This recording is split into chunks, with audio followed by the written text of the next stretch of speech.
don't like music? I come for you soon. Go live in fear.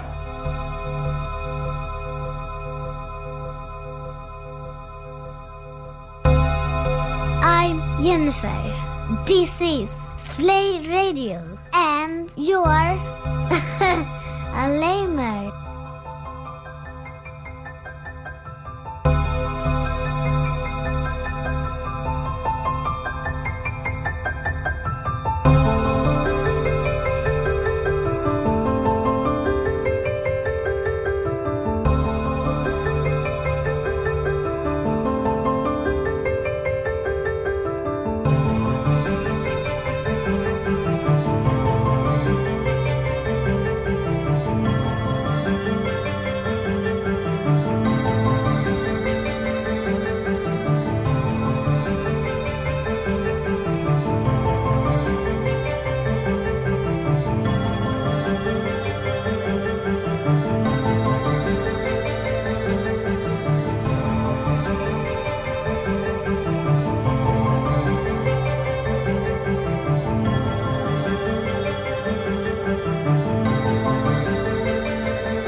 development of the HD64, the definitive HDMI solution for the Commodore 16:9 aspect ratio, and I will soon add adjustable overscan as well. Head directly to the HD signal is very sharp, but with a simple configuration utility which runs directly on the C64, how to get pixel perfect full HD HDMI output from your original Commodore 64.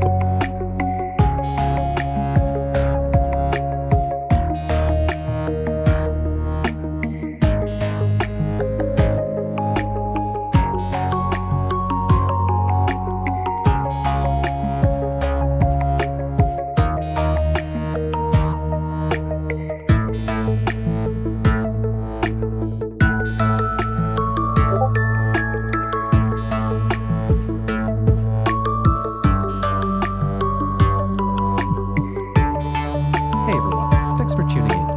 In this video we're going to take a look at how to get pixel perfect full HD HDMI output from your original Commodore 64, complete with stereo audio. The process nowadays is surprisingly simple. You just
Working hard or hardly working.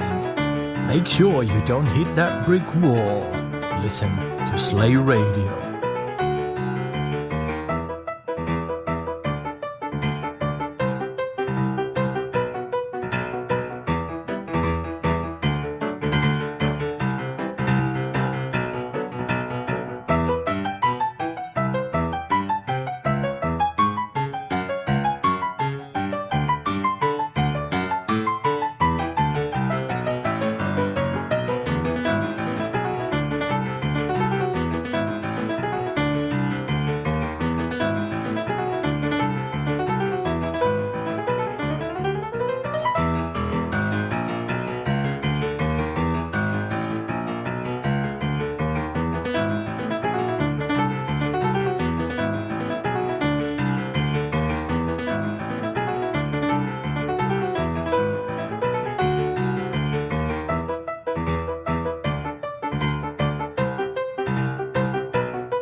All right. Good morning. Welcome back. Day 3 of CRX. And I'm going to pop my compadres in here.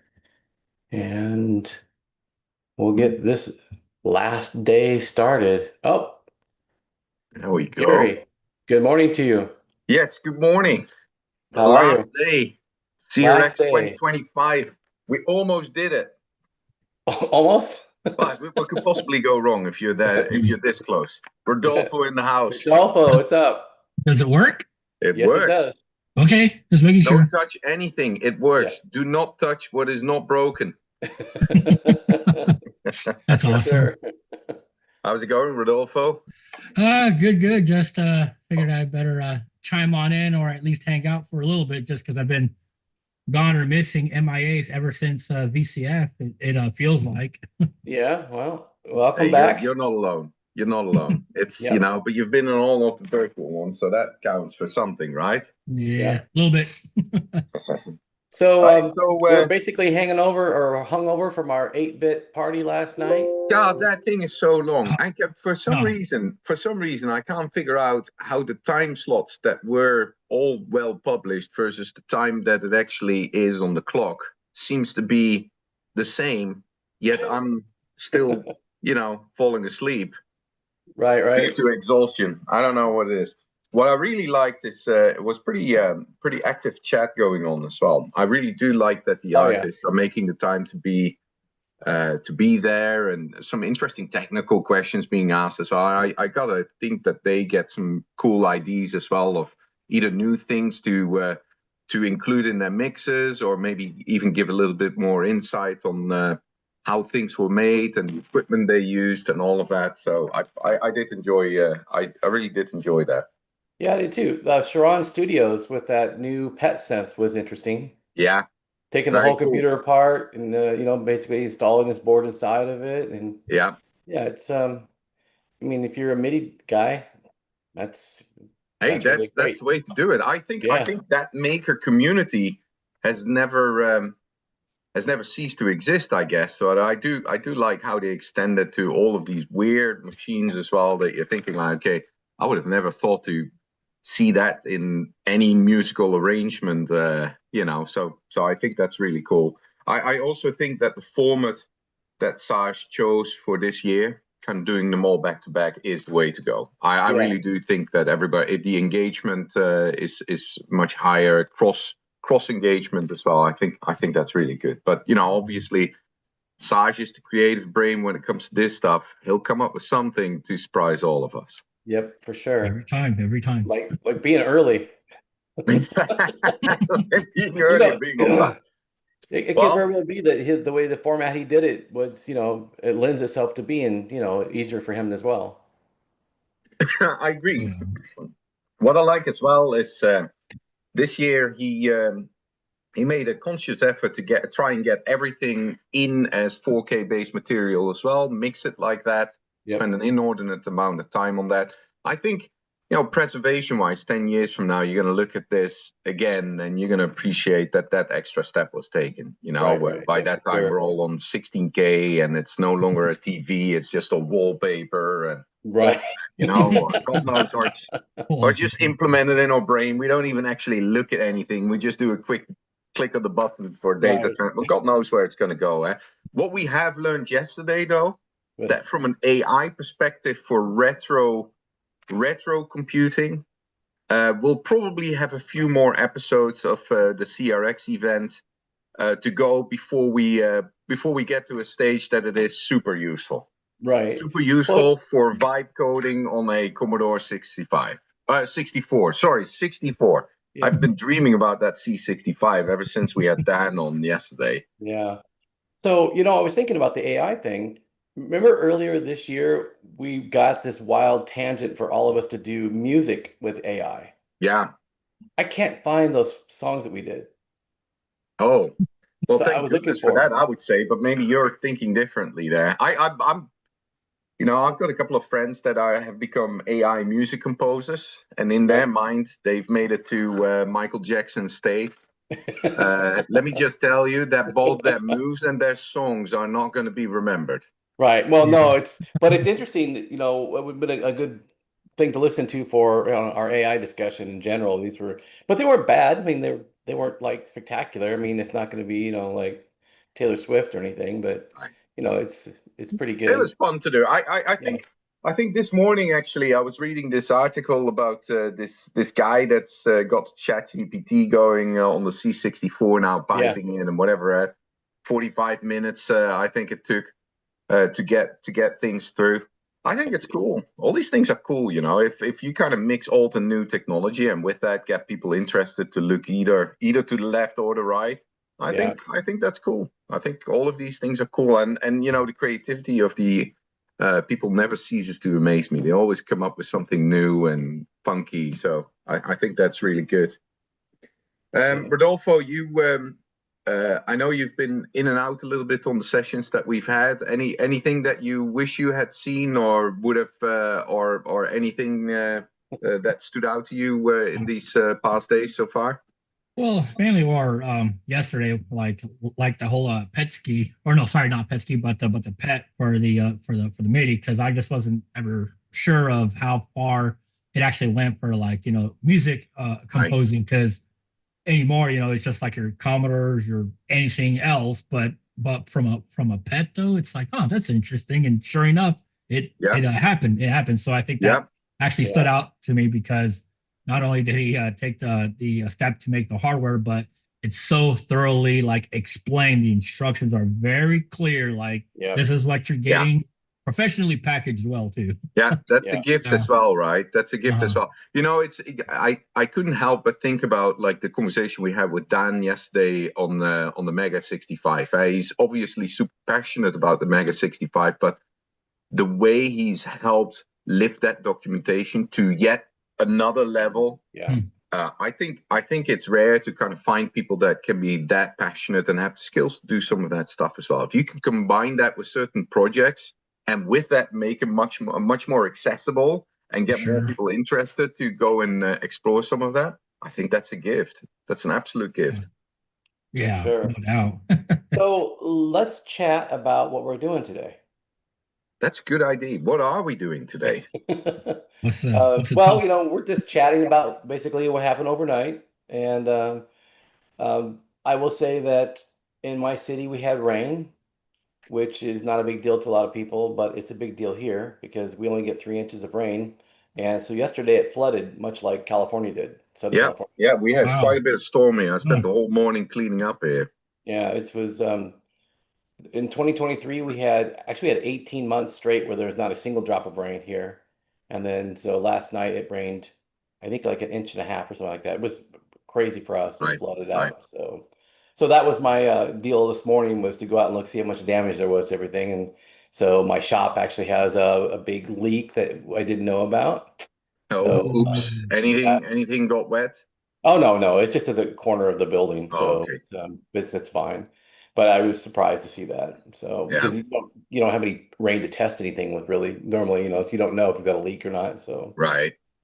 So that was the overnight experience, and then so today we've got us chatting, and then we're gonna talk about our new favorite retro hardware and software.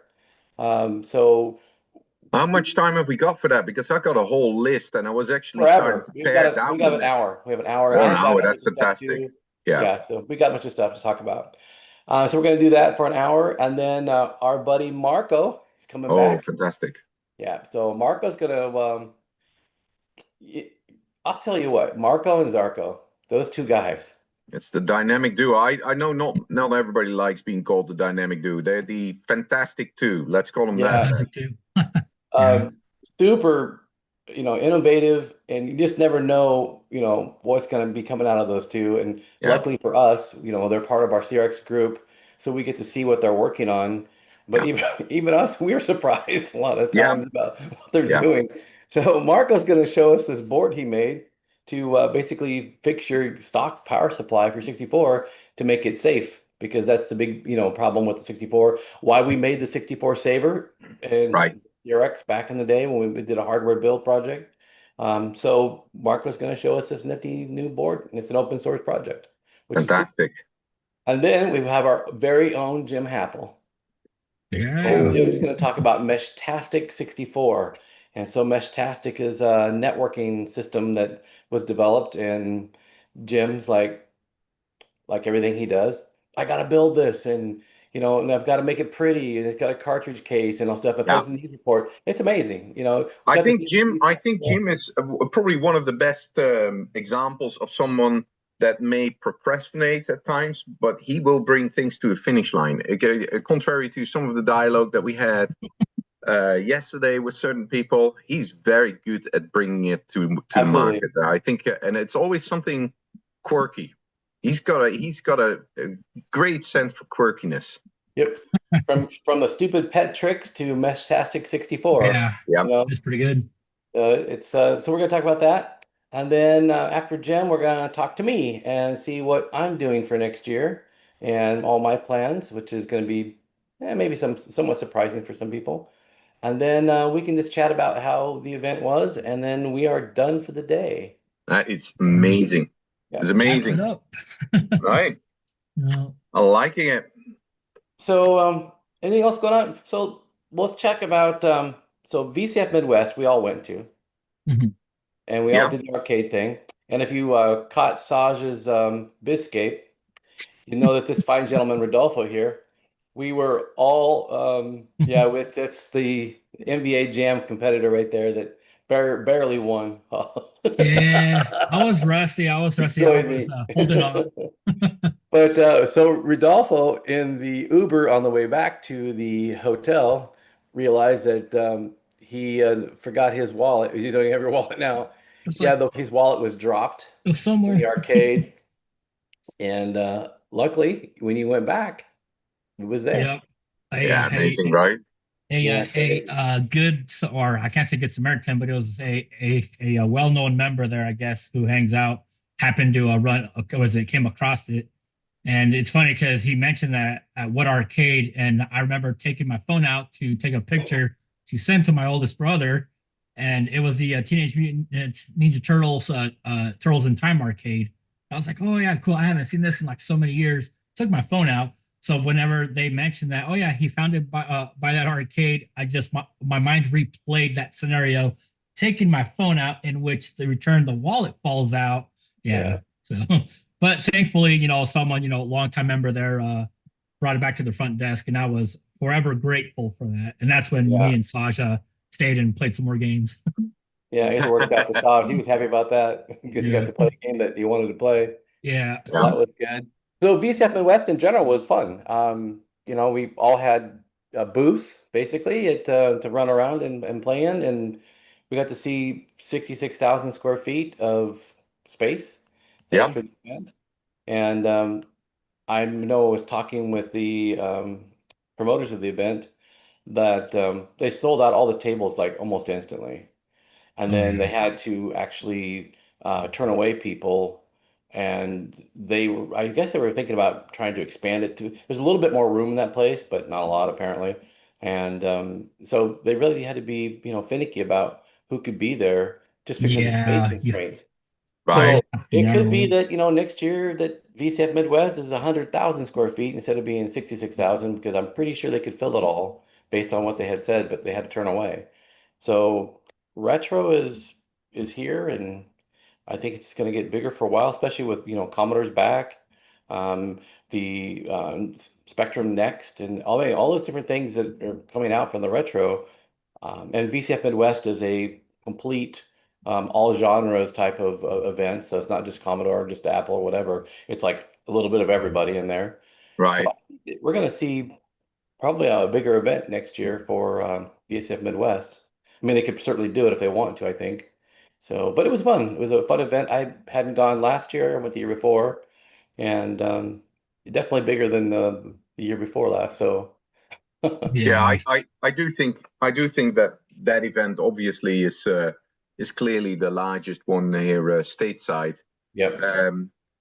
I do think that some of the existing events are seeing a benefit from new people coming in as well due to newly released products, whether it's the X16 or whether it's the now new Commodore that's going to be out soon. or it's the Phoenix or other things that people have made that kind of attract a new crowd as well. And that new crowd may go both ways. They may go to these future retro machines, or they may go all the way back to, you know, the oldest thing they can find, or really rare stuff. I always enjoy Marco and Zarko. Yeah. They spend time on these ancient Yugoslavia special clone type of hybrid machines and trying to resurrect those. I think there's so much to explore, and there's something for everyone. VCF West this year was by far the largest attendance they've had in their entire history. Right. Almost double the attendance overnight. This is overnight from one year to the next. Yeah. So you can just see that there's certain pockets of the retro scene that are seeing an absolute further boost, which is interesting because a lot of people thought like, okay, we probably kind of like peaked out because a lot of it got boosted during the pandemic. People needed a new hobby that was kind of homebound. But it clearly has spun off to people that actually the stickiness of the hobby is clearly much larger than initially thought. Right, for sure. And then, so I had never been exposed to any event other than Commodore events. So my entire existence of computing, I've always gone to a World of Commodore show in Toronto and Pasadena and Sydney, and I mean everywhere all over the world, literally everywhere. And it's always been a Commodore event, no matter what it was. I'd been. So when I went to VCF Midwest, I was a little bit surprised about how many different types of computers are actually still represented by all the different little clubs.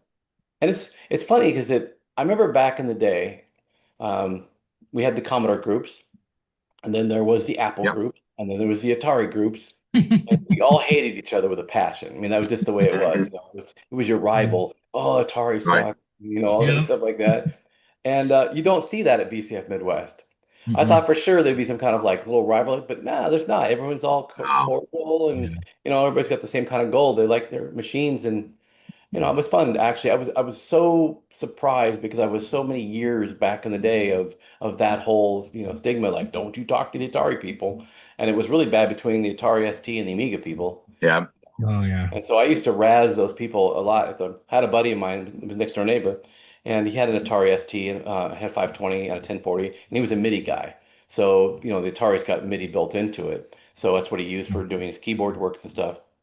And so I actually went to the Atari user group meeting briefly with him just to razz him, because in the corner, all by itself, literally in the back room, was an Amiga 500. And they had it so they could copy all the Atari discs because he couldn't copy all the Atari discs on an Atari. So they had using the Amiga to do it. I'm like, awesome. You know, so that was funny. But one thing about the VCF Midwest that I have never seen before is the free table, the free pile. I had no clue that this was even existed, right? Until I went to this. And I did not see the free pile this year because I was so busy at the booth, right?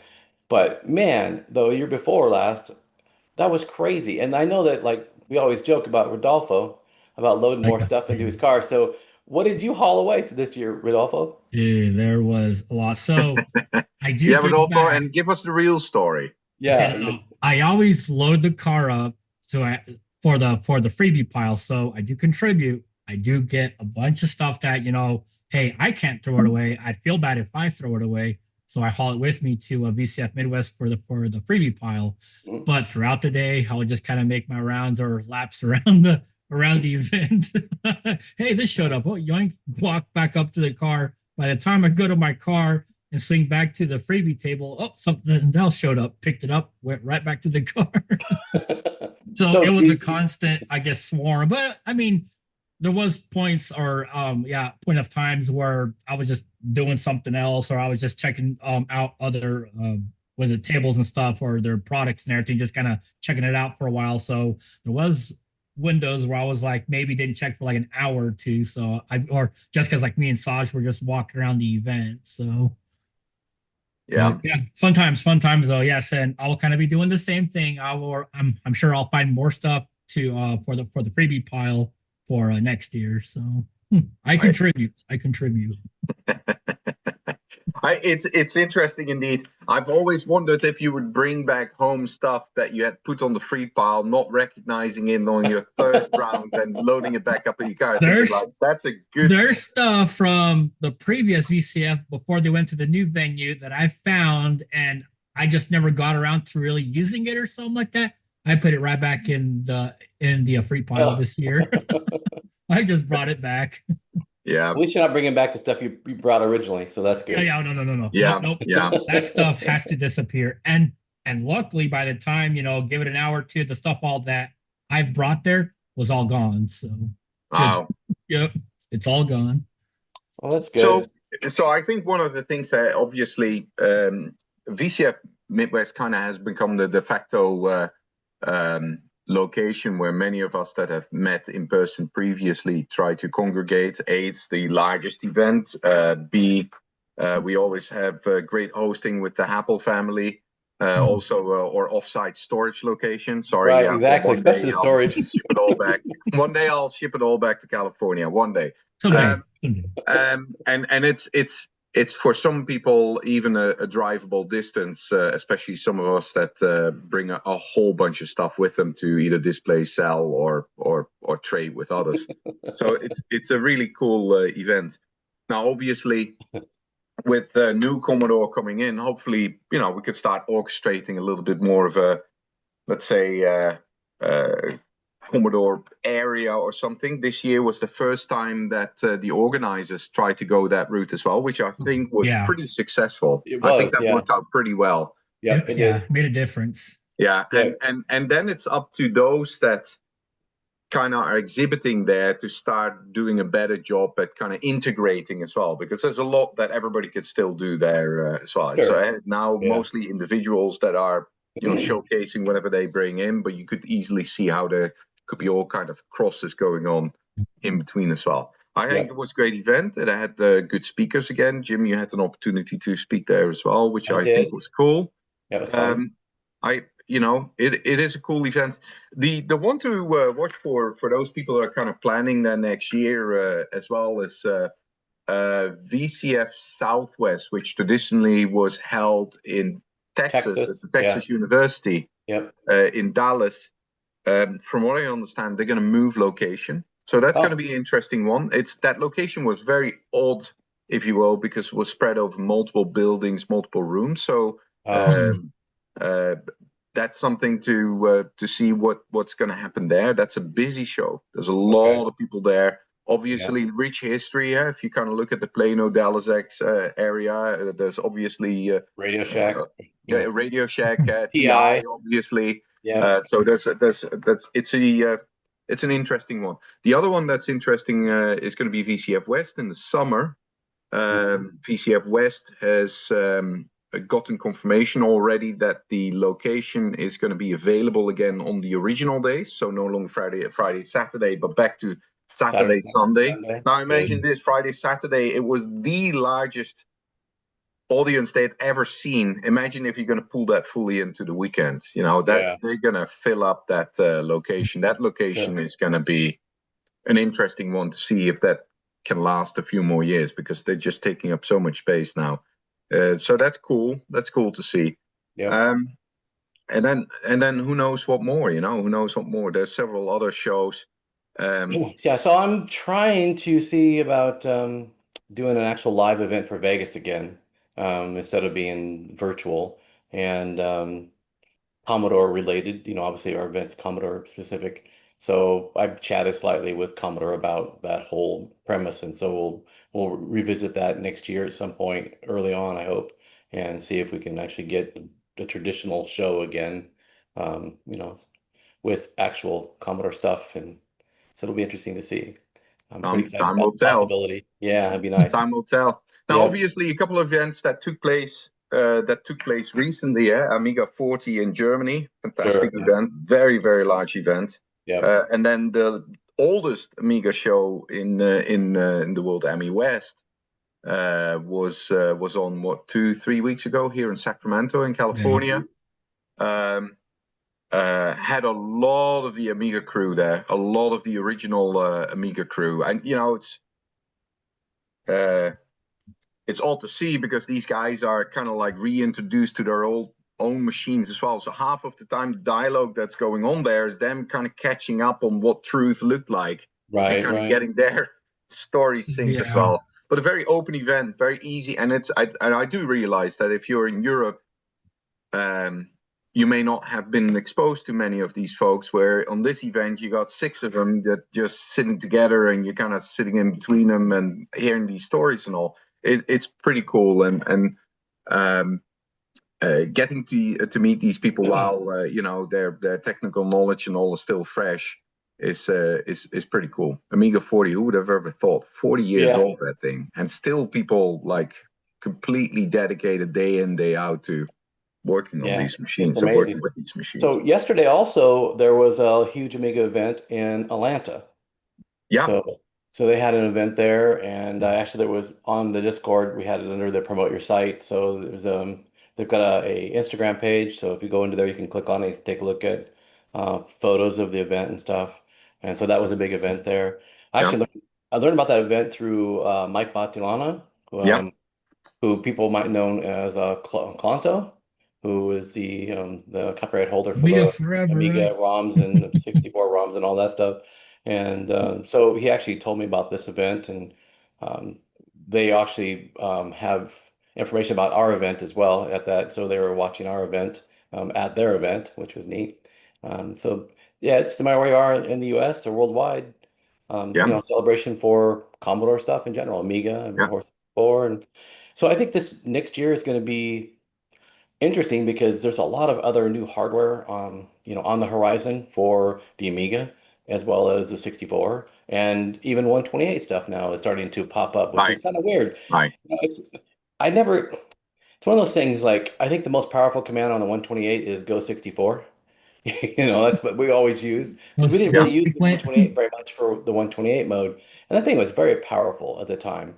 I just didn't have, you know, a lot of software that was 128 specific, you know, that was available. I think like the Pocket series for the word processor and the planner and all those. They had the 128 version, which was great. The 80 column mode was great, but you needed a special cable or a monitor to handle the 80 column mode versus the 40 column mode. And so there's some, you know, some issues there with it. So I think it was also kind of ahead of its time, which is why they had the Go 64 mode, I'm sure, so people could go back to it so they weren't freaked out and trying to learn a whole new computer. But it's kind of an underrated computer, I think. That 128 is really a great computer. And so, like, I have a 128D sitting here, and the Bling box that I'm making is it's a replacement keyboard for the 128D. And so we always see on eBay 128D is no keyboard. Yeah. I don't know what happens. What do you do with the keyboard? I mean, it's not like a small keyboard you could lose. It's a big keyboard, right? Right. So, but I've seen keyboard adapters for the 128D to use a standard keyboard, and these are like recent projects. It's not like it was done 10 years ago. These are, you know, now. So I think we're going to see a lot of new nifty things coming out for the 64 Amiga, which kind of is a nice segue right into our, you know, our it is a good segue. I think what's clear, people are still wanting to buy or build new stuff for their existing machine, and that's cool. But I think a lot of people are also starting to expand to machines that they may have not been able to own when they were young, either because, you know, the family had bought a machine and that was it, and you know, or they just, you know, they moved on, they sold everything and kind of now kind of seem like, oh, I wish I hadn't. So, yep, no, agreed. But to kind of throw extra on that, so at VCF Midwest, it was countless times of whether I'm checking something out, but then nearby me, there's always someone eyeballing a setup, and like shortly thereafter, I see them taking it home because they just got done purchasing it, and it does make me wonder: are those machines were they unobtainium? They just couldn't afford it. They've always wanted one, but were unable to. So then that kind of makes sense. But that's just cool to see, even at VCF, that, you know, there were just complete setups that they just, you know, they didn't think twice. How much? $300? All right, ticket. Here you go. Yeah. Like, I agree. I agree. Yeah, they probably have a little bit more to spend now. They may have more space as well. right True. now. Yeah. Yeah. Playing space. Back in Yeah. the day, you had like your little room, that was it, You know, and that was your desk. Yeah. there are situations like we found out yesterday with Zarko when he got his 64 in 1986, Yeah, and at some point when Yugoslavia had its conflict, they yeah, didn't know if they're going to have to get rid of the 64. Luckily, right, he was able to right. keep Yeah, it. just to put food on the table, right? Exactly. And so later on in life, you're like, hey, I want that computer back, Yeah, Yep. yeah, yeah. I think so. I think that what you see with that as well is that people then said, okay, I have had the C64, but I always looked at these 128s and it didn't make sense for me to purchase one because I was only playing games or whatever, but I Right. wish I would have had one. So I really do hope, I really, really, really do hope that the 128, whether it's just the flat one or the 128D, Yep. is going to get a massive resurgence. I think Well, that unit is there's so much more you can do with that. It is yep. compatible enough to Sure. run anything that you reasonably would be running on that. Yep. The unit looks really, really nice. If you got a D, of course, that's a fantastic looking machine that has aged so well. If we Yeah. can combine that with a new keyboard, the one that you're working on, Yep. Jim, that'd be very cool as well. I Yeah. think, and then that becomes an enabler to then say, well, then I might as well try and get a C64SX as well. Yeah. Yeah, Because now exactly. I got a keyboard that I Keyboard can for it connect as that well. way as well. Yep. And so I think it's good. And I think and that also then leads people to say, okay, I've created these cartridges, and we spoke about that with Zarko yesterday, and we'll probably touch upon it with Marco as well. Yeah. Hey, we should probably try and adapt something so it gives something unique to the 128 as well, which is not Right. a huge step in design, but opens up an entire new set of enthusiasts as well. So So speaking of the 128, so in the new hardware realm that we're going to be talking about, one of the things I was interesting to me is Thomas Christoph, who is yeah, Core i64. He has worked with a guy, I guess, in Germany to reproduce the CMD hardware. And so they actually have the MMU for the C128. They reproduced so they could make it compatible with the RAM Link or the yeah, I guess it was the Super RU, CPU, right? Super CPU. Yeah, yeah, thank you. Yeah. Super CPU. And so yeah, so I mean there is some love coming for the 128 for yeah, sure. yeah. So shout out Yeah, to and Bill those Hurd. products, I've been fascinated by what he's been creating. I got to give it to him. He really does a nice job recreating the Yeah. looks and all of that as well. There's an enormous amount of time that goes into that. These products are not cheap. As a No. matter of fact, these products basically run at a similar pricing point as they would have run back in the day. Right. But They're identical. they're identical, and Yeah. they really look like pieces of art. He does a really Yeah. fantastic job for those people that used to run a BBS or wish they would have been able to run a BBS Oh or yeah. that needed that storage space and want to do that in the more classic way. I think it's a great solution. Now, having said that, and it provides a nice bridge, there's a lot of open source projects that people have been working on that many people may not be exposed to, that do things that are worth kind of following along with to try and see like what's going on. One of my favorites there, for instance, is from the Citizen crew. Oh, love The those work guys. that they've been doing on the Meatloaf. And Yep. the Meatloaf is like an adapter, like hard to describe what it can do for you, but it's got certain features that will make it super interesting to look at for different use cases that you may have. And I'm gonna pull it up here. Yeah. I met the developer of the Meatloaf at VCF Midwest. Midwest. Yeah. Yeah, So he actually Midwest. gave me Yeah, one of them. Jamie. Jamie, and we're going to Super. collaborate a little bit. He wants to add support for the SuperCard Pro format for Yeah. the disc, and so we're going to chat about that. I just been a little busy with Commodore and things like that Yeah. recently. Yeah, So, Jamie, fantastic guy. Yeah, that whole crew of friends oh is yeah, just absolutely. they're all just super cool folks. I know some of them were going to be here. There's some Yep. health concerns going on there. Yeah, we I'll wish you hopefully well get for well sure. soon. Yeah. And we'll see you back for the next live and virtual event. Yeah, This definitely.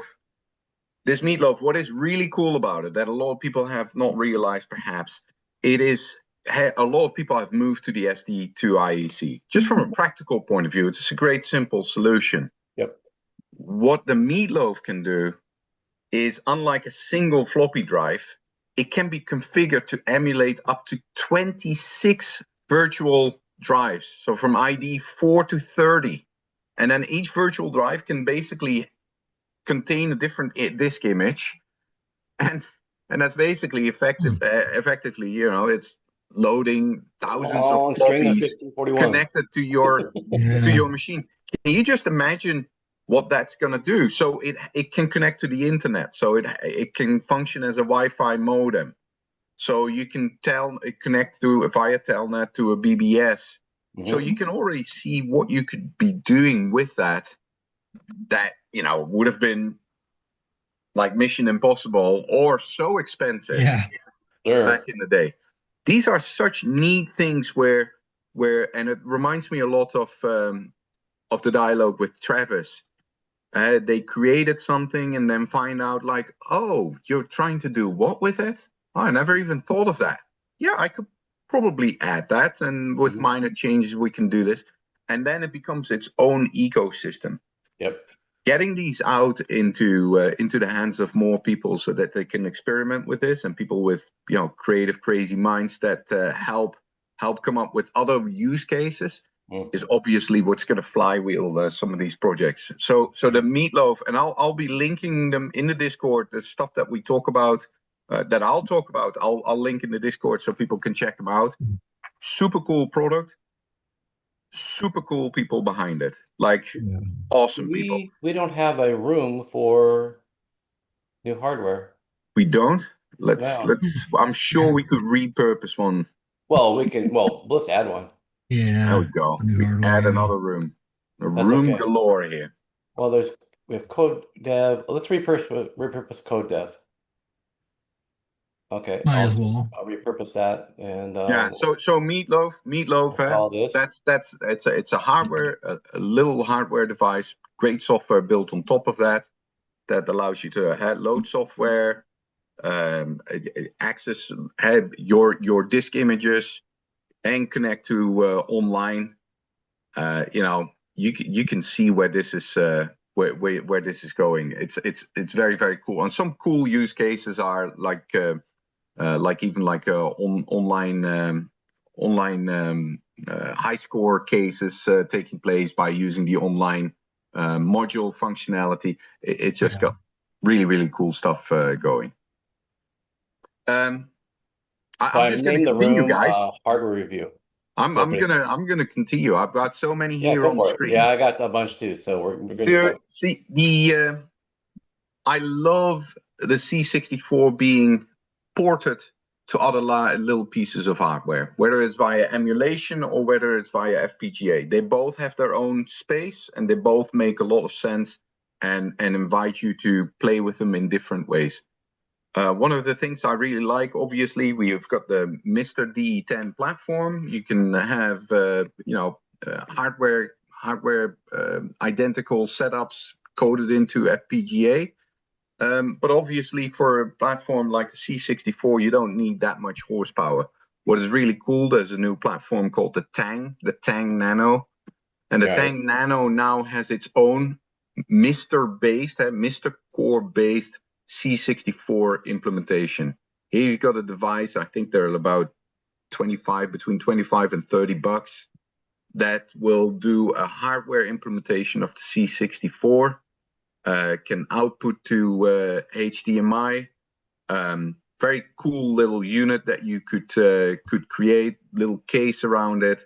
Very cool, yet another version of displaying your C64 and kind of playing with it and seeing what it couldn't run. These days, it's almost like a game of, can it run, you know, one of your favorite demos, your favorite games, or otherwise. I think it's a very cool active emulation or a community around that. It supports the different Tang models. The Tang has become popular for some other cores as well. a really cool little project to check out. And maybe what I'll do is while we speak to them, I'm pasting them into whatever new channel that was created. What is I it? put it in hardware reviews under presenters. Hardware reviews. I see it. Yeah, I'm gonna paste it there. And I'm gonna make sure I put the meatloaf there real quick as well. Good. So that we do this live. Because otherwise, you know me. Once I've said it, it's gone out of my mind. All good. There we all go. good. Rodolfo, you know me well. It's all right. Better write it down when it is. better do it now before it just kind of goes into the ninth dimension. Exactly. Fades away.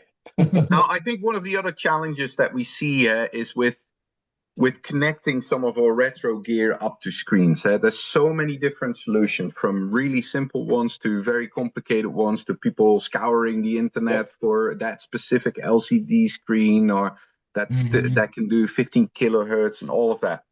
Yeah. Now, most of us have other machines as well. And they all kind of sit in this era where it was kind of a variation on MCA, CGA, and EGA. You're That's right. kind of where a lot of our stuff plays.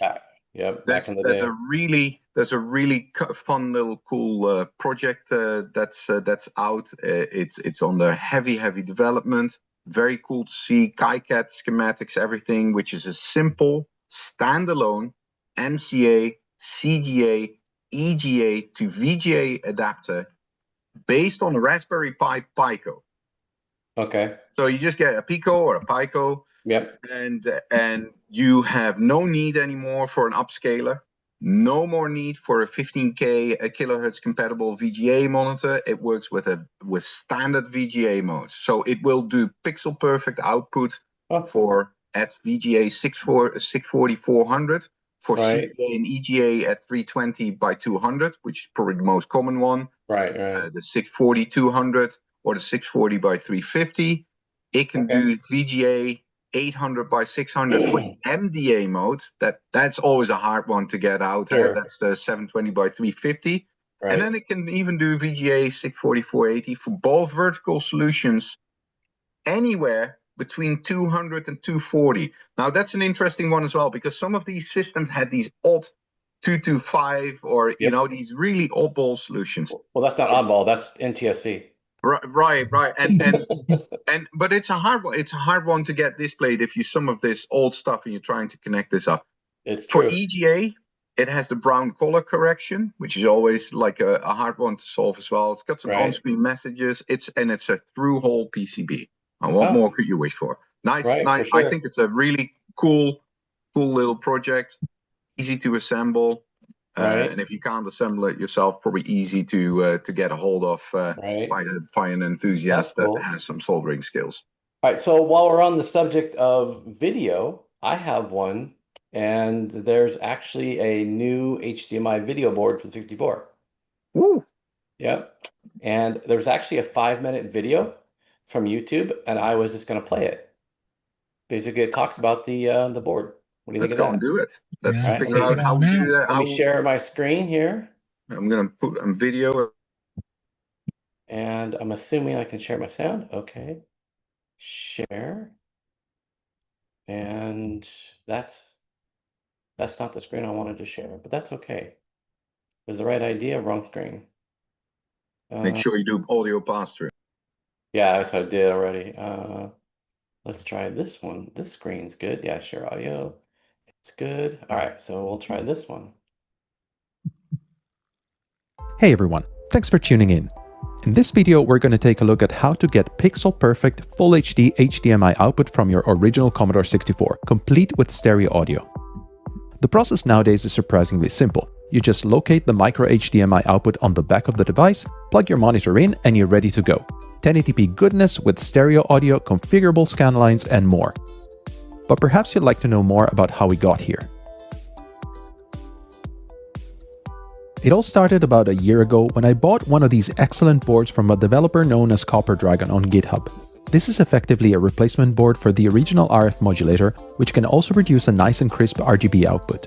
What caught my attention was the way the RGB video is generated.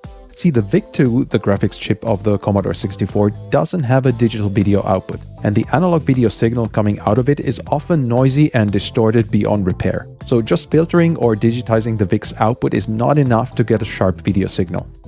Copper Dragon instead had the brilliant idea to grab the input of the VIC-2 by sniffing its digital pins through this interleaver board, and use that information to recreate pixel-perfect video frames from scratch within this FPGA.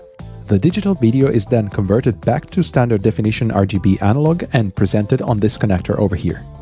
After realizing that this was the only way to get a sharp video signal out of the Commodore 64, I decided to do something similar, but step up the game by upscaling the digital video to 1080p resolution and outputting it through HDMI, together with the digitized audio coming from the SID audio chip.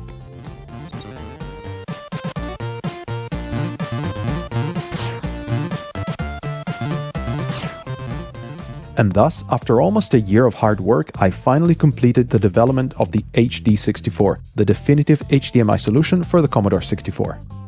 Just like the solution from Copper Dragon, the HD64 is a replacement for the original RF modulator, which needs to be removed prior to installation. It connects to the motherboard with 2-pin headers mounted on the same sockets used by the RF modulator, and is compatible with all motherboard models, including the so-called short board I have here. Again, just like with the Copper Dragon board, a special interleaver needs to be placed between the VIC-2 and the motherboard. Its purpose is to carry the relevant digital signals to the HD64, while the analog audio from the SID is grabbed directly from the RF modulator header, digitized and merged with the HDMI video output. And with that done, we're pretty much ready to plug into any modern TV and enjoy some retro gaming in full HD. In its default configuration, the HD signal is very sharp, but with a simple configuration utility which runs directly on the C64, we can turn scan lines on or off, and even add some blur with anti-aliasing to get closer to the original experience. The color palette can be adjusted at will, and the image can be stretched from 4:3 to 16:9 aspect ratio, and I will soon add adjustable overscan as well. Much like any RF modulator replacement, the HD64 also amplifies the original analog video, which is still available on the AV connector, both in composite and S-video format. Analog audio from the SID can be fed directly to the HD64 through the RF modulator header, or it can be provided externally in stereo through this header over here, which is ideal for dual SID setups. So how does the HD64 work exactly? All information necessary to generate a video frame is available on the memory bus between the VIC and the processor. This includes clock, pixel and color data, and register values. This information is sniffed passively by the HD64 and fed to a VIC-2 emulator implemented inside the FPGA that produces an identical digital copy of the VIC's video output with a latency well below 1 millisecond. The main challenge though is to understand where a video frame starts, so that the data on the memory bus can be interpreted correctly. This can be done by looking at the first 2 bits of the address bus. By looking at these lines for a few consecutive frames, it is possible to identify a special pattern used to refresh the computer's memory. This pattern can be used to determine exactly when each frame and each line starts, and to synchronize the entire video processing chain to the original VIC. If you're interested in learning more about how the VIC-2 chip works and how to replicate it on an FPGA, I have published an exact copy of my implementation on GitHub that can be simulated entirely in Python. In fact, I would actually invite anyone to check out the link to the repo in the description. As for the next steps, the first few boards have already been shipped to beta testers, so I expect the first production batch to be available early 2025. In the meantime, please feel free to join the SPL community on Discord to stay up to date about the latest developments. Anyway, thanks again for watching, and I'll see you all next time.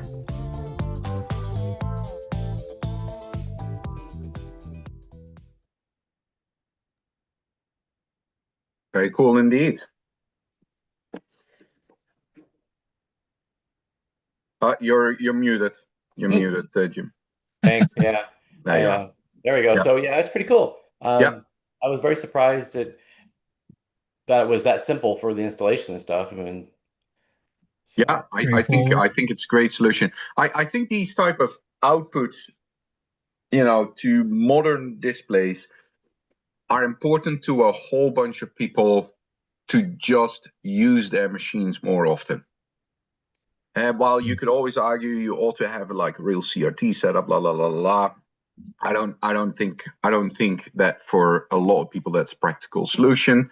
many people will develop in Vice or other emulators, or people that like to work on their machine just need a more practical setup where they can just take out their bread bin and quickly connect it up to whatever existing rig they may have for their PC already. So I think that's a great solution. Hey, So I'm the going to thing put about another this, though, one. it's cool, is it actually digitizes the audio data from the SID and puts it out Yeah, on HDMI automatically for you. yeah, I And think it's so great. to get these, we'll leave a link in the channel we're talking about before. Yeah, the hardware So review channel. 109 euros for the board, which is the complete adapter assembly for everything. So that's what you get. So actually pretty reasonable. But this is a thing that anybody can install easily Yeah, into their system. So it's not something you have to go and be hacky at all to do. right. The cool solution. So I'll post a Yeah, we link to have a that. couple of other Display Connect methodologies coming up on the list, depending on the time we got. Hey, the next one I'm putting up here is the Commodore PET Universal Dynamic, which is basically a replica PCB of the Universal Dynamic motherboard for the Commodore PET. So all schematics were redone in KiCad. They were based off the original design. They have some fixes in it because remember the originals had some issues that most people kind of like have fixed on the original boards. It has full schematics and PCB available for those people that have given up on their PET. Great solution to look at that, or always wish they had that board. Don't Great give up. solution. Sorry? Don't give up. Don't give up. Don't give up. Chuck Don't give up on Hutchins your pets. active on Facebook in the pet communities. He'll go through many ends to make sure that you get up and running again. But if you really want to give up, or just like building one of these, it's a very cool project. Next one on the list, an oddball. I don't know if you ever had one, Jim, Rodolfo. I don't know if you ever had one. Remember the Action Replay cartridge for the Amiga that was developed by Daytel? Yep, I've I only seen have all the advertisement. versions that they did. I saw them in the magazines all the time. I never owned one. It was I think it was, especially for the Amiga 500, it was pretty popular for some. I never owned one. Someone went through the effort to basically go through the models. There was an Action Replay, there was an Action Replay 2, and there finally was an Action Replay 3. Yep. It was designed mostly to be used on the Amiga 500, though an Amiga 2000 version did exist as well. Yep. Now, version. this version was based upon the code that was in the Replay 3 cartridge, and separate software. It was a software debugger that a company called ARIV released back in the day. And basically can do all things that are completely unnecessary these days. But remember, you used to have Rob Norton with Copy Lock. You could do. You had Burst Nibbler on it back in the day, and that obviously later people started using Xcopy. So a fun project if you ever try to get one of these. Very hard to get these days. They don't come up that often on eBay anymore, and if they come up, there may be an old version or rusted out or otherwise. Fun project, just to even see how active that community still is in creating I didn't know that. some of these projects. I used the replay for freezing memory. Yeah. So I used it as a debugger actually when I was developing software. So when something would hang on my software, right. I would literally freeze and I would go through and figure out where's the Amiga memory, and I would go and look to see what was going on, look at the register so I would know, and I would be able to put in like we call them blinkies, but usually you blink your LED on the Amiga, but we have like memory location like at the end of chip memory, and we could store data there so you could see exactly how far you're going through your program, because we really didn't have like any kind of real-time debugging available on the Amiga. So this really was our real-time debugging. We simply just freeze our program and then go look and see where it was, what it was doing, and how far along it had gotten based on what you had put for data in there. So it was very popular with Amiga developers, actually, just for that reason. I think it was one of the few solutions for it as well. I don't think they That had was too it. much That was competition, did they? no. So the only thing they had for competition was there's a disassembler called Resource made by the Puzzle Factory, which is the de facto standard for reverse engineering any kind of software for the Yeah. Amiga or for the Mac, even as we used it for. But they actually had a box, and I have one still, and it's an LCD display, and it plugged into the parallel port, and it was a debugger box. You could actually poke to the parallel Oh, port, and so you could actually send data to the display. And it was a two-line, old school monochrome type of LCD, but we right. could actually use that for debugging. And for like the Mac, because it runs the supervisor mode, which Yeah. is something you really can't debug from even a replay. It was a godsend. Like, I figured exactly how far things were going through in the code just by looking at that. But that was the only other kind of debugging that was available for the Amiga, was that. Interesting. Yeah. But yeah, and by the way, I had never heard of that one Yeah. myself. But in any case, the action replay was too expensive for me. I couldn't afford it. I couldn't afford a solution like that. To stay in the Amiga, flamethrower knees. Yeah. So a little bit about this. What was interesting at Amiga 40, I went to Amiga 40. I went there with a couple of friends, Theo Almahai. I have installed in a Amiga 1200 that I brought with me a Raspberry Pi solution. Had to take over processing for it, known as Pi I didn't know Storm. you had a flamethrower. Well, hold on now. So, Okay. so one of the Pi Storm, great solution to turbo boost your Amiga. Yeah. Now available widely for the 500 to 2000, for the 1000, for the 1200. Easily the fastest solution available. One big downside of it is that between the different modes, you have the RTG mode and you have the other mode. You basically need to switch cables and need a switch box on it, and you basically still need an RGB to HDMI solution if you want to run kind of both sides of the house. Right. Great development work is going on both on the Pi Storm as well as a new initiative now called the Flamethrower. The Flamethrower is going to sit under your Denise chip. Basically, tap the signals, very similar to what you just showed on the C64 side, and basically get all of these signals converged, so there's only one output needed. It really, to me, is the last missing piece of the puzzle. So now you get another RPI into your Commodore, but then you'll have one HDMI connection that will play all of the video modes. Right. One monitor solution. One monitor solution, which to me makes the entire unit so much more usable. And here's the good thing. Amiga keyboards and Amiga 1200 keyboards, fantastic keyboards. A lot of people actually will prefer to code on an actual Amiga keyboard because the keyboards are, good one. are good ones, are useful ones, right? So I think I want to take right now, the current version that is in testing at this moment in time is not for the 1200 just yet. Right. They have a very active Discord community. Go take a peek at that. This is going to be a very cool solution that if you're going to go the Pi Storm route, this is the other piece of hardware that you'll want to add. I gotta say the Amiga scene for, I'll call it original Amiga. I know there's so many different Amiga variations routes these days, and running on different platforms and all of that.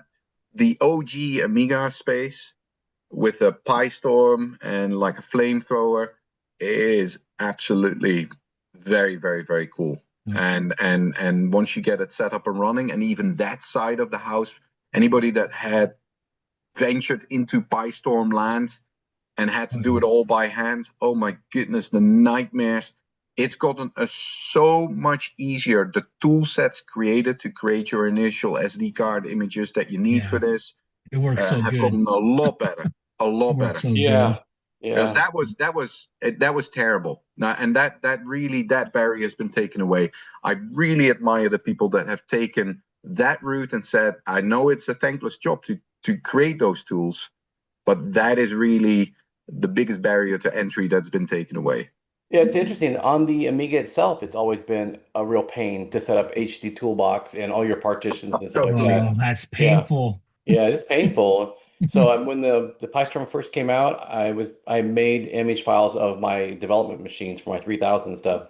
And I sat there and I went through doing a rigid disk block creation and the whole 9 yards to build an exact copy. And so I have now my system I can plug into my 3000, I can plug it into my PC, or I can plug it into PyStorm, and it works with all three. The Right. exact same SD card.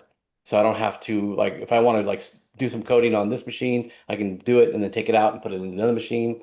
But oh man, to get there was a nightmare. So the imager they've got now for it is great. You know, it fixes all these little issues if you want to like port over your existing system to it. So yeah, it's a good time to be alive and for doing those kind of things. I could not agree more with you. I really do think that doing some of this is going to help keep the Amiga scene alive. And the Amiga scene, you know, obviously, if you kind of see now with an A1200, the A1200 coming out, they're going to get a boost as well. And that boost will help the entire community. Yeah? They're going to Sure. have an emulation machine Yeah. that's going to be on the shelf somewhere, you know, of retail at some point in time.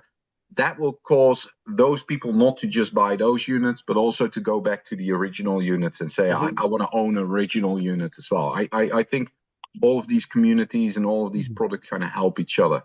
So have you looked at the price of a used 1200 lately? Oh, it's no fun. It's no I've been fun. trying to buy, so my Yeah. 1200 here, my keyboard's got a problem and it's an electronics issue. It's been recapped. I've got a new membrane overlay. And it's crazy is that, so I have certain keys on the keyboard that don't work correctly. I have to like hold. I don't have to beat on them. I just have to hold and they Right. finally respond. But if I put in my 060 board into the trapdoor, it worked flawless. But if I put in like a PyStorm board or just leave it blank, it has this problem with the keyboard. So I've been looking for a new 1200. And the 1200 is not just the number, that's the price of them now to buy. It's about Yeah. $1,200 for the thing. Yes. I saw Yeah. one on Yeah. eBay the day for $1,500 and that was an Yeah. auction. And they were just kept bidding and bidding, bidding. It's like, oh man, I want to replace this. But so yeah, the new was it RGL Retro Games Limited Yeah. Yeah. 1200? Yeah, that's gonna be, I guess, like a couple $100. So that's going to be a game changer for people that want to replace a 1200 or get the 1200 they never had. So it's a good time. Yeah, it's a great time to be out there. Now you make a nice little jump. The Commodore machine that's going to come out, obviously based on a Gideon's Ultimate board inside. So we'll Yeah. have many of those features. Something cool to own, cool to install on your PC once you get one of those, or you have an Ultimate board already. Is a little tool called C64 Stream. C64 Stream will let you stream your Commodore 64 very easily to things like OBS Studio. So if you want to stream your screen without having to go to the HDMI route, digitize that, get that into your machine, there's a really different way to do that, and it's called C64 Stream, open source project. It's easy to set up in OBS Studio. It's got fantastic instructions to get you set up, and it will work both under the Windows version, the Mac version, and under Ubuntu or the Linux version as well. So, and the only thing you need is a C64 Ultimate like device. So, cool solution. I think a lot of people that I see on streams and that I see on YouTube videos that I can see that they're using one of Gideon's boards are still, fiddling around with a solution that could easily be replaced by this, and will just look a lot better. And especially given that a lot of people are now starting to do, some coding sessions, demonstrating stuff that goes on the screen. This will be very, very helpful. So speaking of Gideon, one thing that we've not done yet is we've not talked about why Gideon's not here. So I have a video queued up that we shot with Gideon. And What a great bridge I created there. yes, you did. That was amazing. So You're gonna let's roll that? take a look at the video that we shot with Gideon talking about CRX. So Record. Okay, CRX. For the fourth time, we've got Gideon back on the screen. Gideon, so happy to see you. Gideon, you got to tell us though. We see all these boxes in the background. What on earth is going on?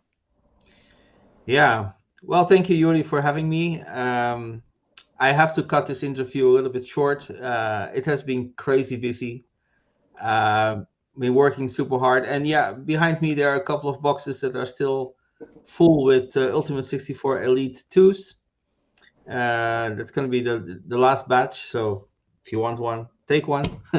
But I have been working very hard, packing my work life. I think for now it's better to just keep the interview short, and maybe we can do an interview at a later time. What you say, Yuri? I would love that. I would love that. One thing I did pick up on, you said if you want one, still order one. Are there still orders available for these units? Yeah, about 200. About 200. Okay, so everybody better get on it now. The last 200 from the last batch. Jim, I think we should set up some separate time with Gideon once things become a little bit calmer and do a follow-up interview. I'd love that and very understandable. If we were closer, we would be doing this interview there while we were packing boxes with you. So I wish you very good luck with packing these last units. Thank you very much. right. Take care. See you soon, Gideon.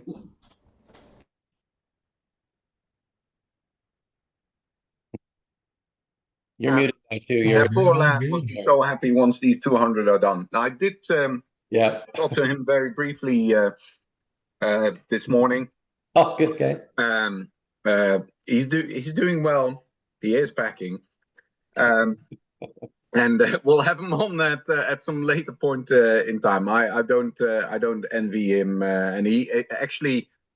Just after we cut this mini interview, we panned the camera a little bit, and this was the organized piece of the mess that he was going through. So Gideon, all the best packing up the last units, and the last. It's not 200 anymore. The last few units available. Go in order if you want. Yep. And then install this software solution that I just linked. Yeah. Hey, will we stay in the C64 for a second, and then maybe get the music crew something as well. Okay. One I linked here is called Decidulate. And Decidulate is basically a suite of command line decompiler tools for transcribing and analyzing SID music. Oh. And it's based on pandas. So it works directly on SID registers. And it basically what it does, it heavily integrates with Vice, and Vice has really good memory dump tools, and it interacts with those to transcribe that music that will then help you to, for instance, forward it into solutions like SID Wizard.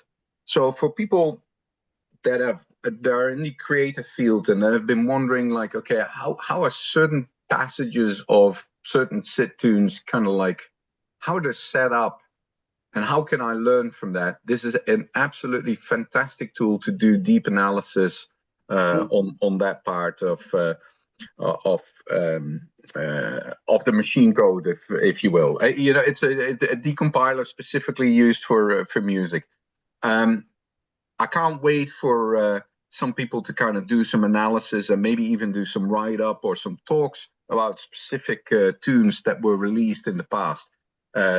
We've seen with Bitscape that the interest in deep technical conversation about making, creating, changing chip music has a very large interested audience. So this might be a tool that will be just that, what people have been looking for, to kind of be able to do some of that work. So I got one now. Speaking of music, we use cassette tapes back in the day for music, but we also use cassette tapes for storing programs, right? So Chuck Hutchins is our guy, and he's the pet fanatic, and so he told me about this today, which is a cool little thing. Oh yeah. So this is the tape visualizer. So this is if you want to take your data set and you want to adjust the azimuth, you use the a special tape and you pop it in, and you can actually adjust. It's basically like a meter bar setup where you can adjust your tape deck so that it works correctly.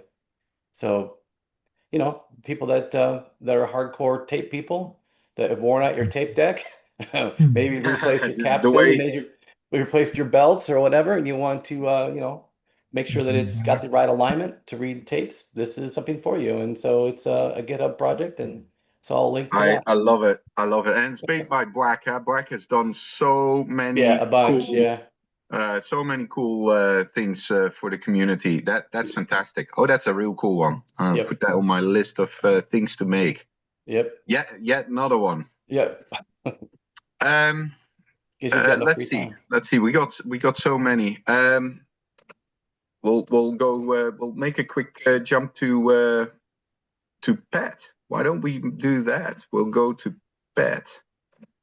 Well, Pet to pet.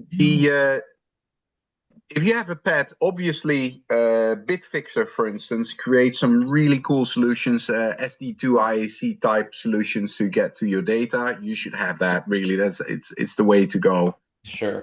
But you know, once you start collecting, you want to have it all, and many of the pet people love to own some disk drives as well. The problem is with these disk drives, many of them they're just functionally broken.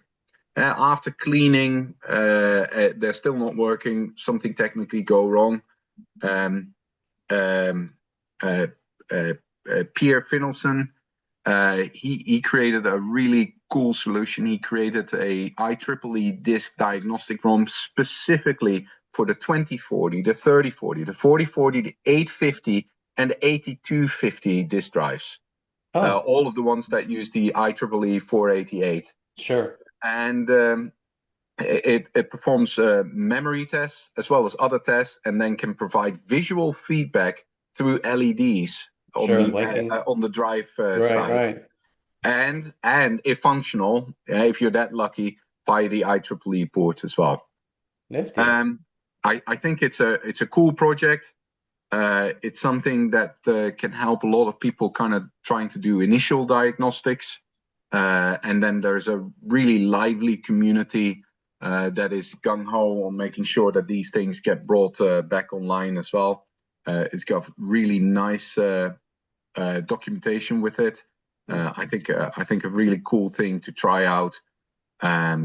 So explain this. This is a diagnostic ROM, right? So you pull out your stock ROM and you pop it in, and then you power up your drive, and it tells you what's wrong with it. Yeah, So, it's I think it's fantastic. yeah. And it's got the locations of these as well, where these would sit. And you know, once you go that route, then really the next thing you ought to be looking at is a solution by that same fantastic chap, and it's called the One ROM. Now, the One ROM is basically a flexible ROM replacement for your retro computer, and it emulates 2364, 2332, and 2316 ROMs. 24. So these are 24-pin ROMs that are typically found in the C64, in the VIC-20, in the PETs, in the disk drives, and lots of other retro systems, whether it's Atari or anything else. This is in the old systems. What this does, it uses either Raspberry RP2350 or an STFM 32F4, and basically makes that directly programmable and be able to replace into it. It's a fantastic product under super heavy development. His videos on YouTube are well worth watching, just to kind of get his energy, but also kind of you could see where this is going to go. He's actually at this moment in time making some first tests for 28-pin ROMs as well, so that the 128 and the 512 versions, perhaps even versions can be used. This is a project that for sure I'll be using a lot, and you could combine it with this DIAC project as well. Sure. It's interesting to see how some of these newer solutions kind of get backported to perform ancient functions. This is a very cool way of helping your computer get back to life before you may pop in an EEPROM again if you want to go that route. Yeah, look at the GitHub for that. There's a gazillion things. It's crazy. Super active. Yeah. Very cool product. Now, awesome. I do want to stay on the pet, because the pet, and the reason why I'm pushing so much on the pet is it just demonstrates the point that you made earlier, Jim, with regards to, and you said the same, Rodolfo, the community is so broad, it's so wide, and it seems like a lot of the machines that are at the early stage of home computing as well get a lot of attention. The pet, to me, falls right in that category. I think the pet is getting a lot of positive attention. I think a lot of people that started their career probably in school with a pet are getting access to people that have created cool products for them that will make it easier to interact with these systems, or even to better understand these systems that they started their careers with. And I think this is a fantastic, cool example, and it's called the Pet Digital Simulation. And basically what it is, it's a near complete logic level simulation of the Commodore PET, and using a digital logic circuit simulator. And it's all based on original schematics, which were completely recreated. This is like a web browser or type of thing, or what? Yeah, you can run it. I'm interested. You can run it completely as a standalone application, and it will go completely at logic level. It has a few bugs still, but they're short. The list has gotten very short. Okay, I gotta check and that out. I think a lot of people will enjoy kind of going through that, and kind of, you could go through the graphic RAM and otherwise, and it's done completely at logic level. To me, this is one of those projects where you're thinking like, okay, someone must have been either really drunk when they decided that we were going to do this project, or they must have had like this dream when they were young, because this is a lot of work. This is a lot of work. Oh, interesting. So they have like the Microsoft basic stuff in here, all the Easter egg things you can do. Yeah, it's cool.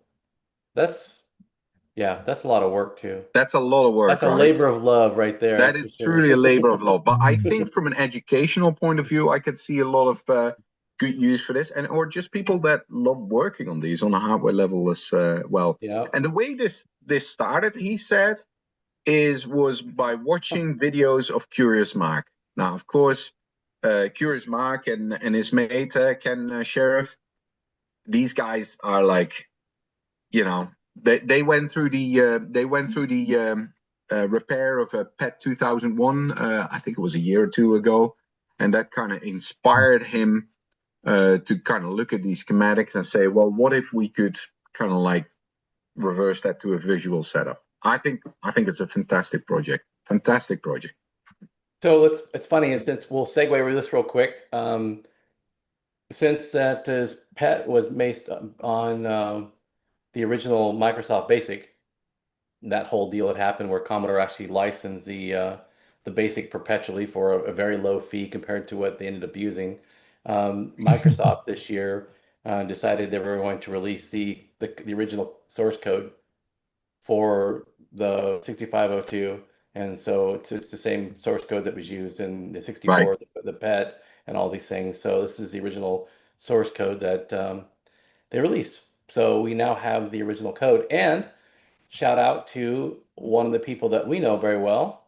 That would be this guy here, Michael Style. Yep. He's got a shout out in here for reconstructing it to be portable to a bunch of different assemblers and stuff. So, Right.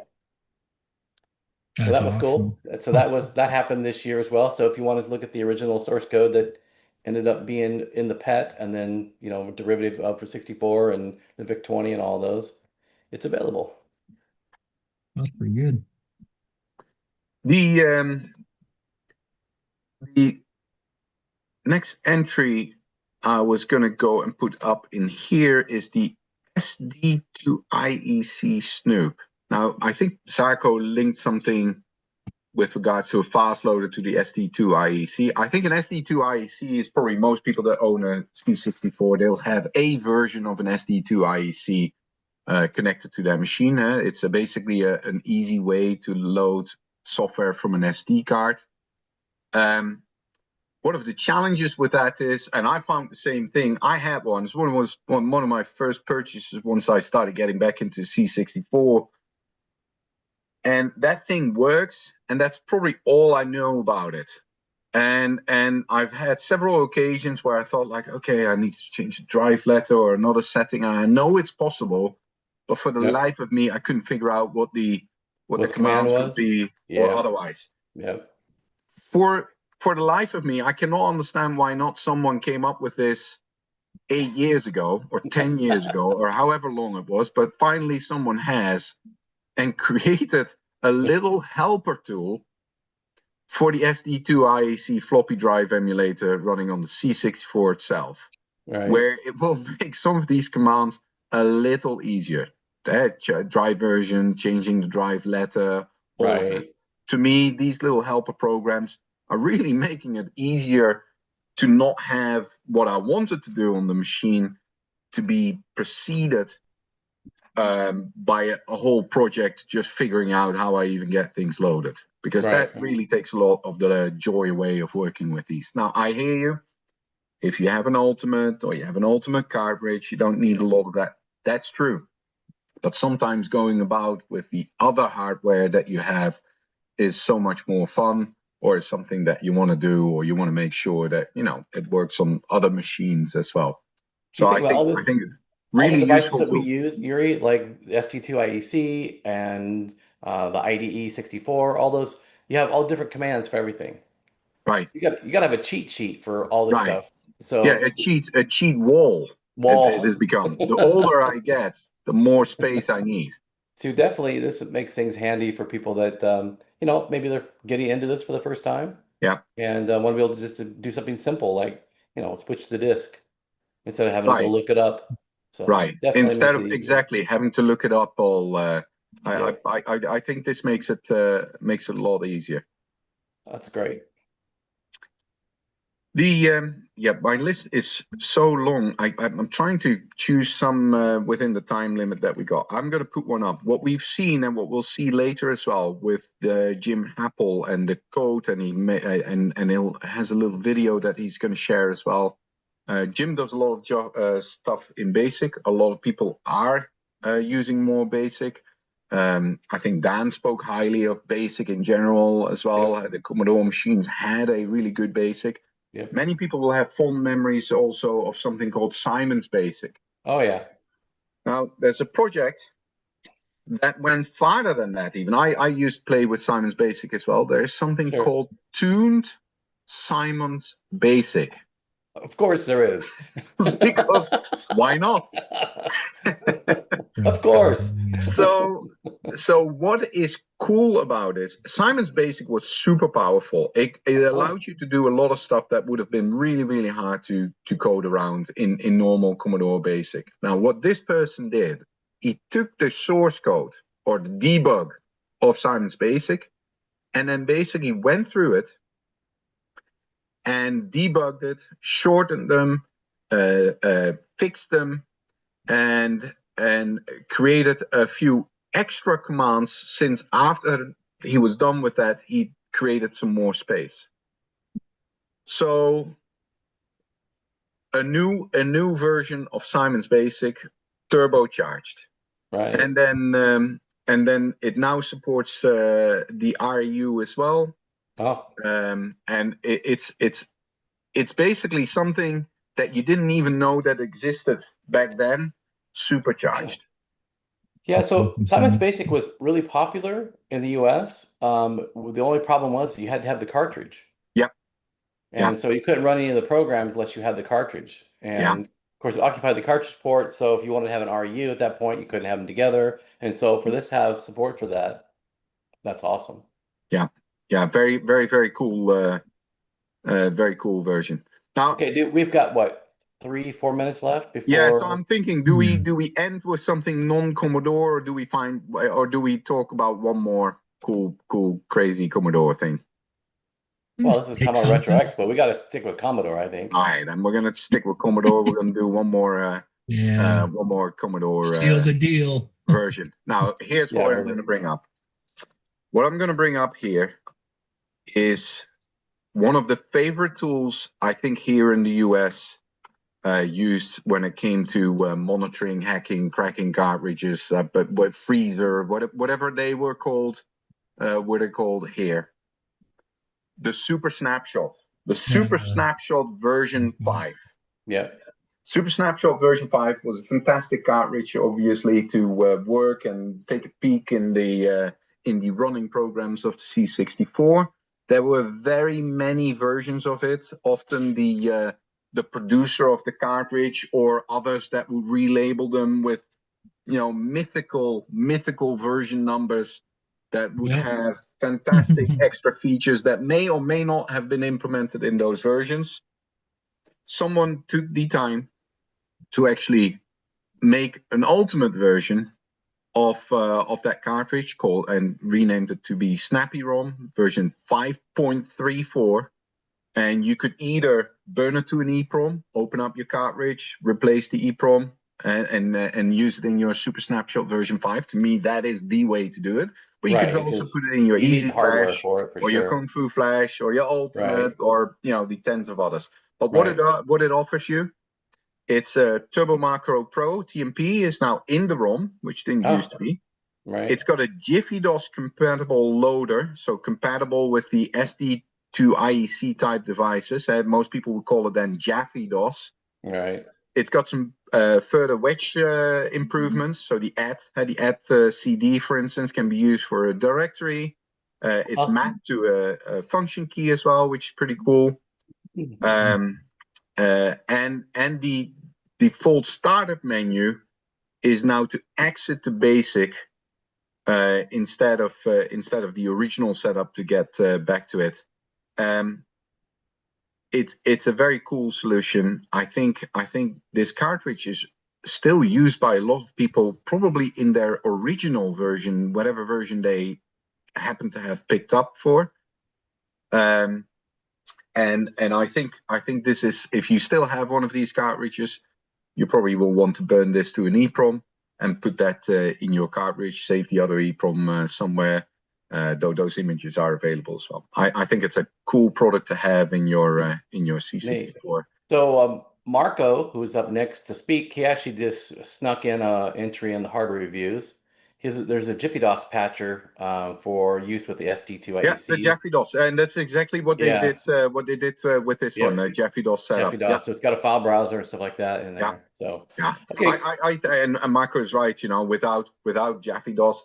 I think that's such a great improvement if you have an SD2EC. That browser, that file browser is fantastic. Yep. All right, so that's us. That's the hardware review. If you take a look in the hardware reviews room under the presenters, you're going to find a whole bunch of things that we just talked about. Lots of stuff. Quite a few. So I think we'll probably switch over now to the next segment, which is going to be Marco talking about his new replacement board for the C64 power supply and stuff. So quickly, Rodolfo, I want to see what you've got sitting there. Oh, this random thing? Sorry. Yeah. Micro Vlog Air 1 for I guess connecting the old ham radios of like the Oh, interesting. 1980s. So it's funny. I Interesting. just one of these times what I try to want to do is to probably take it apart, but then the little EPROMs that are in there because it holds the program when you plug it into the 64 cartridge on back. So I just needed some time to do that. I mean, I bought this cartridge in like Wow. 2010 or something like that for like Neat. by the dollars there on eBay, but obviously now they're pretty much next to impossible to find. It is dated 1980, 89, 89, 1989. So yeah, A so while I ago. mean, if you have like your old Kenwoods, probably Icoms and Yaesu Yeah. radios back in the day. But anywho, but yeah, that's That's that little neat. piece I probably should back up sometime. So Yeah, yeah. Very cool. yeah, but Cool. all right. Take All right. care. Take care. See you Thanks, guys. Rodolfo, for hanging out. See you later, Yep. See ya. Rodolfo. Yep. Look at that. Live Hello, on the air. everyone. Hey, Marco. Good evening to you. Good evening or good morning, You're whatever the just time is. afternoon. It just turned afternoon. It's what? Just turned Now is afternoon. it what? Okay. 8, 9? What time is it for you now? It's 9 p.m. 9 p.m. Okay. Noon here. Yeah, for me. So today we have a very special guest who has been part of CRX for a very long time now. And so Marco, do you want to introduce yourself and tell us where you're from? Yeah, of course. My name is Marko. I'm from Novi Sad in Serbia. Same as Žarko yesterday, so we live in Yeah. the same city. And what can I say? I'm a hardware tinkerer. I like everything hardware regarding retro computing. Just to give a few things. So I created one of the cartridges for the C64. It's a copy of a Magic Desk cartridge. Yeah. But it's been updated so it can be up to 1 megabyte ROM, and it was the project for CRX, I think 2020. Yeah. Am I right? Yep. So a lot of people built that cartridge. I made some updates to it from since we last talked. But there's not much new to it. Mhm. You know, It's it It just works. it just was adjusted to fit some more enclosures that you could buy and so on. Mm. Today I will talk about power supplies for the C64. But before that, let's just talk about a little bit of my other projects that that we mentioned yesterday. So you were talking about SD2IC. yeah. I made a few versions of the SD2IC. This is the latest one. It's abusing USB connectors, but just to be able to connect it to the C64 with the tape pass through. Yeah. And you need a cheat sheet, so I added one on the Super useful. yeah. There's other stuff, not much Commodore related in the last few years. I was part of a international team that recreated one of the computers from back in time in Yugoslavia. Behind me, you can see it's Team 011. It's a school computer that runs a Z80 derivative, Hitachi's HD 6480 CPU. And the team was, let's say, I said the international team. There were Ian and Bob from UK and Zoltan, who who was born in Yugoslavia, but he lives in Seattle, I think. And I got on the project with my knowledge of the machine and how it works, how it can be a little bit updated uh, for modern components that are available. The board is quite big. Wow. There's Yeah. there's a lot of logic here, and most of it is generating the display, the video output. There's a floppy controller. Here's the CPU and the RAM. Uh, it has 256 kilobytes of RAM. As I said, the HD 64 180 CPU, which is a highly integrated Z80 with serial ports and all kinds of stuff, timers. So all that you would need in a Z80 system, you have it there. There's a floppy controller here. There's 32 kilobytes of video RAM here.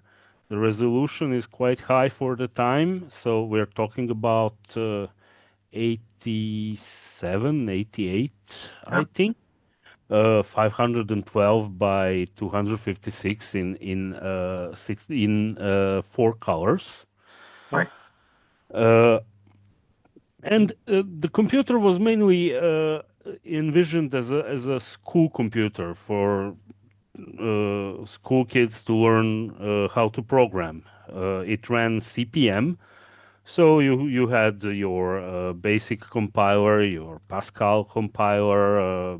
I think there was also a version of C. I don't know. And so we then went on and updated the board a little bit. We changed the RAM, so it uses only 2 chips instead of 8. It had quite difficult, a peculiar way of displaying video. It's actually generating video that what the monitor needs to generate high voltage. So it's completely non-standard. So we added, I added a GAL chip where I put the new sync generator inside, replaced some of the logic there.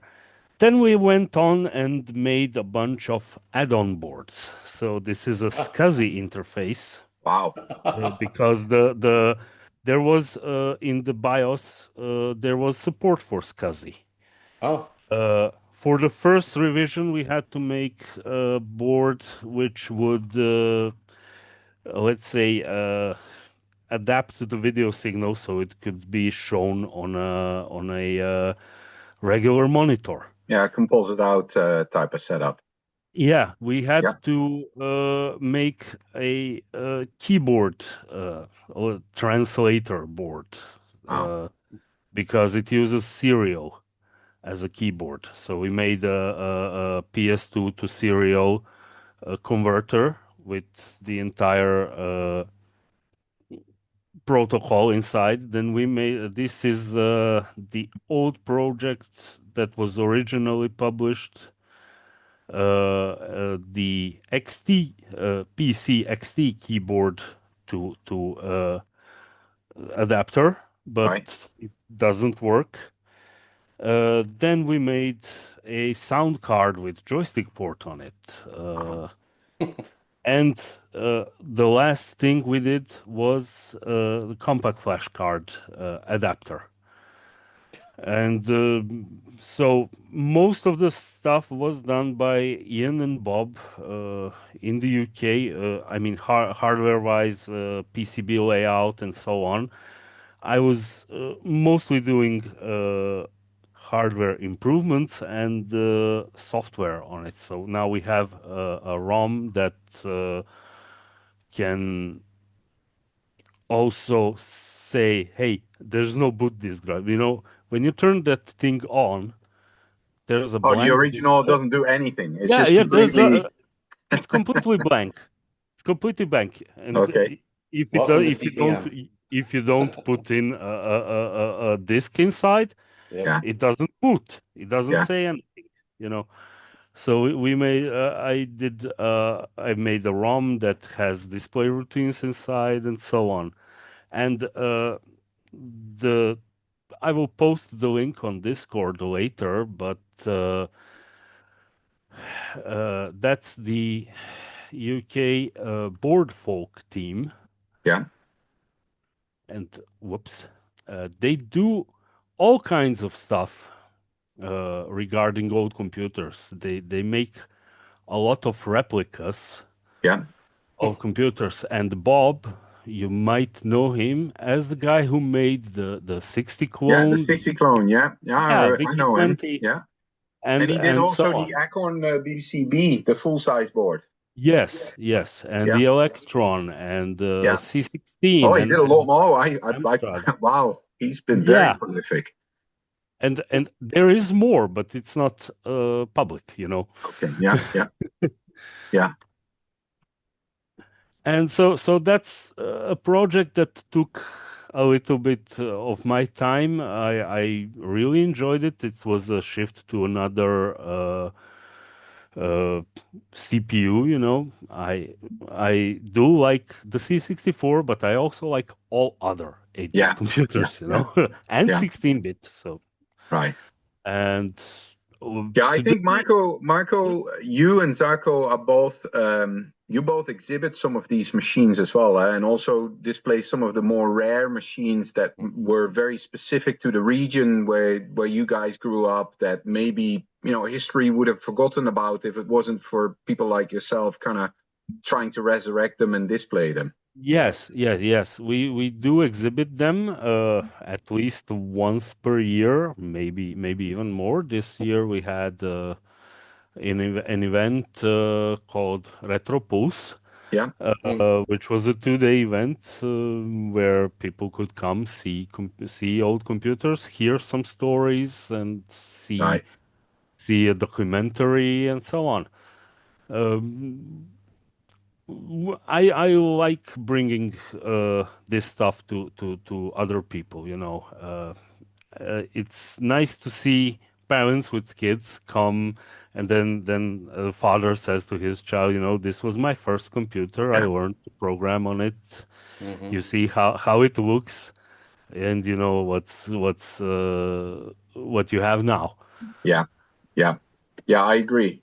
I agree. Now, we understood yesterday from Zarko as well that you kind of have become his personal help me resurrect and get this machine working again out of his extensive collection of machines. Yes, yeah.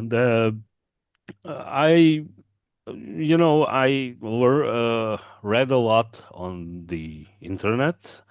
I read a lot of forums, books, and so on. Just started with repairing simple stuff on 64s, on ZX Spectrums, and so on. Then I went uh, I wanted to tackle stuff that I haven't done yet. So Yeah, yeah, start looking and just try to understand what's going on and what's the problem. right, Usually it's a simple thing, but sometimes sometimes things get a little bit messy. You don't have the parts, and you know, then there are some modern replacement things right, like right, the replacement CPU for the Commodore Plus 4 and the 16. right. You can use that, but if there's a bad chip somewhere, I had a friend gave me a BBC B to Yeah, repair, yeah, and I just didn't know the architecture, and then I had to go shotgun approach. You know, remove this, remove this, remove yeah, this. yeah. It Right, was yeah. not working now, and in the end, yeah, it was a stupid thing. It was Right, one TTL chip Yeah. that didn't decode properly the addresses, and That's all it takes. yeah, yeah, yeah. yeah. At the end, yeah. So a broad interest in a massive line of machines. Have you got a large backlog now of machines that you're still trying to resurrect and get working again, or what's the current state? Are you because what I notice here compared to Zaco, of course, where we kind of know he's got his whole warehouse behind him, if I may call it like that, his Yeah, hyper optimized warehouse. You don't seem to have them stacked to the brim behind you.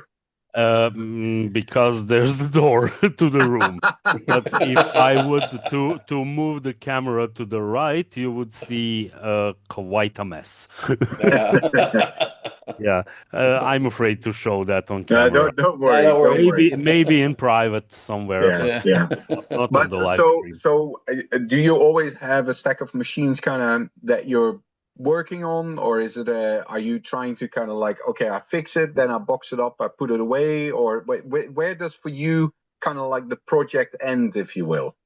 Well, I don't like to keep a stack of them that I'm Okay. working on. I just when I finish with one, then I take on the other Fine. stuff. You know, I have a C64 permanently set up on the desk Yeah. because Yeah. I do a lot of stuff with it. Yeah. But all other machines are, unpack, do some stuff, pack it. Right. I don't have that much space to work on, and yeah, currently a few other friends are waiting for me to finish their stuff. So tomorrow is Amiga recapping time, Okay. Yeah. So you kind of plan those in like that. So Yeah. your C64 is a permanent on your desk. That's interesting. Is that how this project came about then as well? Was it a need, or was it something that you were just interested in kind of seeing, could I create a different solution for this, or how did this project come about? Well, it's really simple. I had a stack of one type of C64 power supplies. Yeah. These ones, I Yeah. think they were only sold in Europe. Yeah. I'm Yeah. not Correct. sure, and these are highly repairable. So Okay. that's the first thing, and the Yeah. second thing. From a previous project, I had 5 regulators, coils, and so on, and I was thinking, what should I do with those? Yeah, create a replacement board for the power supply. Sure. Yeah. Yeah. Unfortunately, it's only for one type of power supply. These bricks, if you call them like that, they're really bricks. They have a hard resin inside, and you cannot get you can get it in an entire block out, and if you're lucky enough, you can chisel out the transformer. Yeah. But Chisel. That's the right yeah, word indeed. yeah, Chisel. Indeed. Yeah. yeah, and others.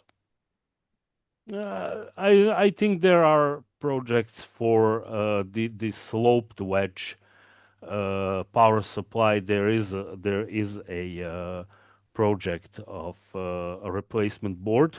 Right.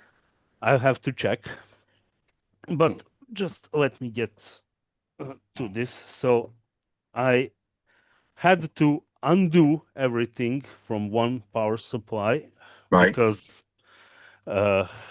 I was in a hurry, and I did all 4 of them that I had on hand.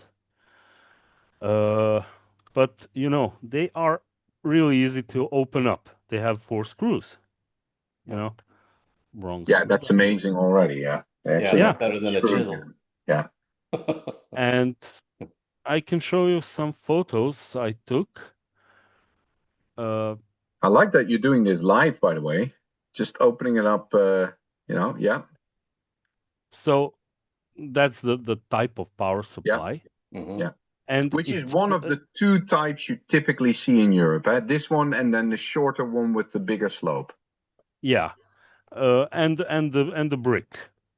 Yeah, and the later version. Yeah. Yeah. So this one was a bit damaged inside, but Yeah. you can see there's not a lot of resin there, No. and Yeah. you can put it in a container Yeah. and then pour hot water Water. Yep. outside. Yeah. The resin inside will soften, and you will take pliers and remove the entirety of the Yeah. insides. Yeah. So here's the power supply open. I already Mhm. disconnected the cable. Yeah. You desolder the wires, remove the cable, and then Yeah. when you heat it up, Mhm. you just take your pliers and pull this board out. You have to So it wiggle goes it a straight. little It bit, goes straight up. and it will go straight up. So this Okay. was pre-removed, but Yeah. and Yeah. you have your board with the 7805 regulator, Right. which you Wow. can see it's really dark around the Yeah. Yeah. Yeah. diode. It For sure. definitely It heats had up. It heats up. a few hours of heat. Yeah, few hours. Yeah, after few hours you cannot touch it. Right. So you throw this away, Yeah. and then you get So, your Marco, let me pause you here for a second, yeah okay? yeah. How does this particular type of power supply show end of life? Does it peak voltage? Does it stop working? Or does it lower voltage? What does this Uh, particular type of power supply in these power supplies, I noticed that they overvolt. So they Yeah, the overvolt? Okay, that's so they common. kill your machine. They're Yeah. yeah, machine killers. they can kill your machine. Yeah. Okay. The usually the 7805 is shorted. Yeah. Yeah. Okay. So definitely something that is going to cause a lot more damage than just a machine not working and a quick fix. Yep. Yeah. So the board has been made to accommodate this type of power supply. As I Yeah. said, there is I think a project for the second one. Yeah. And so the LM 2596, if I read correctly, Hmm. is a good regulator. Yeah. I mean, I got some feedback about this, saying it might not be suitable for retro computers and so on. But I also saw some other. As I said, I had a previous project that I was working on. It's a ZX Spectrum clone board that has this regulator on board, and it's working nicely. Yeah. So It's a good, reliable part. yeah, it's a reliable part. So uh, from the original board on the power supply, you can only salvage these fuse holders. Everything else you can throw away. Yeah. But the fuse holders and the fuses, if they are okay, you can take them. And so, shall we assemble it live, or just put in a built one? What's your what's the consensus? What now? I'm sorry, I'm Uh, looking at Discord right now. oh, shall we solder one, Yeah, sure. Yeah, go Yeah. or for Yeah. it. Yeah. I like. put a finished one inside? Well, so let's pause on the. Let's pause on this. When you Okay. chose to design this, when you Yeah. chose to design this, Yeah. kind of was your thinking like, I'm creating now a solution that is going to last at least another 30 years, that is going to work in an enclosed environment that we know is the draw of a Commodore 64, depending on what you connect to it, is actually can be pretty high. Let's say you connect an EEPROM programmer to it or something else, the draw can be the power supply can get pretty warm, Yep. given that it's a Yeah. closed box. Yeah, my idea was just to keep the heat away from the power supplies. Okay. On the 5-volt line on the coil, you would have like 10.5 volts AC. That equals to around 12 volts DC. You have to drop 8 volts, linearly on a linear regulator. You Yep. have a lot Yeah. of heat. Yeah. Yep. I mean, there could be. I probably should have added some overvoltage protection here, but yeah, project is open. So if somebody knows better, then yeah, Well, I please. can tell you that. So I use that same part in actually military applications, and they have a 2596 HV, which is a high voltage version of that part that we use. Yeah. So that has a 50-volt input instead of being limited to a 24-volt or whatever that normally is. So that's a Yeah. good source. But that's a great regulator because the fact, like you're saying, that when you start pulling current, it's a switching regulator, so you don't have the loss. No heat Yeah, no issue. heat Yes, on it. yeah. Yeah, There's Yeah. no loss. yeah. The bridge rectifier is actually the hottest part Yep. In Yeah, the yeah. entire For sure. in the power supply now. Yep. Uh, so my idea was actually, yeah, get a few power supplies running. Yeah. Maybe give one board to Žarko if he has a Yeah. few of those. If he needs, I'll make them. If anyone needs them, I probably can make it. But yeah, I posted the project on GitHub, so anyone can make it. It's also on PCBWay shared project, just as almost every other my hardware project. Yeah. So Yeah, Marco, and have you considered kind of like doing upgrades to these, or have you considered kind of like because there's a lot of people that are wanting to use their original power supplies. They've worked very well for them for 30 years. They understand now that they need some fixes to make sure that the next 30 years work. They are not necessarily keen to buy some of these new power supplies. There's a lot of new power. Loratec in Poland has some. There's some others in former Eastern Europe that create some solutions there. But a lot of people say, I'd rather just use my original power supply. This is a great solution for that. well, I think it is a great solution for that because a new modern well, let's say a new modern power supply can be good. Yeah. But it also can be bad if it's badly designed. Right. Yes, that's true.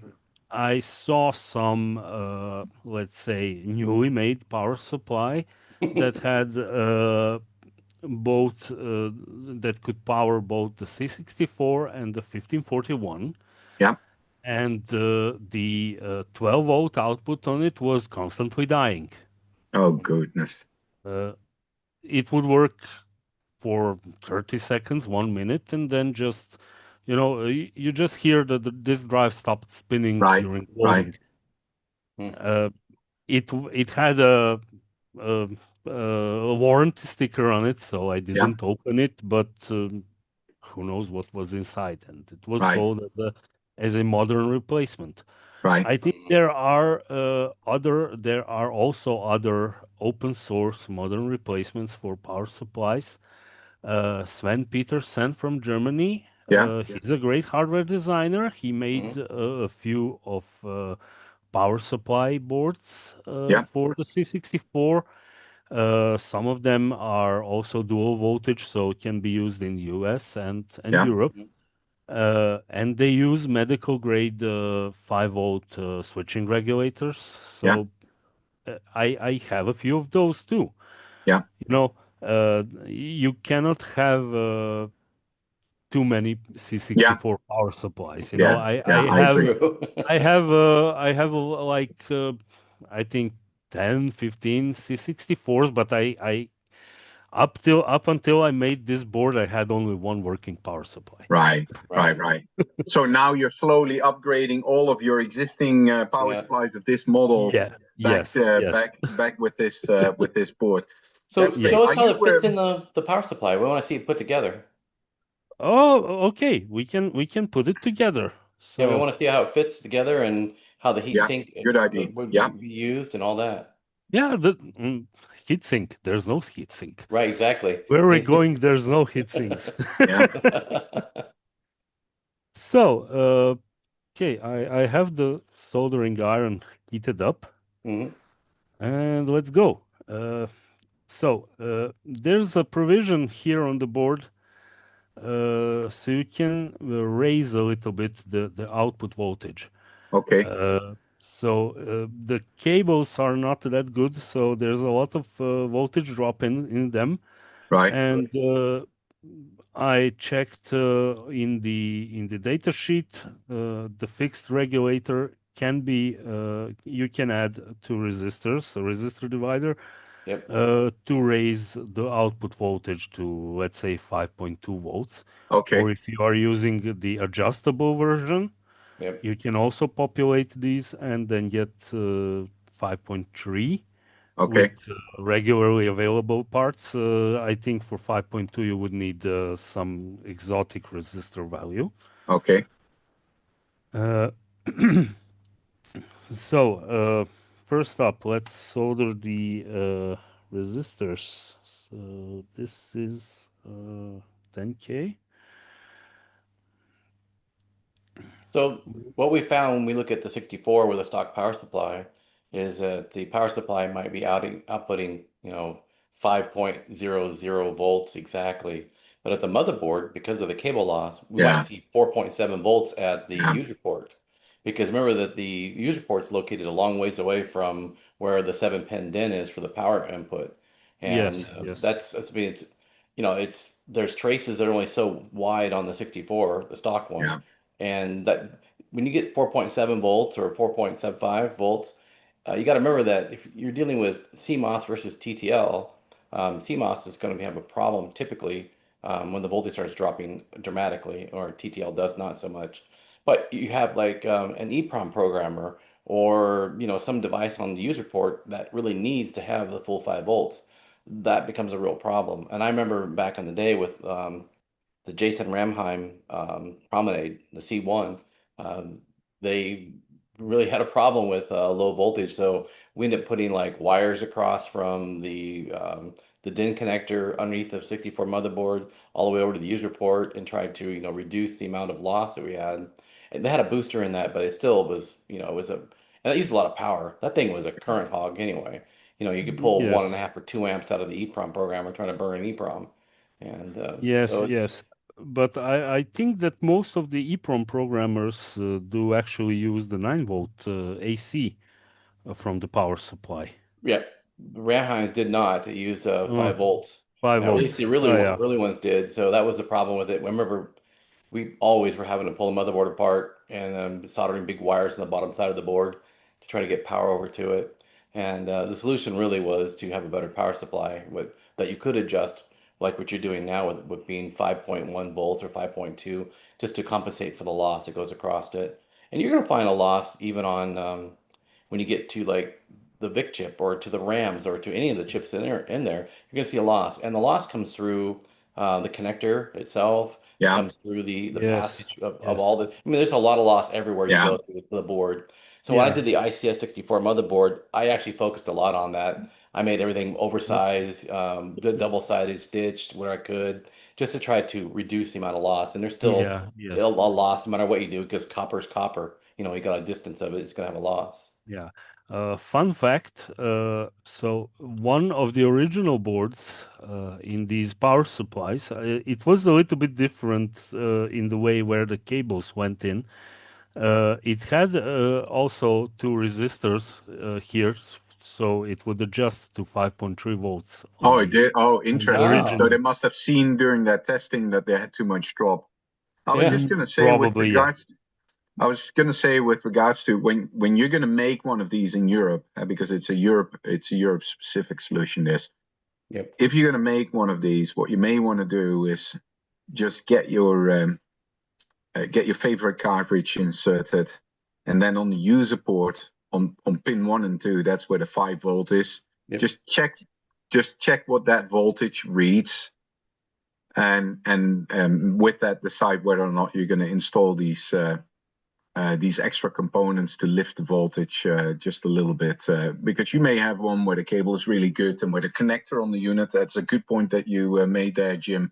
Often the connector on the side of the C64 is terrible, or the switch. The switch has gotten so bad as well. Yes, the switches switch is can bad. add really Yeah, the switch There's a adds a lot of resistance as well. yeah, a lot And of you may want factors. to kind of get some deoxit or something and spray that in it, and Yeah. let that work out a little bit. But many people will not want to invest in $100 toolkit just to create power solution. So just do a quick measurement there, and then you'll know whether or not you want to add these components. Yes, I measured actually the voltage as you suggested. I measured the voltage on the user port, and it was bang on 5 volts Oh, with that's the with fantastic. 5.2 volts on Yeah. the Oh, power so supply. Yeah, Right. very nice. So it works out. I Yeah. say, Marco, I think you've soldered before. Yeah, as Mitch Altman would say, if it smells like chicken, you're holding it wrong. Oh, that's very true. Yeah. Yeah. So I mean, you can see it's pretty simple to assemble the unit. You don't have very many parts in general, so Right. Yeah, yes, Yeah. there are not many parts, but the tracks are a bit wide, and there's a large ground. copper Yeah. ground, Yeah. and so I made a lot of vias here just to transfer the heat from the regulator to Yep. the Stitches, backside. good. Yep. Uh, but yeah, you really need a soldering iron that can go up to 400 degrees Celsius, or To make what's sure that the flow, yeah, because the ground plane is going to take a lot of the heat. 750 Fahrenheit. Yeah. You really need a lot of heat Yeah. to I like how you've designed it for the next 30 years. Thank you. That's now, Marco. Just for those people in the US that are wondering, like, where, and lifted up one of their power supplies. We don't have this one, so don't even start opening it up. We don't have this one. We're not that lucky. The vast majority of people here will have the infamous potted one. Right. The very first 64 power supplies were similar to the this. very first ones, Yeah. with the black cases. ones. You could open those. You could pry those open, and those are indeed serviceable. Yep. I've got one that's exactly like They had a really bad cable, so you definitely have quite a bit of voltage drop on those. Those often don't work, not because they go over voltage, but just because they can't keep up with the voltage. Yeah. When you get to a point, there you go. Oh, there you go. gosh, That's that one in the middle is the infamous one. That thing would get so hot. You can see the discoloration as well. They would get so hot. You could bake an egg on those things. Yeah. So how common are these for you, Marco? Are those the most common ones? The ones in the middle? I think yes. Yeah. Wow. Well, I usually saw these older, so later models, the light gray bricks. Oh, the one on the right. The one on the right, Yeah. but yeah, I saw all three of those, and Yeah. I think there was at least one more model that was available. But why I put this photo on? So they all have the same part number, 25 1053-11, but they have the sub version different, BV 83810.1 or dot one slash 2. So that's the only difference you can, even the this gray brick has the same part number. I Oh. checked a lot of them. So in Žarko's collection website, I checked them, and they all have the same part number. That center one was yellowed on top, and I think that's from the heat. Yeah. Well, we used to joke and call them foot warmers. Yes. Yes. During the 90s, when there was war and crisis here, but you still had your C64, you could heat up your legs because the heat in the apartment wasn't working. Right. Oh, wow. So yeah, it's a pretty quick build, really. Yeah, yes. I think, yeah, I finished in one afternoon all 5 of them. I actually had to desolder this one No, so to demonstrate I could do soldering. the That's I build appreciate that. build on the That's very nice of you. Yeah. yeah, no problem. I like show and tell, you know. Yeah. I like to talk about stuff that not many people do really appreciate, but in close circles, yeah, we like showing stuff, and I like to show some projects. Yeah. You Well, I know, think this version of show and tell will make it easier for people as well that may have had some soldering skills, but maybe are a little bit afraid to just do it based on reading it. They can actually follow along. That makes it good too. yes. So I finished the board. I soldered everything. Yeah. Yep. And now let's install it. So I kept Okay. the footprint of these connectors here the same. Actually, on this board I had a little oopsie. So the transformer leads are still in the exact same sequence. Yes. Yeah. All the leads are in exactly the same sequence. Excellent. And on this one they are not, but on the one that I published on GitHub they are. Yeah. And I found out the hard way. Oops. Hopefully before plugging it in. After plugging it Oh in. gosh. But there was no harm done. Okay. Well, Thank that's goodness. good. That's more Yes, luck than yes. wisdom. I heard squealing from the power supply. Yeah. I said, "Oh no." You're shorting the board. Yeah. So just bend the leads from the transformer back and wind them around the holes. Can you I gotcha. see? Let me just move on to the preview. Sorry, this overhead camera is a bit. It's all good. It's good. It looks good. I have you on Looks good. spotlight, Okay. so it's zoomed in, so it looks good. So you just twist these wires with some tweezers or pliers through the holes. That's also a mechanical stability thing, so Right. it will Hold it in keep the place. board in place. Mm. Just twist them around. And these two for the 5 volts. They have the same voltage on the windings. They're just thicker wires. Oh, Both windings are 10.5 volts AC. Got okay. it. These are a bit thicker, so they don't really come into the holes.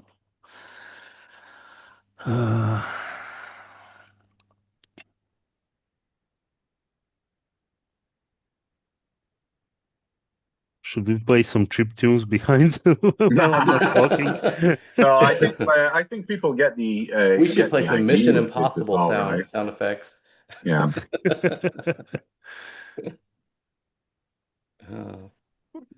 Yeah. So And here's the thing to remember with these: the transformers have never been the issue. The transformers last Yes. lifetime. It's not like the Rosen had gotten broken or anything or shorted or anything. They're very, very reliable. They can short out. They can if I think there are some models with thermal fuse inside Yeah, the transformer. So if that gets broken, then you can throw it away. Right. You have a brick. Right. The let's say the collectors of copper will be satisfied they found that in the trash. Right. Right. But you're only going to have a problem with the transformer overheating because of the problem with the 5-volt regulator being shorted out, and now you've got an excess amount of current being drawn through the transformer. Yes, that's the only issue why the transformer can overheat. Yep. If the regulator has shorted, you don't have the output, but you're wasting all of the energy from the transformer in the regulator, in the heatsink. Right. Yep. And then we get the original cable. It has 4 Thank wires. goodness color coded. It is color coded. Yeah. Nice. The 2 black ones are the AC. It doesn't matter where you put them in. You're right. But first things first. Let's check The if output it's voltage. working. Yeah, that's a good idea. Let's see if it squeals. Yeah. Currently, it won't. Oh, that's good. That's kind of nice in any case, because the 220 volt side is actually, on the underside. It's not actually exposed. Yes. It's isolated. On the underside, and there is some resin about halfway in the transformer where the primary winding is. Right. So they are pretty safe. Yeah. So You're let's working on the see. low voltage side of the of the transformer. Yes. So this is nice, not 12 good. and a half. Yeah. That's not good. That's DC. Oh, that's DC. You've wrongly wired it. I did something wrong. Now, you remember, I think you said that you had to change the sequence of the wires on this one compared to the new PCB layout that's published, right? Yes, but it's not the issue. It's probably the that I put the resistors on the divider wrongly. Oh, swapped them? I swapped them, yeah. Yeah. Let's see if we can pull it out without desoldering. No. Well, let's maybe. Do you have another one there where you can show the voltages as such as how they would be read? Yes, I have one, so I will. Maybe open that's it. an easier way to. Yeah. So, but one thing it does teach, and is indeed that these resistors, obviously they have the markings. You got to triple check your markings and the resistor value, and then put them in the right resistor location. Yep. If you don't, you're going to start boosting the voltage to a level that most certainly should not go into the C64. I'm sorry, but my overhead camera died. Oh, it's okay. So this also teaches a good lesson too, that make sure you test before you use. Yes. And not only that even if you do these 100 times, that doesn't stop you from testing your own work. I think that's it's very easy to make a mistake. Yeah. Especially when you're talking. Yes. Okay, just let me put this one. Oh, perfect. There you go. Good. Yeah, that'll be good. Good view. Yeah. So let's connect this one then.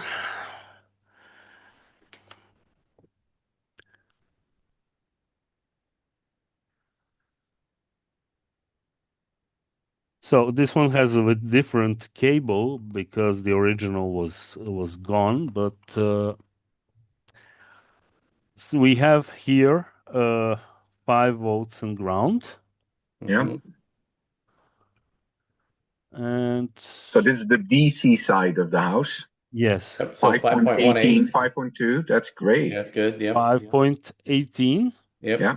And on the connector, we should have around 5.15 or so.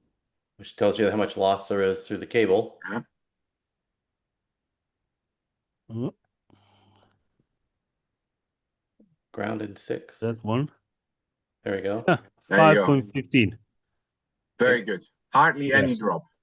Yep. So that's good. Yes, and on the AC winding, we have like 10.2 Yeah. volts. That's 10.2. fine. Okay. That is okay. Yeah. That is Yeah. okay. Yeah. Because directly the 9 volt is not used. It's also rectified inside. Right. The AC is used only for other equipment, but it also gets rectified inside. Right. And so that's mainly that is the build. So That's good. I love So it. what we need So- you to do right now is put a label on the one that you wired wrong, so you don't forget that you Oh wired yeah, it. yeah. Put that one to the side, or a little piece of paper or something that says "Do not connect." Exactly. Yeah. yes, I will fix it immediately Yeah, after yeah. the stream. I Yeah. know which one it is. Yeah. So, Marco, this is a very cool solution for anybody in Europe that has this model, and I really like that you put that picture up with it's this one and not these. Yes. Yes. Because that makes it super easy for people to not just go off a model number. They can see what it looks like. They could even open up theirs to see if that inside looks the same. I think that's a fantastic way of doing it. Yes. It's easy to order these components. I presume that Farnell or one of the other local suppliers, they'll all have these very common components being used Yes. at this PCB, right? Everything is just plain common components. Right. You can get them at any supplier. You can even get them on AliExpress or whatever. Right. So wherever you want to. Hey, and Yeah. then Marco, this project now, because this is one of the things that I noticed with projects on GitHub. We just in the previous hour we went through a lot of projects. I love using GitHub to kind of go through projects. And one of the things that I wish more GitHub owners would do is when a project is done, they should really just say a big fat headline saying this one is now final. Right. So that people know, okay, it's ready. It's ready to, or you can do this. I'm no longer tinkering with this. It's considered done. If I make a new one, I'll make a new page or whatever it is. But this one is now the one that you have published is final. If people would want to do that PCB way, because I think you link like that, or just do a Gerber upload to JLC PCB or a local provider. Whatever. I don't. I always publish everything. Right. I will write down that this is done. Yeah. So people can make it. Yeah, But I so people can start always making it. publish all files on GitHub, so you don't need to be tied down to a certain PCB Right. provider. The certain place. Yeah. I'm using all of them. Yeah. You know, I was looking through some of my stuff yesterday, and I found my prototype Magic Desk cartridge board, which was homemade dual-sided PCB, so it was wow etched at home. I think I went through 3 or 4 pieces before I finally got the alignment right. Right. You know, Yeah. it was actually the first time I was doing a double-sided board at home. You know, I have a lot of stuff going. I think 95, 94, 95. So that much that time ago, you know, and I was doing everything at home, and you know, in a few years. From etching PCBs at home, we came to a solution where you can get them professionally made for you, and get them in a week. You know. Right. Right. So hobbies became you know, much more affordable. So you know, totally. you had to Changed store all everything, the right? chemicals, had to have the exposure thingy. You know, Right. Yeah, there's before no I need for started that making anymore, right? what? There's no need for any of that anymore. The being able to Yes. actually order this is Yeah, yeah. fantastic. It's cheaper to get them ordered from Right. China Yeah. and Right. you A know, lot less work, that's for sure. yeah, yeah. So I made a exposure box out of an old scanner and put a timer and a few UV tubes inside, you know, so I could uh, churn out Oh, boards you when did I needed them. you did right. photoresist boards, I yeah. had some commercial projects that needed quite a few PCBs, and that was a long time ago. So before JLC PCB and Yeah. PCB Way, and now we get boards from Yeah. China in a week or two, Yeah. Yeah. and yeah, and I really wanted to thank to the entire CRX team for popularizing the Magic Desk cartridge. That one is crazy, right? How many people have one Yes, of those? It's I insane, right? I checked before I came online and checked on PCB Way on the shared projects Hmm. site. Uh, there were in total between all different kind of Magic Desk cartridges. Yeah. There has been 1,100 Yeah. orders, and Crazy, right? that doesn't say if person order 550 or Yeah. 500. You Yeah. Right. know, So, you know, Yeah. at least 1,100 Yeah. It boards. has been, and you know, it's interesting because it's a very easy solution. I still use mine as well. I've created all the versions of yours, including the one that maybe not everybody knows about, the 264 version as well. Yeah. yes, Because I yes. think that is a super cool solution as well for the +4 and the 116 and the C16. Yeah. Yes, yes. It's super useful for that as well. I think it's I have something in the works. oh, we got a Oh, little peek behind the curtain, behind the Yes, door. it was actually done quite a long time ago. I don't Uh-huh. remember when, but I just didn't have the time and to finalize the project so I can publish it. Uh, it's this. Oh, It's oh, the 4 big ROMs. megabytes. Yeah, big ROMs. Yeah. love it. Big ROM, 16-bit ROMs, but Yeah, used in 8-bit mode. yeah. And it's 4 megabytes, and Wow. it's compatible with Gmod 3 Oh, addressing. fantastic. Super, yeah, So super. it's not programmable through the C64. It doesn't contain the flash EEPROM and so on. Mhm. But you can Žarko's generator already supports this, and Mm, Yeah, you can put 4 megabytes of your games. wow. super cool. And yeah, and I recently found out that there's a whole entire project of people putting multi-load games like Space Taxi, like Hostages, like Creatures 2, and so on Yeah, Magic Desk cartridges. So yes, purposely not on Easy Flash, but on Magic Desk cartridges. And yes, I found Mm. this photo on Lemon 64, and yeah. those are all Magic Desk boards. And I will share the link to the pages on Forum 64 and Okay, on Lemon. So you can download the conversions and burn them right. to ROM. Have have a your favorite game on a cartridge Yeah. that is Nice. So, loading time. Marco, it's interesting you say that. I used the same when I exhibited the 10 SX64s at VCF West. I used your same solution to put one game on. I had everybody choose a game that we would display, and that's how we set it up. So not using a final cartridge or anything, but using this instead. I think it's a great solution. Yeah. Yeah.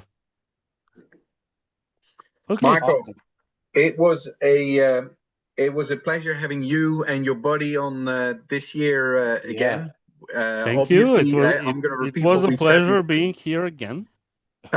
We've got high expectations for next year. I think I kind of have had a preview into what we might see next year as a cartridge, or maybe something else. Who Probably. knows? Who Who knows? knows? Who Yeah. knows? I Who like knows? the show and tell as well. Yes. Thank For you. those people that are going to buy these or build these or look into these, check out the GitHub that Marco has. He is super approachable as well, so don't Yep. hesitate to reach out. Both Marco and Zarko are known for a quick response and just their open source efforts, which is really appreciated. Yeah.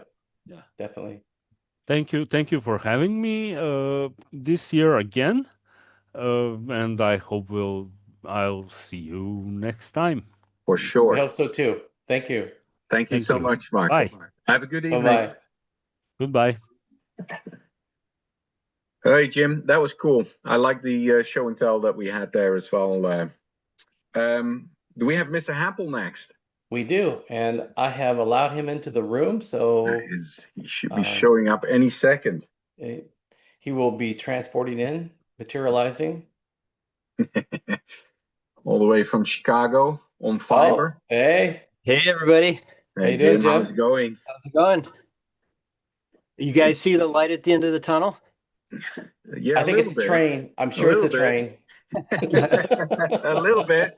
I Good job love on that the you show, got the guys. right color set up there as well. I do like that. I am kind of missing the green machine though. Yeah, I know. I've got the classic bread bin here, right? Yeah, I know Right. you like the green one. I know. Jim, of all of the crazy projects, well, obviously, Jim, let's do a quick introduction for those Yeah, people, those definitely. 5 people that don't know you yet. Yeah, Jim Happel here in Chicago area. Just happy to be here and just show off my latest project. So, Jim, you're obviously quite renowned for all kinds of not just crazy name, but like projects that people would have thought like, yeah, it makes total sense. I would have never even thought of it. Probably the weirdest and wildest of all of them is the virtual reality setup that you created a few years ago. Yeah. That is featured in quite a few of the YouTubers as well. That was a huge hit. That was like 5 years ago. 5 years already. That's Yeah, crazy. isn't that amazing? That is amazing. I hope you don't get any requests for those anymore to build those. I'm sure if I made more, people would want them. That's crazy. Then, of course, Stupid Wow. Patrick's had the ultimate everything cartridge Yep. Yeah. for the pet. Yeah. The question people always ask is when is it available again? Because you kind of build them in batches. I do. I've heard this theme a lot this weekend that people enjoy creating these things and sharing these things. But then it comes to like building them. It's a Yeah. little bit, it's a little bit of drudgery. It's a little bit of Right. like, oh, Yep. do I really want to do this? And I've tried selling like kits before where Oh, yeah. you'll leave all the soldering up to the end user, Right. and I've sold a few of those, but most people want them turnkey, like put together. So Yeah. Yes, they do. you do what you do, right? Yeah. For me, I'm just doing this for fun. Yeah. Well, obviously we're very grateful because obviously you're always the great host for Chicago Midwest. The whole Apple family gets inundated with whatever geeks come to town, Yeah. and sometimes we bring our stuff back home, and sometimes it stays behind at your place. Yeah. And then we always get something cool to show as part of these shows as well, because you always come up with a new idea of, hey, let's try out this and let's create something that could be like a cool crowd pleaser or something for people to tinker with and really like pulling people in some interactivity. So I do appreciate that. I think Yeah. for this talk / interview, you had prepped a video. Did you want to run that first? How did you want to do that, Jim? Yeah. Why don't I try to share that? Let's see how this works. Okay. Okay.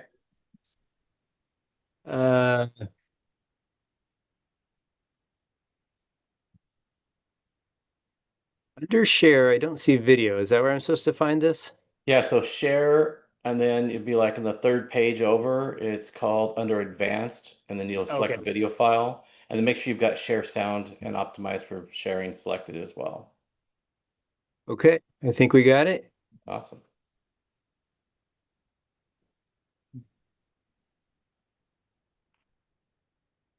Now find the file. Oh.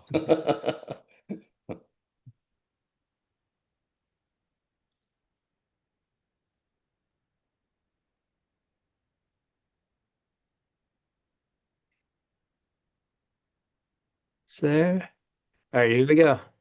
Okay.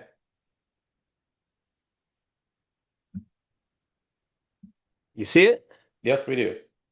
Hey everybody, it's Jim. Thanks for checking this out. I'm recording this video for the CRX show. I'm going to be talking about my Meshtastic 64 project. I do have videos online demoing this, so I think in today's talk I'm just going to talk about how the project came about, how it's constructed, how it's put together, and you may see that it's sometimes easier than you'd expect to interface some of these modern devices to these old computers. So the idea for this project came about at the Vintage Computer Festival Southwest in Dallas. There was a booth there with the Spec 5 group. They had a bunch of Meshtastic radios, different form factors. It was really cool. It's really the first time I'd seen them in person, and I kind of knew right away, hey, that'd be really cool to interface that to the Commodore 64. So if you're wondering what Meshtastic is, looking at their website, it says an open source, off-grid, decentralized mesh network built to run on affordable, low-power devices. Okay, but what it does, it allows you to communicate like 200-character text messages. It's not designed to go super fast, but it's designed to go really far and really reliably.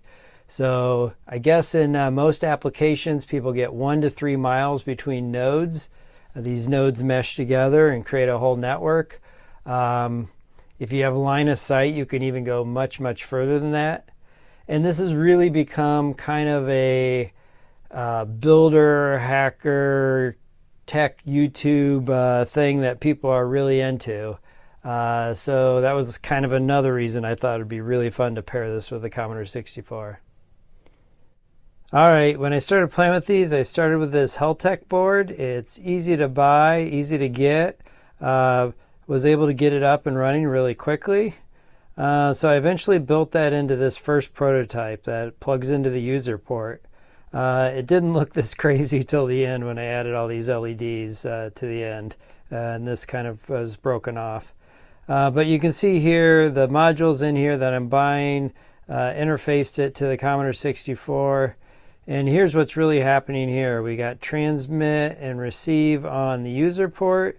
Those are just 2 lines coming into this voltage converter, and those go to the Heltec board. So that's the main interface, is just a serial communication between the two.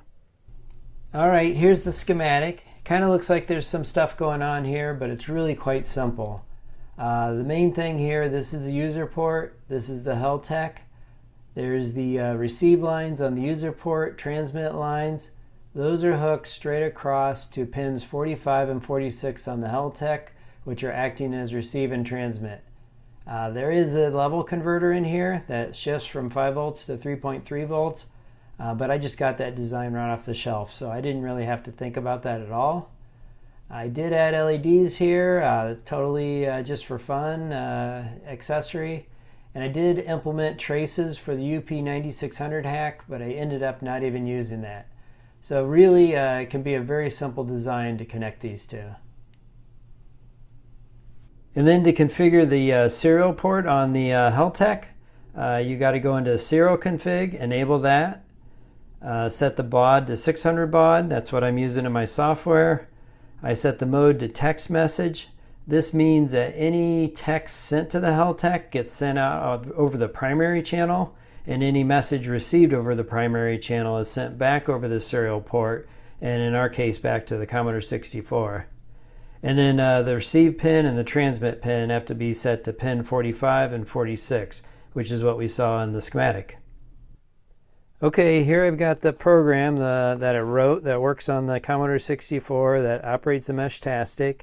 It's written in BASIC. Let's see, 1, 2, 3,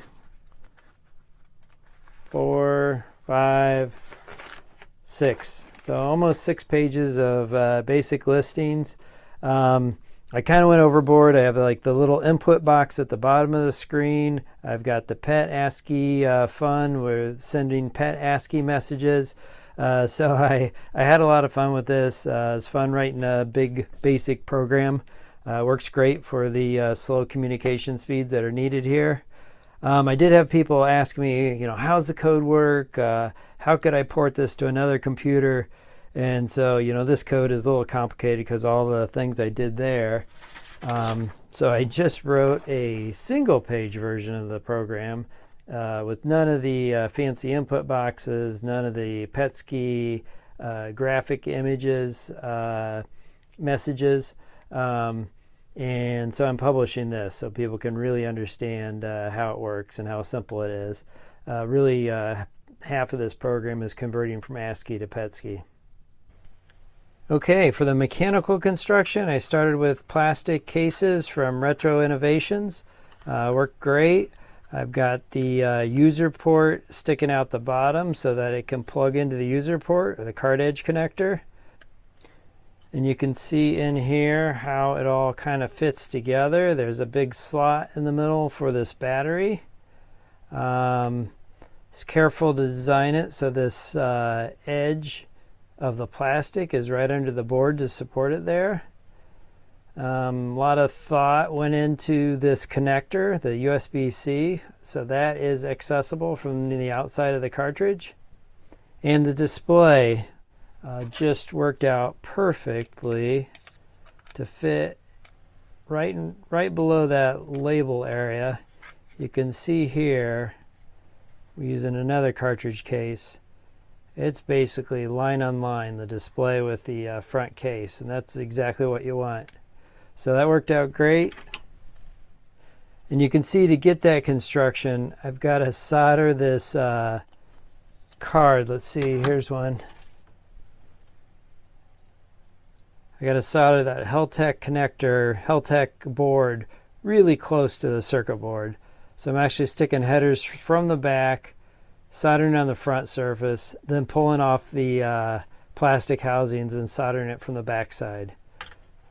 Kind of a little bit of a pain in the butt, but you need that almost board-on-board connection to get everything to fit correctly.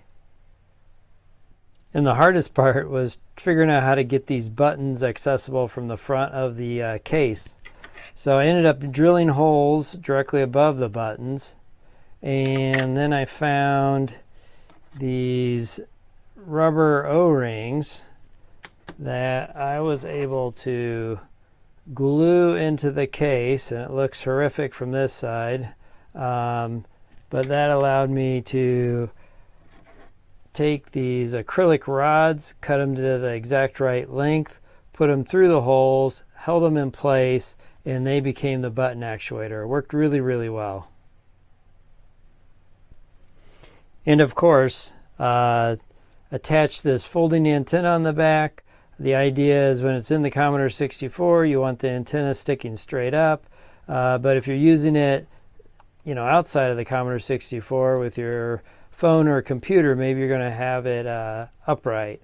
So this allows you to move the antenna around to different angles and works really well. All right, well, when I was putting this project together, I wanted to bring it to the Vintage Computer Festival Midwest. I tried to build 20 units. I got 19 done, brought them to the show, so that was great. Had some setup issues with power. Got through that. And then I set up the Meshtastic stuff and set it up with some friends. And we were able to jump on and talk to everybody at the show. They had a public Meshtastic channel at the show. The Meshtastic 64 is kept up with all the computers and iPhones and Android phones that were all talking on the mesh network. So it was really great. I did think about maybe putting the Commodore ones on their own network, but I was really glad in the end that we were on the public network and able to talk to all the public people. I did meet some lots of great people at the show, had a lot of fun talking to people. Here I got to meet Jeff, which is like pretty cool, and really had a good show at the Vintage Computer Festival Midwest. So it was a really fun project. I was glad I got to share it and happy to share it here today with you and kind of show you how it got put together. Thank you.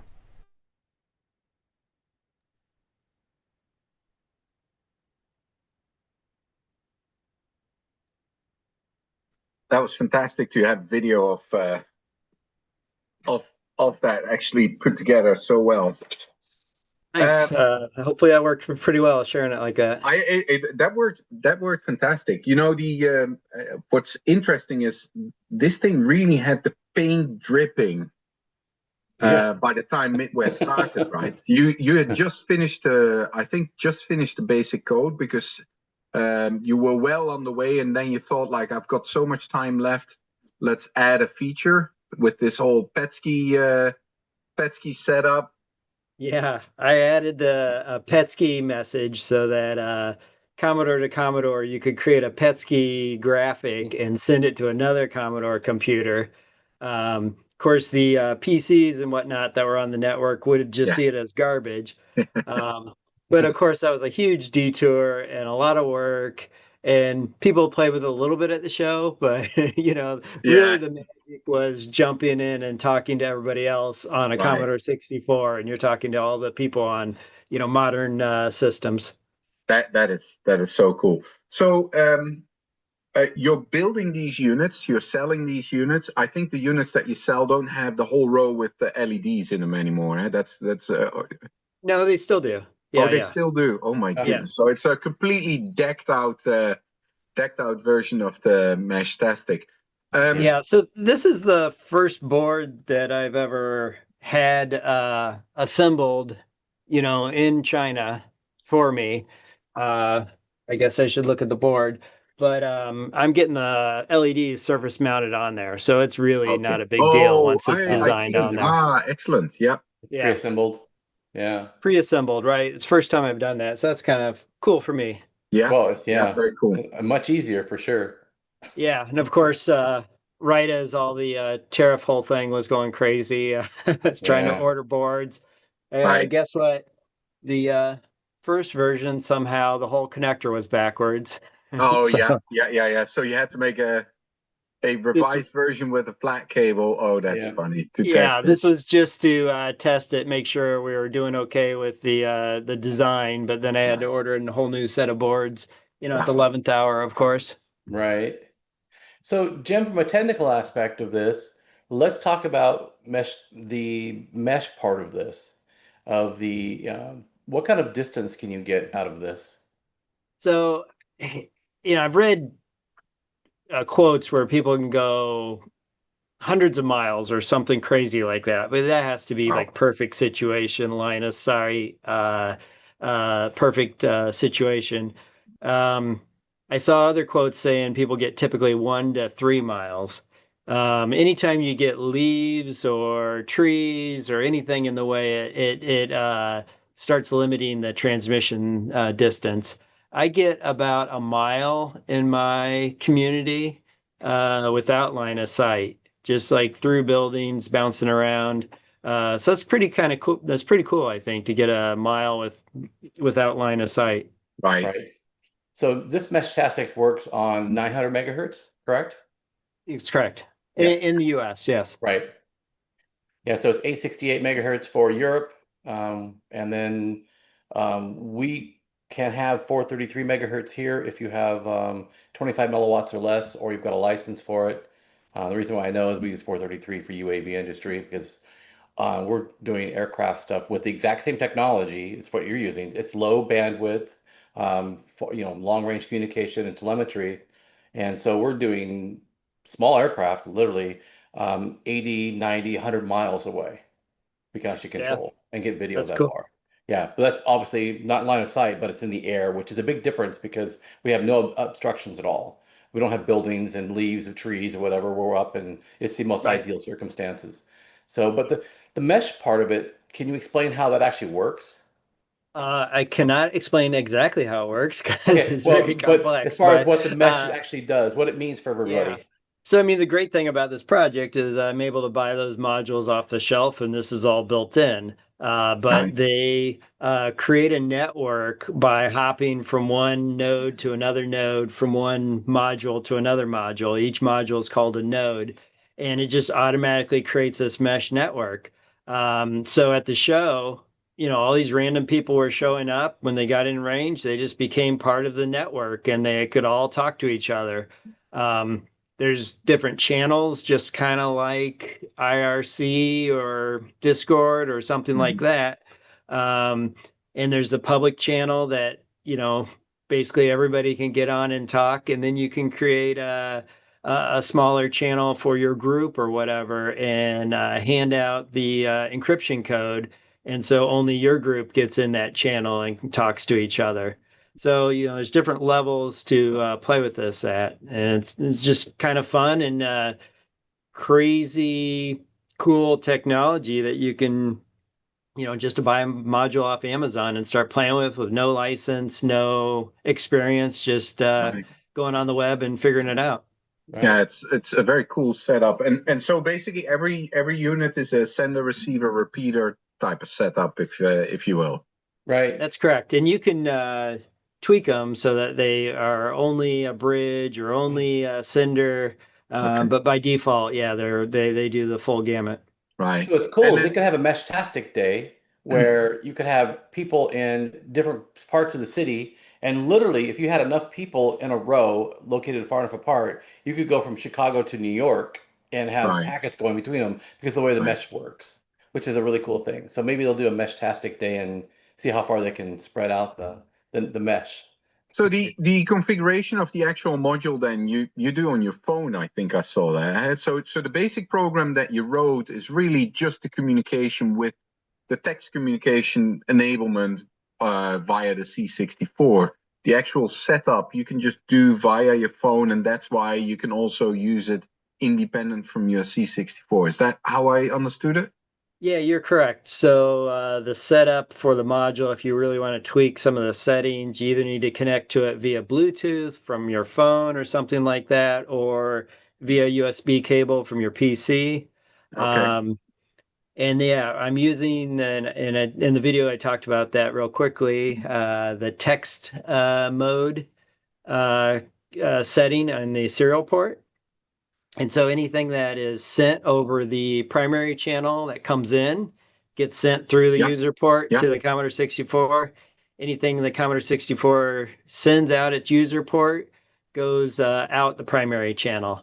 Okay. Um, there is a mode that's called protobuf. It uses the protocol buffer communication, which is it's a low level communication, but it's fairly complex how the whole packet is put together.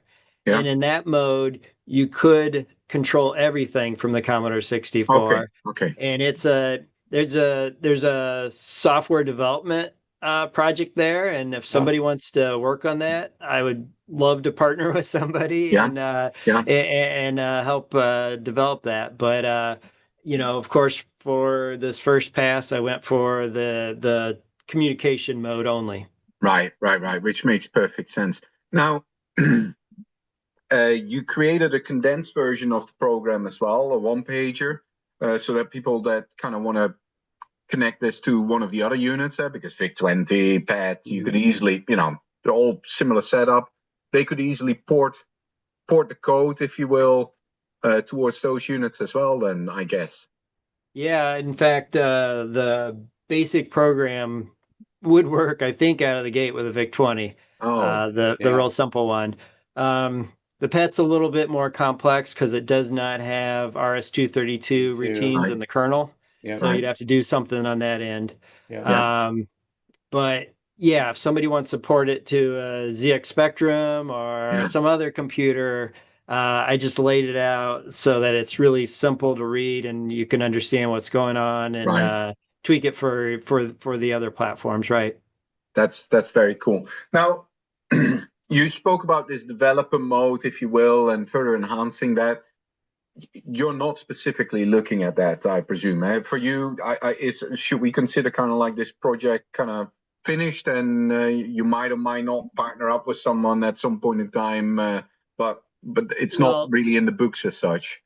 yeah, I mean, I've looked into it, and it would be a whole new software platform development. So I'm Mhm. releasing it with the basic Yeah, code that does yeah, what I showed at Midwest with a yeah, few tweaks to it. yeah. Um, the there is protobuf like routines for C. So there's a chance that it could be written in a C language and Right, compiled, right. which that's a whole separate project, and Yeah, yeah, and I'm not kicking that off right now. No. no, and for clarity, right now it's a fully functional product that does exactly what most people will use it for, which is text communication, and that's working quite famously. Yeah, absolutely. It will talk on the primary channel right out of the box, which is Yeah, pretty cool. yeah, that is And very right, absolutely. yeah, So the communication protocol is just very simple. It's done in BASIC. So obviously, if it's done in BASIC, you don't need anything fast to drive it. So you don't need an assembly language routine or anything like that to run it. So it truly is very portable to other machines. So I'm hoping that somebody will see this and they'll look at their TED or whatever they've got. oh yeah, And that's a good point too. Yeah.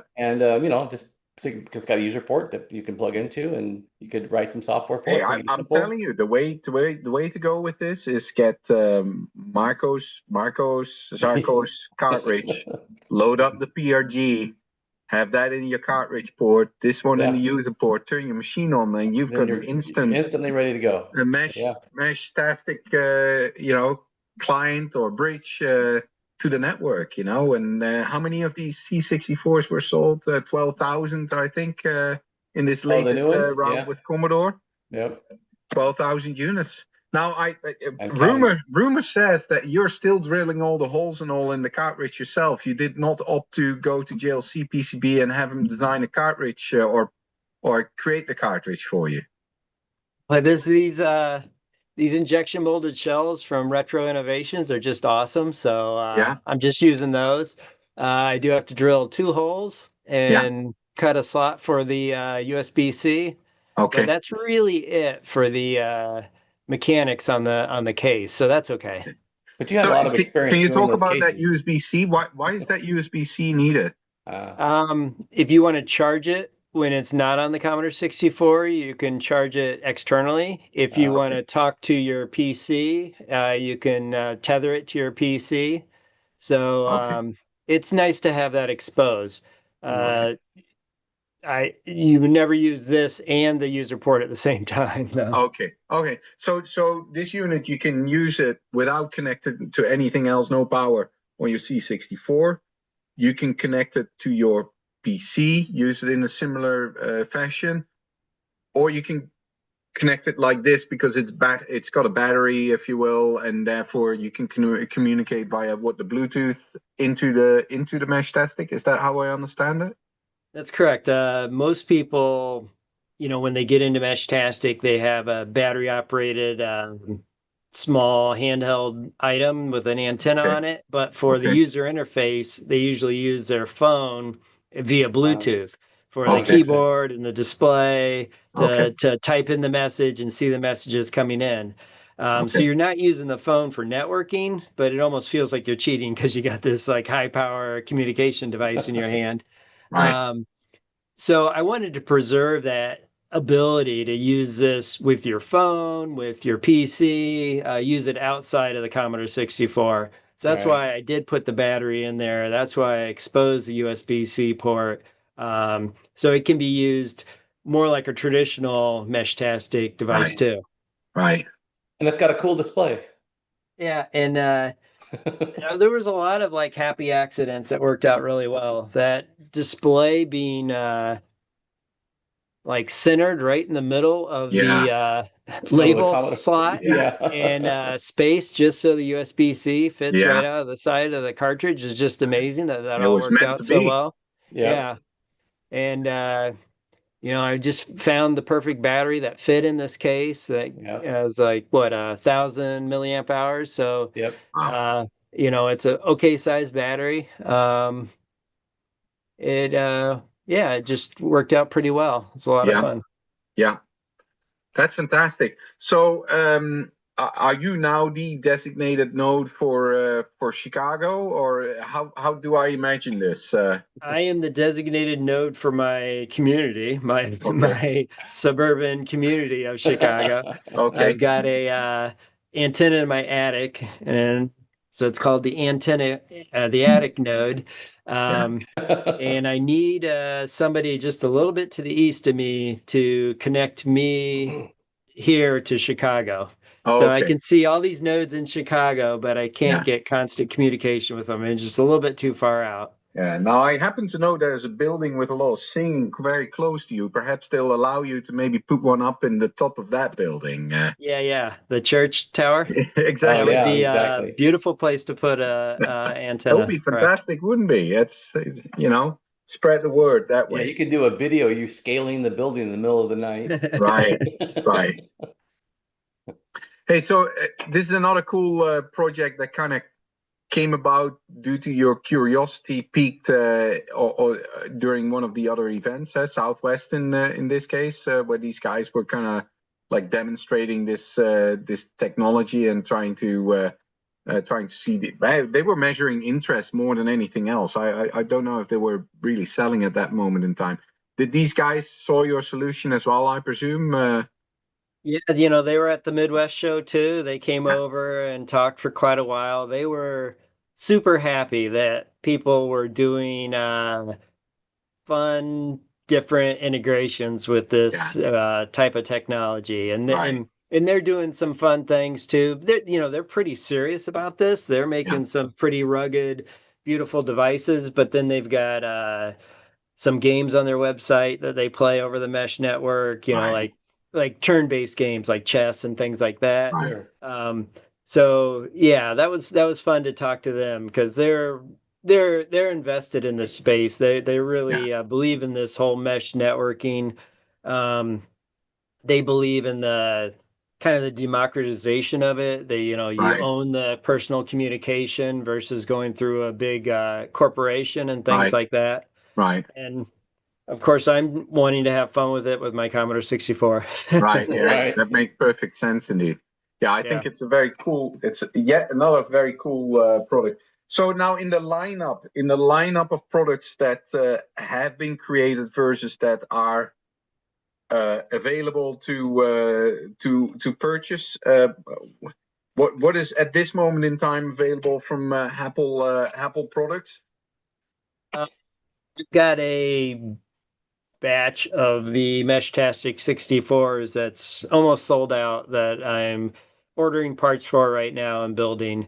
So I think I'm just gonna do things in batches when it makes sense for myself. Yeah. This is a hobby thing and Yeah. something I do on the side for fun. So that's where we're at with it, right? Okay, fine. That makes a lot of sense. Any plans to adopt to any of the other units, hobby units? You talking about different computers? Yeah. Or different? Yeah. No. Yeah, different computers. You know, what I could do, and I've thought about this, is making a RS-232 plug version instead of a user port version. Yeah. And Yeah. then you kind of are open to everyone. And Yeah. even if you could even hook it up to a C64 with a Right. RS-232 converter. Yeah. Yeah. So that would be where I'd go with it. I probably wouldn't target specific machines, make more of a Okay. generic one. Okay. Yeah, that makes sense. That will make sense. Yeah, that's a cool idea indeed. I don't think there is too much of that available just yet. The Meshtastic is fairly new still, or new enough still, for some space in that. That'd be cool too. Yeah, and it's you know, it was purely a kind of a new hobby thing versus a retro hobby thing. Right, So, right. There Yeah. wasn't a lot of call for RS-232 ports on them, I don't think. Right. Yeah, I agree. So it's a hard Yet, maybe. yeah, yet the software had the serial port communication built in, which was great. Right. Being able to enable that and then figure out what pins to use and connect it to the Heltec and the user port was a little adventure, and it was cool. It worked in Yeah. the end. That was great. Yeah, I do like it. And this is something easy to kind of demonstrate at these type of events as well. You know, I'd be interested to see in 2026 whether or not we're going to see more of these Meshtastic type of networks at these events, because it's a, you know, a great way to, you know, stimulate interactivity, and, you know, people just go sit down and write a little message here and there. It's IRC old but new again. 2.0. Yeah. Yeah. Yeah. And it was interesting because I started talking to Jason at the Midwest show before Midwest show and other people in the hobby.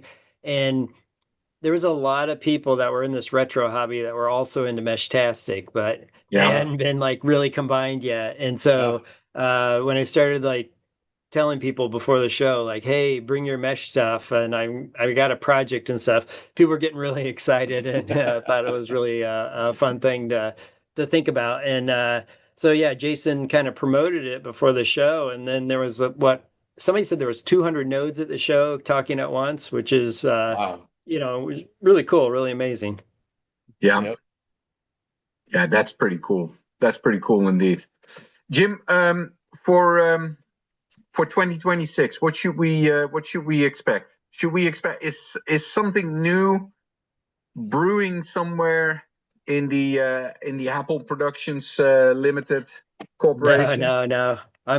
I think I just need to get this batch of parts out and focus on that for right now. So I don't have any big project I'm working on right now. No.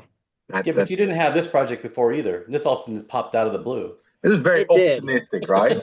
Yeah, Yeah. it did. And so it, you know, I think in 24 you guys came, some of you guys came to this show, the Midwest show, and we had a lot of fun, but I felt like the exhibit table, I think you know, I helped Dan that year with the Mega Yeah. 65 and stuff like that. So I put time and effort into other things, but my table was like I didn't have that much to show. And so as the show started approaching this year, I'm like, I really want something to show at the show. So that's kind of where this came from, is like I've often had some kind of little project or something to show at the show that was interactive and unique.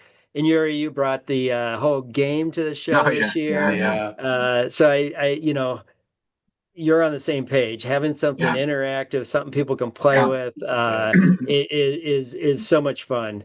Yeah, I think, and it's interesting you say that. Both you and I were at VCF Southwest as well, and while that was a very interesting show, it definitely felt that it lacked a little bit of interactivity. It was more like a museum to see, and no diss to anybody there, because it was quite fantastic to see what was brought out.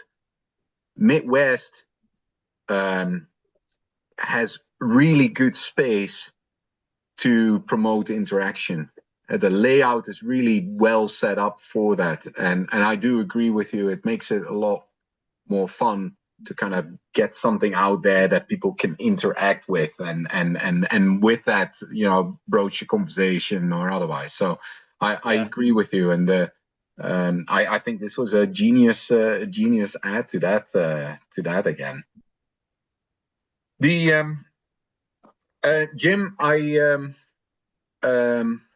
we have a next segment where we're going to talk about next year as well, aren't we, Mr. Drew? That is right, Jim Drew. Sure.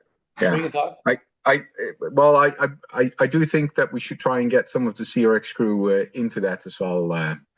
Maybe a shout out to our folks. Jim Happel, of all of the products that you've seen come by this past year, all of the things that you've seen at the shows this year? Because I think Midwest was probably the last physical show for you this year, or is there one more that you're going to be visiting, or is this? That's probably it. Yeah. Yeah, you're not going to go to Canada either, right? Okay. No So plans. what is your look back on the shows? Because you've done quite a few of them, and you've done many of them several years in a row. Yeah. What are you seeing? The same, lower, more, different? If you kind of look back, and what makes this year different from the past years? Well, from the show perspective, I mean, the Midwest keeps getting bigger and bigger, and you know, that comes with pros and cons. Yeah. But what I really liked about this year is there was an effort to get all the Commodore guys Yeah. together. Yeah. I And we agree. were basically in one loop, and there's a few of us facing the loop. Yeah. And so you had all that common conversation about Commodore going on, Yeah. yet you still had the whole show to go explore and talk to other Yeah. people about the cool things they were doing too. Right. So I really liked that. I think that was a good tweak to the Midwest show to take a big show, but also make a section of Yeah. it feel smaller. Yeah. So, yeah, but now you've got Southwest, you've got SoCal, you've got some good shows that are popping up that are fun to go to. Yeah. And all the shows have kind of a unique feel and are a little bit different. If you talk about like the products and the projects that people are putting out there, what I want to spend more time with, and I haven't found the time, and I guess I've been busy, is the FujiNet and the Meatloaf. Yeah. Right. Yeah. Being able to network all of my Commodore files and manage them through my PC and have them on my server.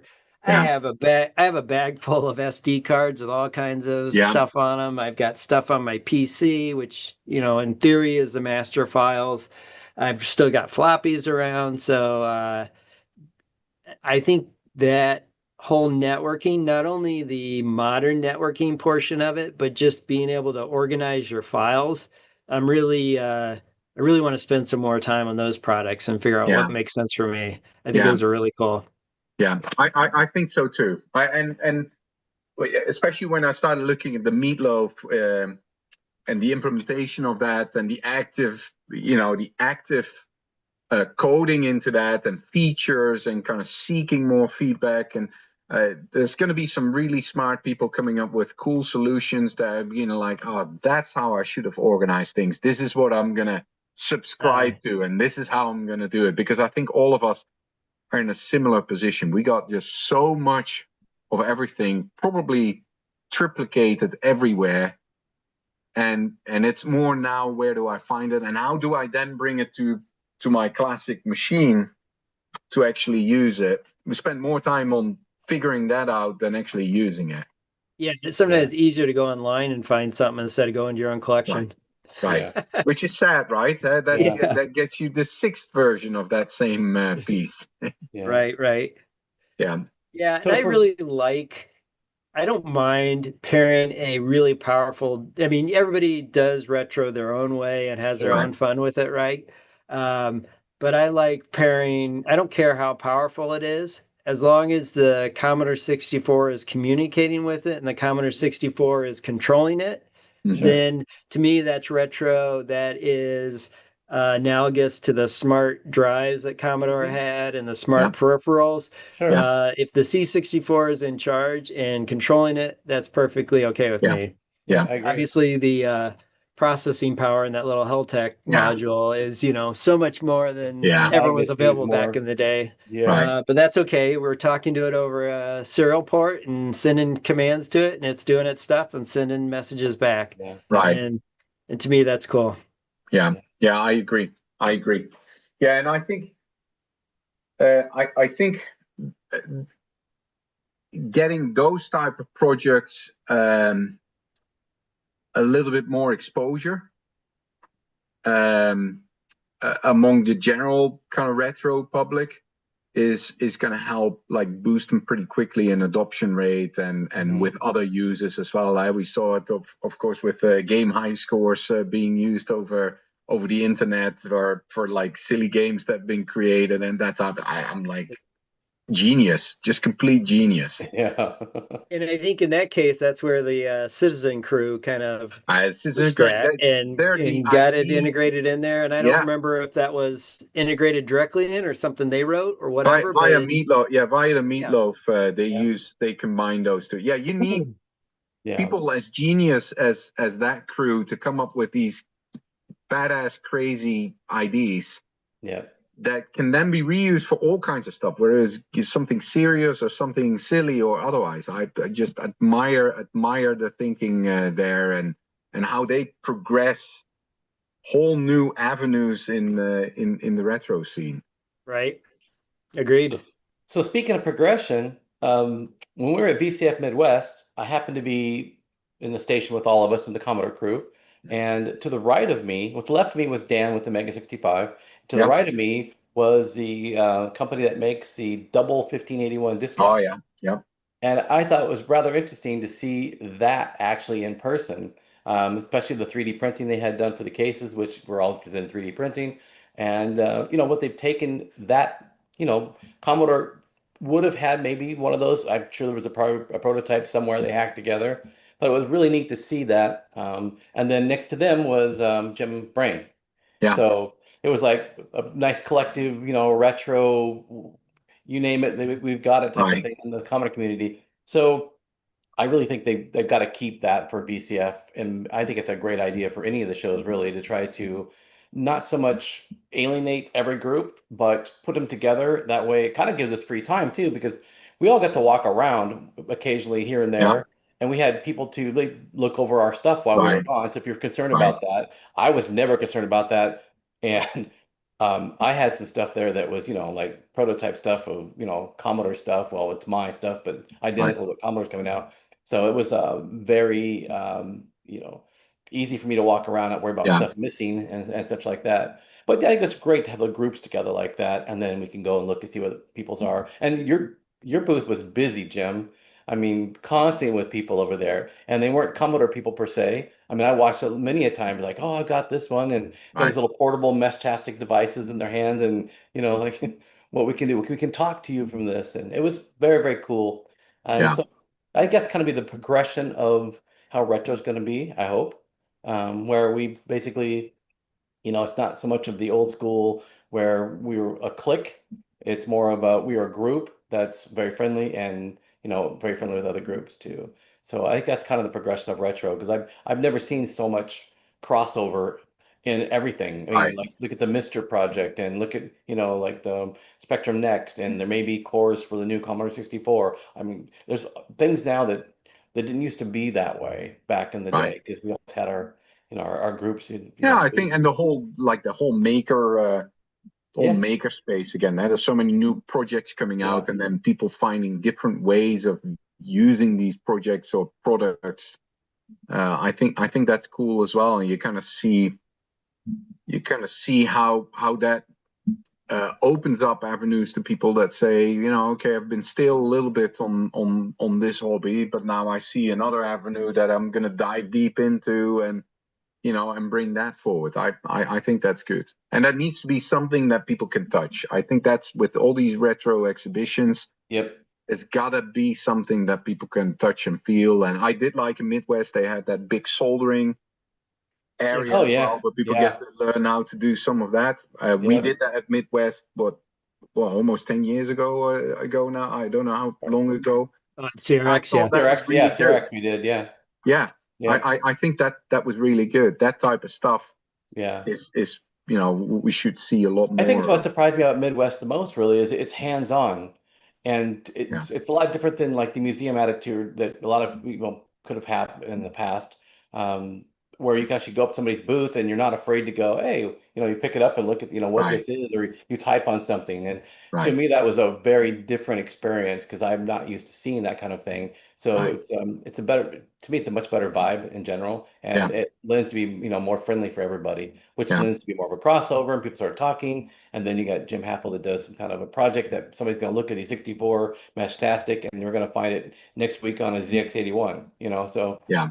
those are the kind of things that are cool that actually come out of, events Right. like that. Right. That's Chupi. Yeah. Right, Jim. Yes. Thank you for showing. No, Happel. Oh, Jim Happel. Mr. Happel.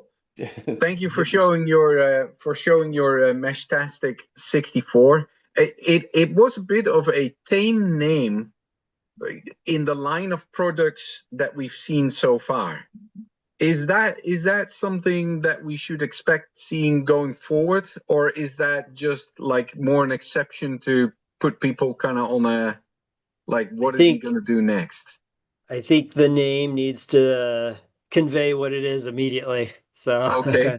I did adopt the Meshtastic color scheme, their font, so and then added the scripted 64 to the end, Right. the traditional scripted 64.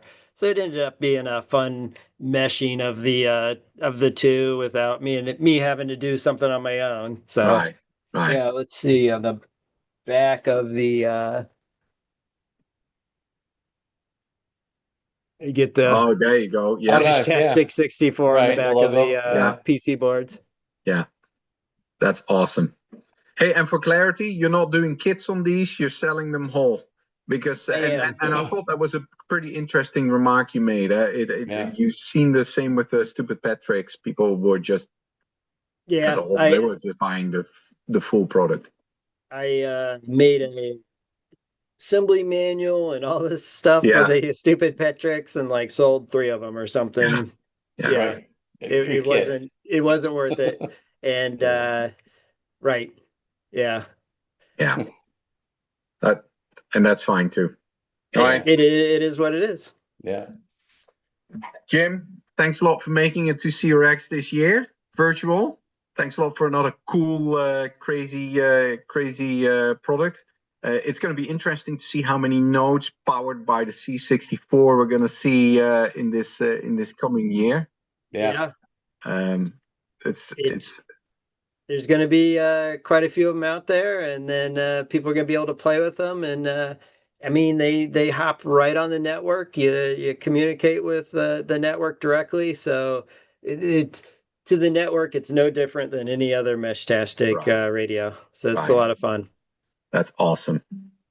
That is awesome. All right, Jim, Drew, yes, take sir. us home. Yep, we are. So I am going to be chatting about. We're a little early, but it's fine. I'm going to be chatting about the stuff that I'm going to be doing for the next.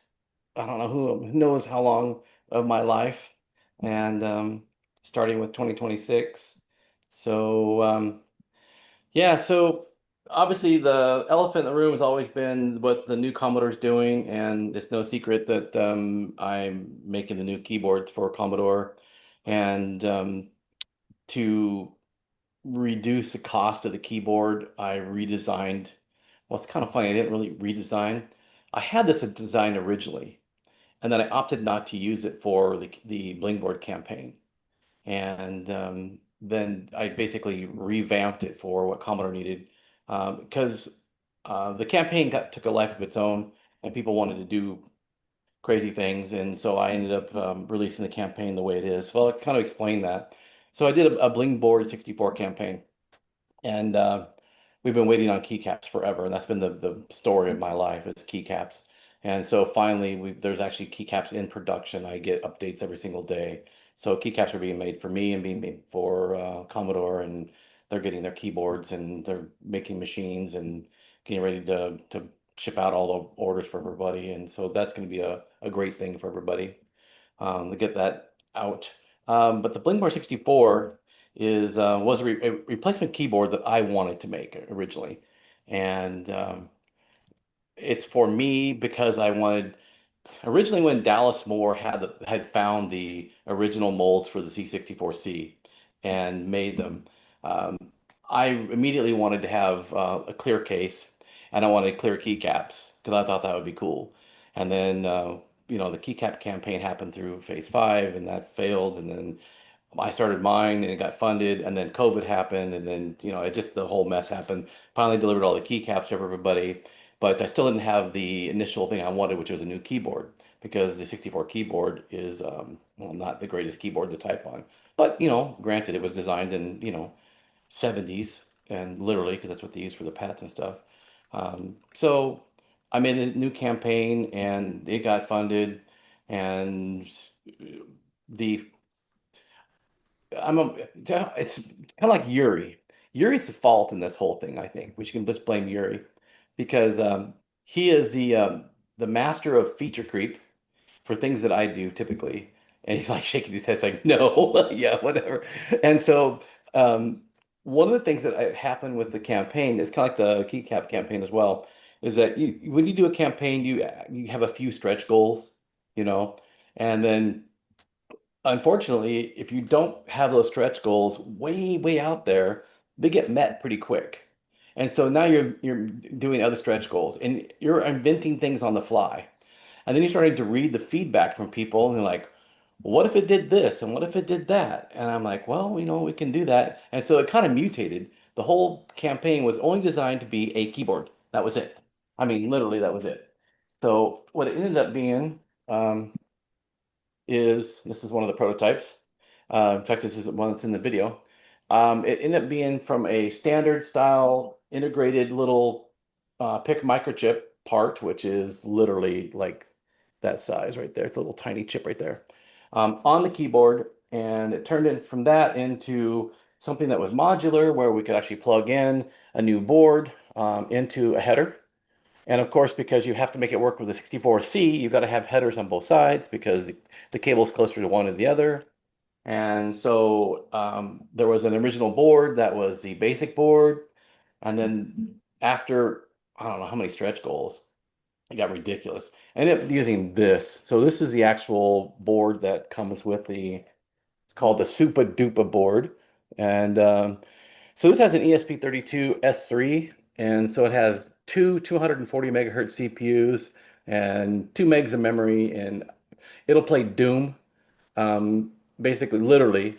And so one of the things I had designed in this, that people had wanted was an interface to the 64 because the keyboard interface itself is two 8-bit parallel ports. That's how the keyboard works. And so I made it so that if you send the keyboard a magic cookie, it unlocks itself, and then now you have access to the keyboard from the 64 side. And so doing so, I can literally put Doom on the module and send data, the graphics and sound data out through the keyboard port, and the 64 can actually play it. And so if you've seen the RAD cartridge for 64, it's the same kind of thing. And basically it, sends the graphics data and plays Doom out on the CPU out there. So that's what kind of evolved into. And that's kind of where we're at with that whole thing. But it's expensive. The whole thing got very expensive at that point because I've got plug-in boards that are bigger and all this stuff. And I had a custom cable made for the connection point. So it uses the standard header, which is in the 64. And then there's a custom cable I had made for it. It's wired cable. It's individual wires, just like the original. But I did make it so that pin 1 is white and the rest of are all black. So it makes it very easy for orientation to plug in, so you don't get it confused at all. It's also keyed, just like the original. So you really can't plug it in backwards, but I really wanted to have something that would be okay. So the keycap's been the issue. We got that resolved finally, and everything's getting done. So that won't be an issue. I can get these out now. But in the interim, when Commodore contacted me about making keyboards and stuff, I went back and I revamped this original design I had done. And so the original design was a USB type of interface. And so I had this at VCF Midwest. This is actually my original prototype of the clear board. And so you can see it's a Bling board logo and all this stuff. So if you look at the hardware on here, you can see that's a USB-C connector. It's actually a tall stand-up style. And then there's a microcontroller and a bunch of stuff that handles all the logic for it and the LEDs. And these are the beautiful keycaps, that are here with the Commodore logo and all that stuff. But people who were at VCF Midwest got to see this actual thing. And the COO of Commodore was able to pick it up and type on it and stuff to see how it would work. I want So to call the that out too. The for anyone who hasn't had a chance to actually type on it, it is a really wonderful typing experience. Yeah, I'm a real picky guy about that. Yeah. So I actually had Gatoron, which is a switch manufacturer like Cherry. They actually made custom keycap or custom switches for me. Wow. And so the color of the stem is actually like a milk white, but the springs are identical tension to the original 64, which is why I wanted to make it like your typing experience, except that as you noticed, Dan, when you type on it, it's fluid. There's no, Yeah. it's not a spring like a traditional spring is where it actually really gets harder as you push it down. It's more linear. That's why they call it linear one. So this is my motherboard that I built, and this is an IC64 motherboard. Got a Kawari in it, and I've got Chris Sakula's little miniature PLA in it, which is cool. But if you look over here, you're going to see this board. Whoops, wrong way on the camera. So this is the interface board that I originally designed, and so basically it stacks on top of the keyboard header, and it's got a USB-C connector here, and this actually plugs into the keyboard. So that's your entire connection, and that gives you your keyboard data and LED control data for the keyboard. So it's very simplistic, and more importantly, it's very cost effective as well, doing it this way. Except for with Commodore, and this is the great thing about working with Gideon. I told Commodore, the pricing we can do and all this, and then I said, well, if I eliminate this board and we con Gideon into adding this control circuitry into the U64, then we can get rid of this cost as well. So it's a much better, cost effective. And of course, what Gideon can do with an FPGA is hands down better than what you can do with the CPU that's on here anyway. And so this was gone, and then on the U64 now, you're going to have that same USB connector on the motherboard that plugs in, and so that's how the keyboard is done on the new machine. Way better, and as far as better for cost per production and stuff, but in reality, it's a much better solution in general because Gideon's controlling all the LEDs and has got the full control of the keyboard and all that stuff. So it's a great thing for the future because you can really do some really cool things with it. And so we're hoping that the demo sceners will actually get involved a little bit.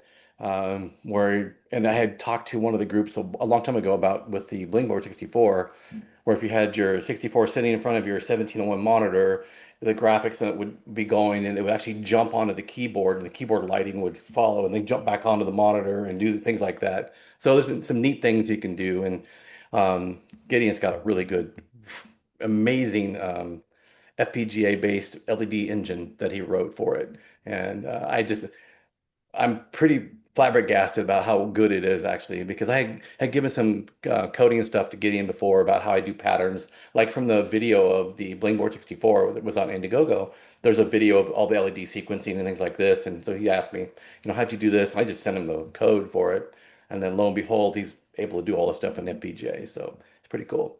He's a sharp dude, that's for sure. So one of the things that happened in this too is that people are like, well, we really like this keyboard, but I've got a 128D that's missing my keyboard. Is it possible for you to make a keyboard that's external instead of the one that goes in the box?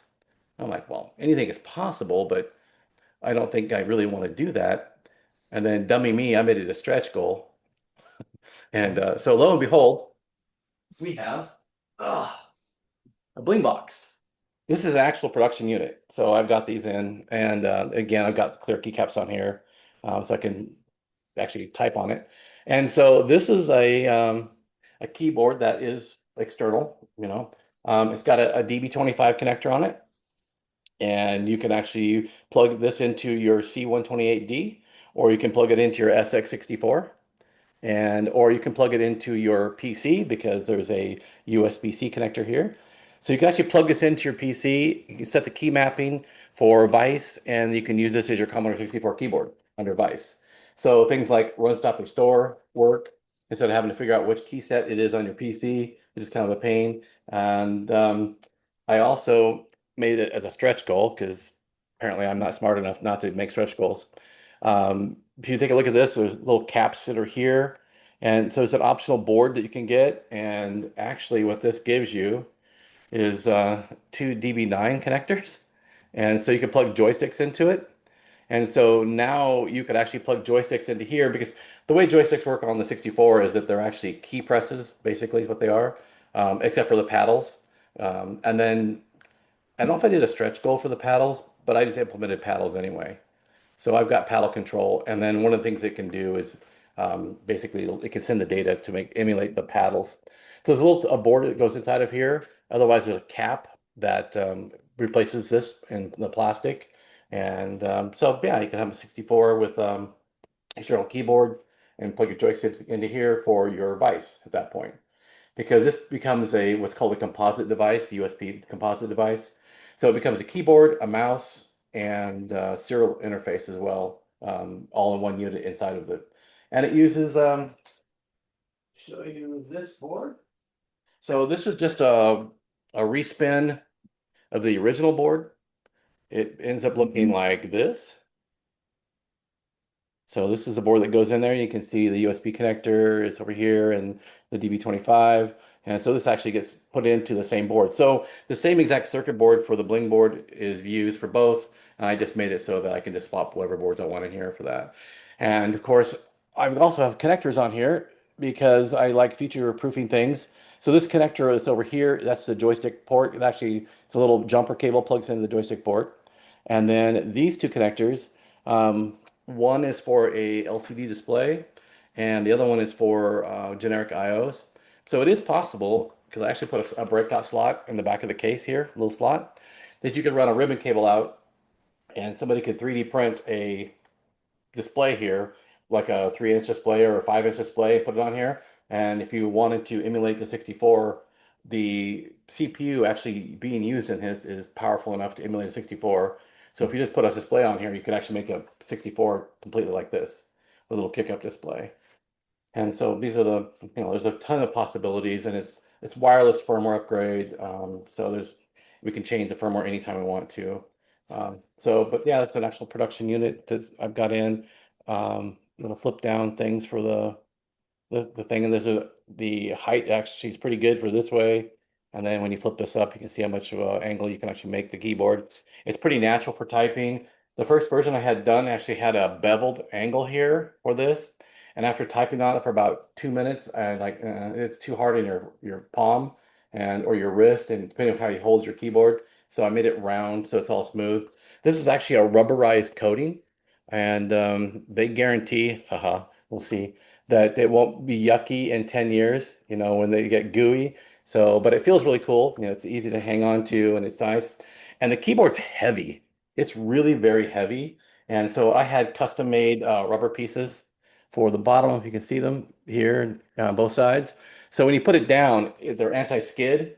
But it's so heavy, it's not going to move anyway. But with those, it stays planted on your desk, so you don't have to worry about it moving around at all.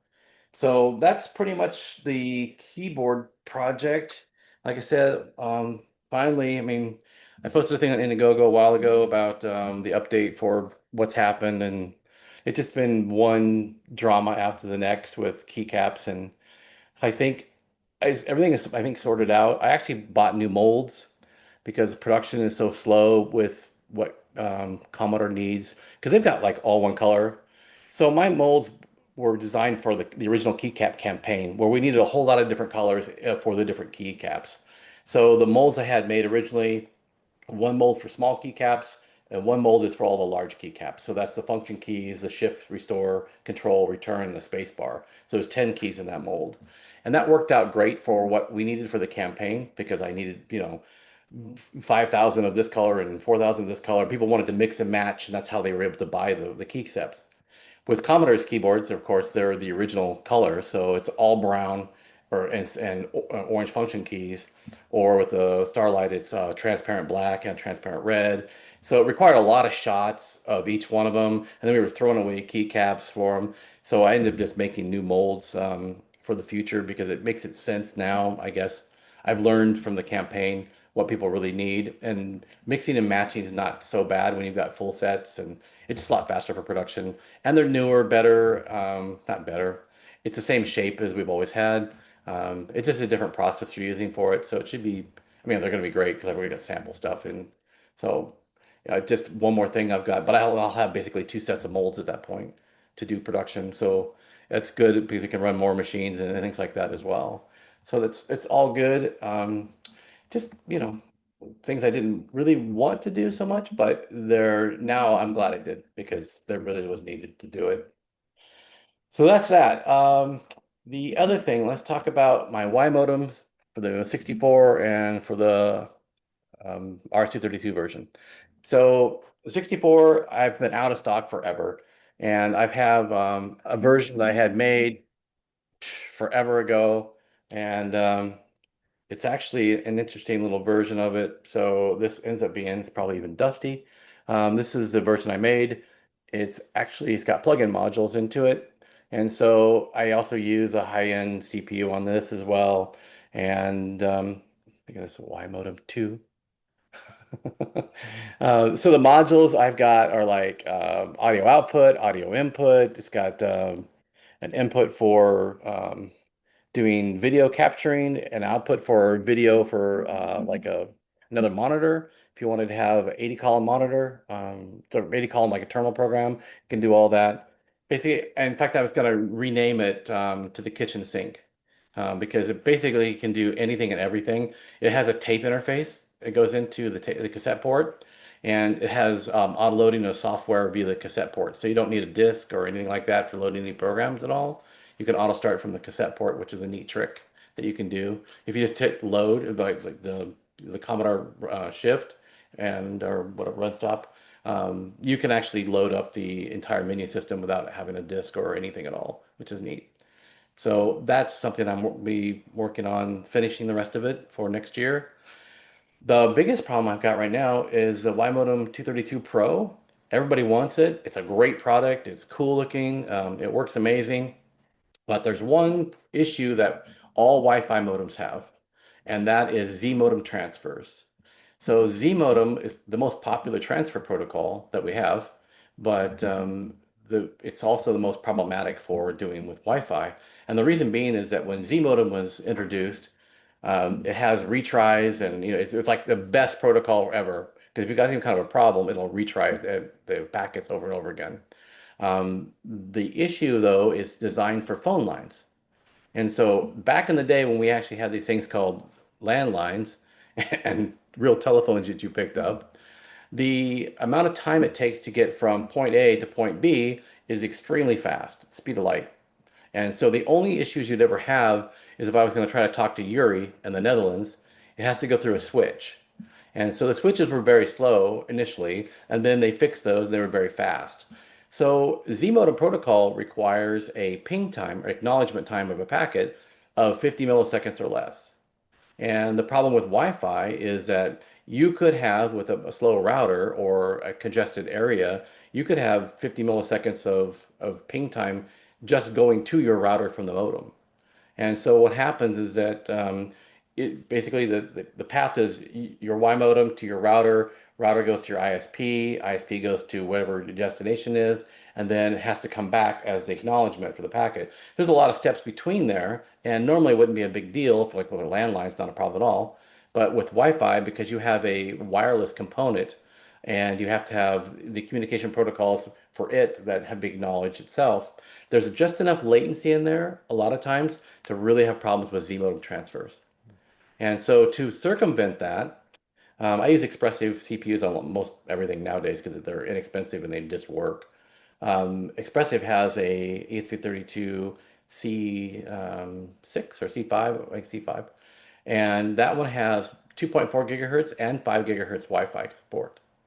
And the 5 gigahertz Wi-Fi support drops the latency substantially between the router. And so you've got to get to the router, it goes out, and it's got to come back to the router, back to you. So there's 2 hops in there that are Wi-Fi based, that are wireless, between the Y modem and the router. And if you could drop the time in there down substantially, especially, then it magically solves the Z modem file transfer problem. And so I spent a lot of time. I rewrote the ESP32 stacks in assembly code and RISC assembly as well as extension assembly, and it made marginal difference. It did make a difference, but it didn't make enough difference to fix the issue. So they've had the C5 out for a while, but they haven't had it in the small package size. So I'm a big fan of using the very small size modules. Like I use a C3 on the new Y modem. It's a little tiny module. And so they have the big modules available, but they don't have the little ones available. And they've been supposed to have those available for a year. And so they're like, oh no, next week, next week, next week. And so I've been waiting on that. And so I'm thinking that I may have to do another run of the originals. I really hate to do that because I know what's going to happen. As soon as I do, I'm going to get a notice that the new ones are available. And the new 60C5 module is pin compatible. It just drops in. I don't even have to change the code. I have to, well, I actually have to change the code to put it in 5G mode, and that's it. But that gets automatic when the user selects whatever Wi-Fi node they're going to use. So I don't really have to do much of anything to do it, and it kind of fixes the problem. And to me, that's if all the feedback I get of that product, it's always about Z modem transfers, and that's an issue. And I don't have an issue like going from my 64 to my Amiga, doing file transfer back and forth, because it's local, it's on the same area, so my ping times are really super fast, and you never see an issue. But literally, I have done things like I live in Arizona, and I can go from like where I am to Las Vegas, which is 150 miles, and I can have communication protocol problems with just going to Vegas. It's only 150 miles away. But I can also, go to Saj, Florida, and have no problem at all. It all depends on how much of a delay there is in all the different ISPs and such. So this kind of basically fixes that, and that's kind of where I really want to go. And that's where we're at on that. I'm gonna give them a little bit of time here towards the end of the year to see if they can resolve it. And if not, for real, then either I have to make the Y modem larger to accommodate the larger size module, or I have to abandon the idea or something. I need really need to do it though. But my dilemma, of course, is that I have cases already for the Y modem that fit it, and to go to a larger size module, I have to change the board size to make it bigger, which means all the cases I already have won't work anymore. And the Right. display works, but it's one of those things. It's the chicken and egg thing. So that's where we're at on that. The other thing that I've been working on for a very long time, actually, but this year I've been super duper busy with the whole Commodore thing and other things that I've been doing myself because I don't do this like 24 hours a day, this retro stuff. I actually do real work too, like a lot of people, I'm sure. And so I've had the Supercard Pro, which was a flux copier that I designed in 2011, 2012. I think I released it in 2012. And so this was the original version of it. And there's 50, almost 15,000 or something like that out there right now that people have been using forever. And it's used by the Library of Congress and everybody. I mean, it's kind of the de facto standard now when you look at online disk images. They're called SCP. So if you ever see SCP, that's Supercard Pro, and that's the file format that I created. That's a very modular style protocol that works with emulators, and I mean, there's a bunch of people picked it up, so it's very popular. So I ended up making a new version finally, and I actually have these sitting here for months, and I have to do a couple of code upgrades, but this is the new version. And so the new version is based on ESP32 S3. All of this is written in assembly because there's no other way to do it. And I have to do a bunch of hardware tricks as well. So I actually don't mind the extension assembly. It actually works pretty good. So this is the back side. If you're familiar with my other board, I got little cutesy sayings on the board. And so a bunch of feedback I got was like, there's a pen missing deliberately out of here. This is keyed. And so I finally put in there a message saying, yep, it's missing because people were asking like, what happened? We didn't solder that pin on the board, you know. So the differences between the two is kind of night and day. I mean, one's 2012 technology and the other one's 2024, because I did it last year, technology. I've got several megs of memory on this, so I can spin in a whole bunch of disk images. I have real-time conversion for flux.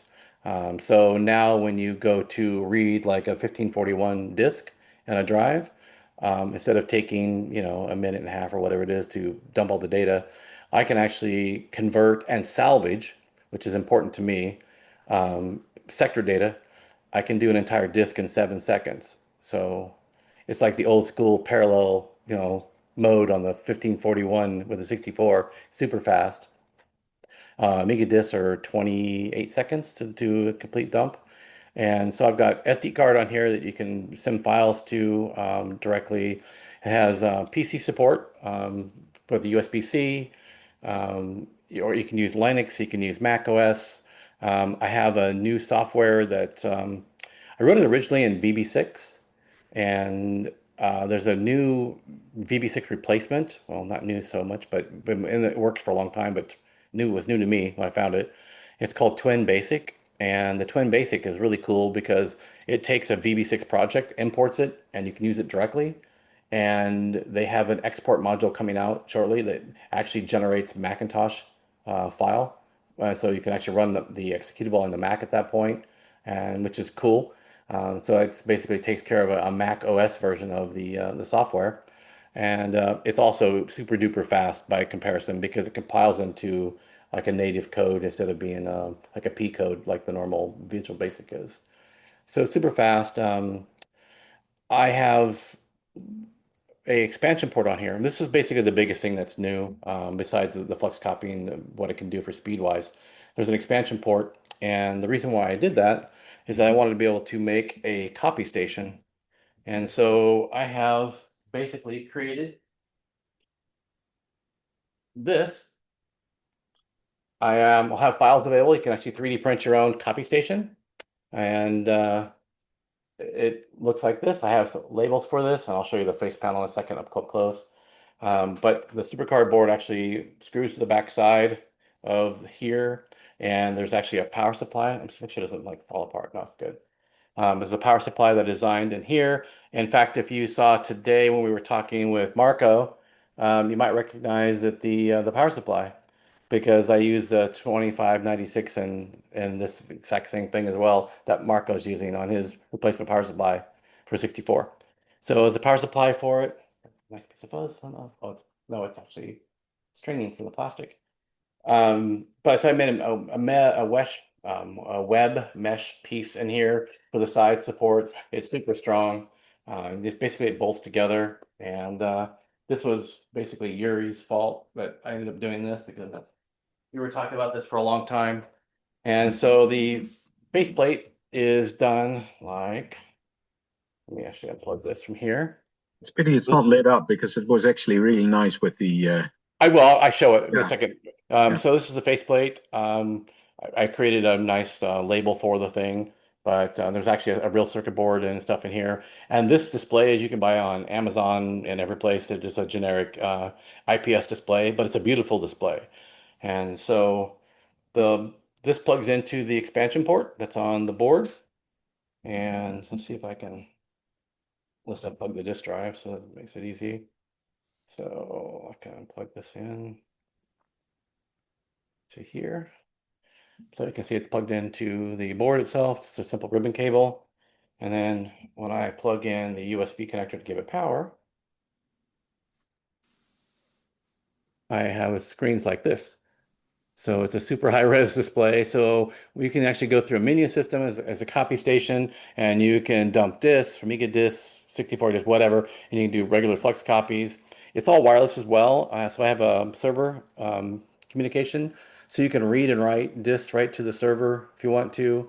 So if you wanted to sit here in a copy station mode and wanted to have a stack of Amiga disks and just put them in one after the other, you can literally just dump as fast as you can possibly put them in. Like I said, it's about 28 seconds to do a dump. And this is a great example of what we were talking about previously with Apple as well. Is for these shows, it'd be very cool to have something like that set up for people that come by. You know, we did it at West. We offered a service, and we had this family member that came in and said, you know, back in the C64 days, we spent almost 2 years on creating this family history document. It's on this floppy. I have no idea how to ever get this off, and you know, here you can make a backup of that. You know, it's just a very useful more industrial type of use device. You know, right. And so at VCF Midwest, we all know AJ, Forgotten Machines. He introduced me to a guy who happened to be the artist for Amiga World. and he had a bunch of floppies from back in the day. He had no way to get access to the data that was on them at all. And so AJ's like, well, I can do that. And so they came over to my booth there, and we chatted for a minute. And I walked over to AJ's booth, and he's got a Supercar Pro station set up just like this. And so I told him, I was like, well, you put it in this mode and this mode, and basically we just dumped it as a D64 file, which does archiving. So it'll actually go through and it'll find any sectors that are bad. It'll do CRC corrections if it's possible. And there's a huge timing window as opposed to like a disk drive, regular floppy drive controller. It's got about a 10% window. I have got a 49% window. I mean, it's a giant, and there's tons and tons of routines in the actual PC software that can salvage disks. And so we put it in, voila, he had perfect copy of the disk. And so he's got some very interesting artwork that he's going to probably end up talking about at some point at one of the shows. But we were able to salvage his disk for him and made him a D64. And then he was able to put that into a D64 viewer, program that you can extract the actual files and then deal with the files. And the files were in a format that I tried to decode. I could get partially decoded, but they were in some prototype Amiga Paint program. And so that's something they wanted to recover. So it was pretty cool. I love the fact that I can literally archive everything with it. And I actually built this for a couple of reasons. One is competition against the people that were doing similar products, but the other was for me. So I had found all of my original 1541 source code disks, and they had errors on them periodically here and there. And so I thought, well, I need a way to be able to extract the data and get all the good data off of here. And that's kind of how this whole thing was started, 13 years ago now. That's a long time. And so the new one basically everyone's been bothering me because I stopped making them. So what happened is that when the parts shortage rolled around and the pandemic happened, basically we couldn't get anything anymore. And then kind of like FPGAs, they're super expensive. I could get the CPU for this, but it was like $60 a piece, like that. It was crazy how high it was. It made no sense to make any more of them in this form factor, with the CPU. But I like the form factor, really. It's why I kept the actual shape itself. So it's compatible with all the cases that got made because a lot of people made cases for it. And it's one of those things that it became a pretty big standard really in the industry for doing, archiving and stuff. Like I said, like there's a ton of people that use it. Library of Congress uses it. Almost all the universities in the U.S. use it for doing backup and stuff. Um, I actually was contacted by Microchip about this because they had some old floppy disks that were on it, and they had no idea it was using a Microchip part originally for the CPU. So they thought that was pretty cool. So, so that's pretty much it. Like I said, I have cases and cases of these things sitting here. I've got to finish a couple things for the copy station, and then I can release it. It'll be done at that point. It's pretty cool though, but you can control it with your phone. It's another thing I put into it. So besides wireless updates with your router and stuff, you can literally use it your phone to copy disks. You can, load a disk or, read a disk, write a disk, whatever. Change the file that you're using from the server, all that stuff right from your phone. So, it's a convenience thing really more than anything else. So I mean, it's got a bunch of features that there's so many things in there that I added that probably never get used, but they're there. So that's coming shortly. Let's see what else do we have. We have this. Yeah, I'll talk about this too. Okay, so part shortage issue again. This darn thing that I've been working on forever that is great. Well, they make the CPU again because they actually stopped making it during the part shortage. So Microchip actually had to, I use a CPU on here, a high-speed CPU for this. I don't use an FPGA for doing any kind of emulation like this anymore. It makes no sense to me to use an FPGA when a microcontroller can do everything, especially how fast these are. But they basically had to stop making a lot of their chips during the pandemic, and the big part shortage thing that we had because of the automotive industry. And so they basically shut down some of their lines so they could increase production for things that really were needed, like, GM, Ford, Tesla. They use, I think the Tesla's got 56 different PIC micros in it, the one car. So they use a lot of them in that. Um, So that's basically what's held this up, but they're available again. And so I need probably go and take a look at see if there's any kind of timing issues. But the problem we had originally with this too was why we had last year's review of the logic analyzer is that I had a race condition in the coding for this. And so I think I found that race condition because I don't have the issue that I had before. So that's a good step forward. And so what the XIA is, if you don't know, the X means whatever, the VIA, CIA, PIA, GIA. It's all the different IAs that you've got that are available. So it's a replacement for the 6526, the 6522, 8520, the 6530 used in all the disk drives and the Commodore's chess game and different gambling machines. They could use them and Gottlieb as arcade machines, and it made them a lot of different things. So that particular part is called the Riot, and it's a chip that Mostech had and ZTech had, and you could order from the factory with a different type of ROM and also a different mapping for the hardware. So it actually has a state machine built into it, kind of like an FPGA, but it's only a few logic elements, so not very many. And so it's kind of funny if you look in the back of the catalog for ZTech's catalog, even in Mostech's catalog too, you could actually write in what your function is, and you can click little or check off little boxes,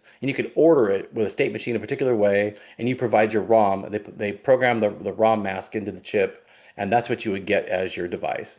And so it would be like, I think there's 3 different address line selections you can do and things like this.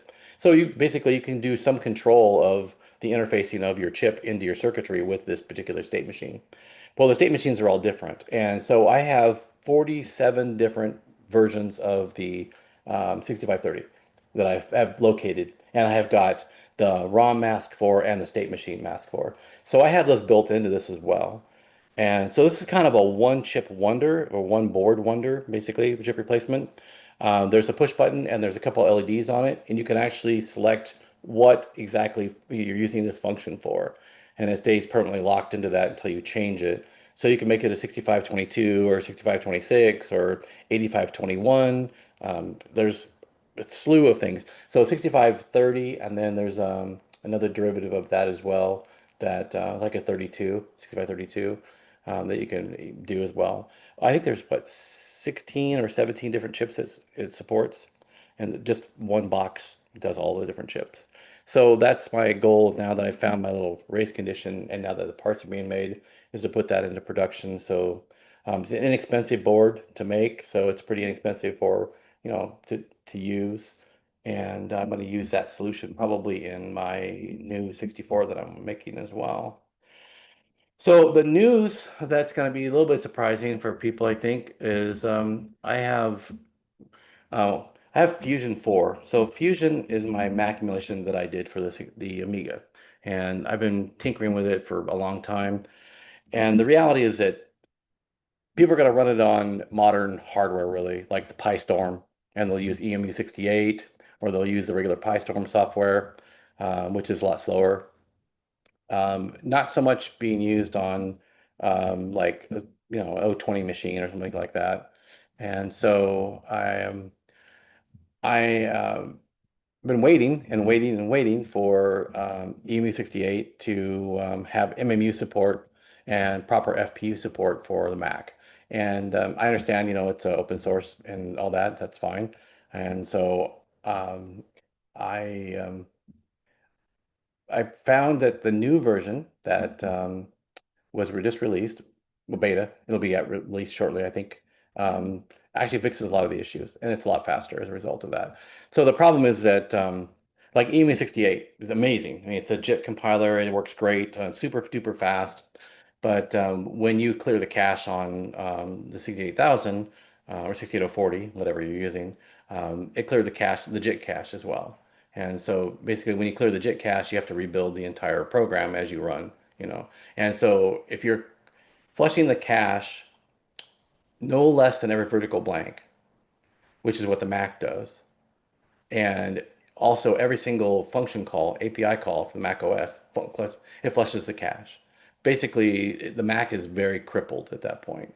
So it runs very, very slow compared to what it should run. I mean, it's still, nice. It's decent, but it's nowhere near as fast as what the EMU68 can run things at. And so to me, it's a little bit depressing to see that because I know exactly how fast it should be. And so this latest version, the author of the EMU68 has come up with a way to do kind of a hashing on the data that's been flushed and can be recreated instantly type of thing. And I'm not sure exactly how it works, but it's kind of the gist I gathered. It made it like 2.5 times faster, which is remarkable. It's a lot faster. And so I was pretty happy with that. So I have a new version of Fusion I'll finally get out. And the the biggest news probably is that I'm going to be doing my own 68,000 accelerator um, because I did Fusion PC, which was a PC version of my Mac emulation, and that was written entirely in 68 or x86 code as assembly. And like my PCX for the Amiga was written in all 68,000 code. And so those projects were 1.6, 1.7 million lines of assembly code. So not a big deal for me. I mean, it just takes time to do it. It's my passion is doing assembly code like that. But the thing that's I don't really like about all the different things that are out there is the fact there's no MMU and there's no full 80-bit FPU support. So I've decided I'm just going to go ahead and make my own accelerator board. And I'm doing this a little bit different than everybody else. It's very similar to how the PyStorm is done, the hardware-wise, as far as it's a stackable board. But I did mine completely different. So the bottom board is a 68,000 socket replacement. So it's designed for Mac and Amiga and Atari and everything that uses a 68,000 socket. Um, there's a full FPGA hardware. Everything associated with the Amiga itself is on that board at high speed. And so I can do full speed bus transfers for the chip memory and all that stuff like that. There's no wait states. In fact, it's obviously much faster than the Amiga would ever be. And then the upper board, it's a mezzanine board. It plugs into that one. It's a stacked arrangement, and it's a little tiny board. So it's really the 68,000 chip form factor. It's basically in that form factor. It's a little board that's not on top. And I have the ability to change that board out to be whatever I want. So I can have a very low end, $6 board that emulates the Amiga at a great, speed, with like 64 megs of memory and basically maybe 50, 60 MIPS or something like that. I think it's like a little more than 60 MIPS actually, for dirt cheap. And the FPGA board itself is really inexpensive as well. Then I can also put in a powerhouse type of, CPU like the Broadcom stuff that they use on the Pi. There's actually a couple different CPUs that are coming out in 2026 that I'm kind of excited about because they have 8 cores and they run at 2.5 gigahertz and super fast. So with 8 cores, you can do multi-threaded pipelining, and so you can do like 060 true 060 pipelining or more, and which is great because you can do things like branch prediction and things like this, that actually work really well. Full MMU support, the fast FPU, and so back in the day, I had a program called PCX, and that was my PC emulator. And I created what we called back in the day CPU transcription. And today we call it JIT. And it's a different type of JIT because this builds as it goes. And then there's a big table of entries. I'm not sure how, I've not really looked at the code that's used for MU68 at all. But it builds basically sections of code in native code and then does a table replacement as you go through the code. So it supports self-modifying code and things like that, no problem. And so there's a huge boost in speed difference, obviously, between like the regular PyStorm, the 68,000 emulation on that versus the EMU68. There's a light speed difference. And it's very similar to how I do a PCX as well. It's way, way faster when you do transcription turned on. And so it runs code segments. I did things like it's very simple back then. We didn't know any better. So basically, it would decode up to a branch, and that would be a code block. and then the branch would be the breaking point for the decoding, and it would go to the next routine and like that. Well, now you can include branches and things like that. That makes it much faster. So that's basically built into it. But my goal really was I don't even care so much if it's super duper fast, as opposed to I wanted to have a full MMU and full FPU that I need for doing my Mac emulation. So that's pretty much why I'm doing it. But it's also going to be super inexpensive. The whole setup would be less than buying a PiStorm board and a Pi. That's really the goal, is to keep it even cheaper than that, and just so it's affordable for everybody at that point. And I might actually open source part of it, maybe the bottom board, because they could probably use it for the PiStorm replacement. Because that's something I was really focused on, was that bottom part, because that's the interface for the Amiga, where it has to handle all the DTAC circuitry and everything to make sure all your bus cycles are as fast as possible. And also, like on the Atari ST, they can't do the cheats you can do on the Amiga with an early bus cycle ending or something. They have to have the complete cycle on the ST, so it can handle all that correctly. So that's kind of where I'm at on that whole thing. I just, I love all the stuff that's coming out, and I totally support like AIME 68 and everything. Um, I just really wanted something that was fully complete, because for me, I've always said that it doesn't matter if you've got the fastest car on the road if you can't steer it, you know. So for me, it's important to have all the same features that the original one had. I'm more about compatibility than I am at speed wise, but speed's good anyway. So, because I mean, realistically, if you've got, I mean, how fast can you run a game program if you've got 1,000 MIPS? Doesn't matter for the game. If you're doing something like lightweight 3D, it matters. Or some rendering or something like that, it would matter. But other than that, there's a point of diminishing returns in what you use the computer for.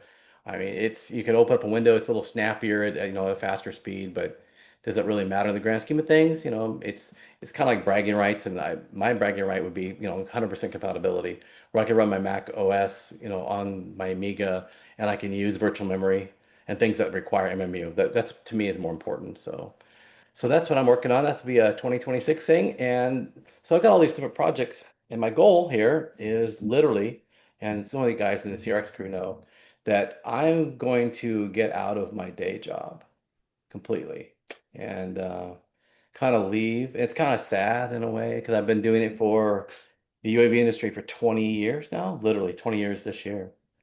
Yeah, 20 years. And so I'm finishing up a lot of these government contracts, or starting new ones that are going to basically, I'm selling the company out, but basically what's happening. And my plan is to retire out of that and go back into the Commodore market again. So I've got in my deal with Commodore, I have the non-exclusive worldwide usage rights to the Commodore branding. So I'm going to be making a new 64 tower, and I'm not sure how that will end up being, as far as it'll be badged, but I'm not sure if it's going to be a Commodore, official product, or if it's just badged by me, and that's how it works. But I want to do a little mini tower. It's a mini ITX thing, little tiny guy that you can put in any case you want to put into. Uses my keyboard that I created already, so I already have a lot of the parts. It makes sense for me to, just not much of a stepping stone. I already did an ICS 64 motherboard. Basically, this little board, you only need your two CIA chips and the VIC and the 6510. Everything else is hardware that's emulated. Well, it's real hardware, but it's not using the like, you don't even need ROMs. The ROMs can be flashed on to one of the main control chip I've got. So you don't actually have separate ROMs you can actually flash ROMs directly to it.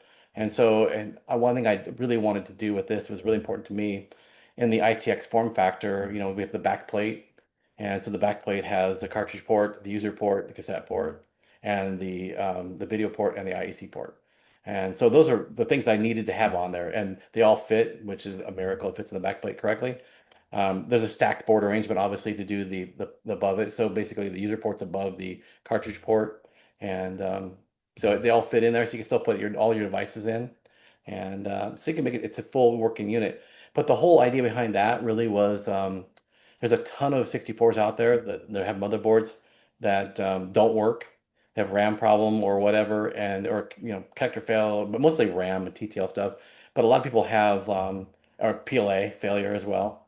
So you don't need a PLA for this either because it's got the controller chip built in. It does it. So you basically just need to take an old motherboard that has, a couple CIAs, or you can use my XIA when they're out, and then a 6510 and a VIC. So you can plug a Kawari into it if you wanted to, and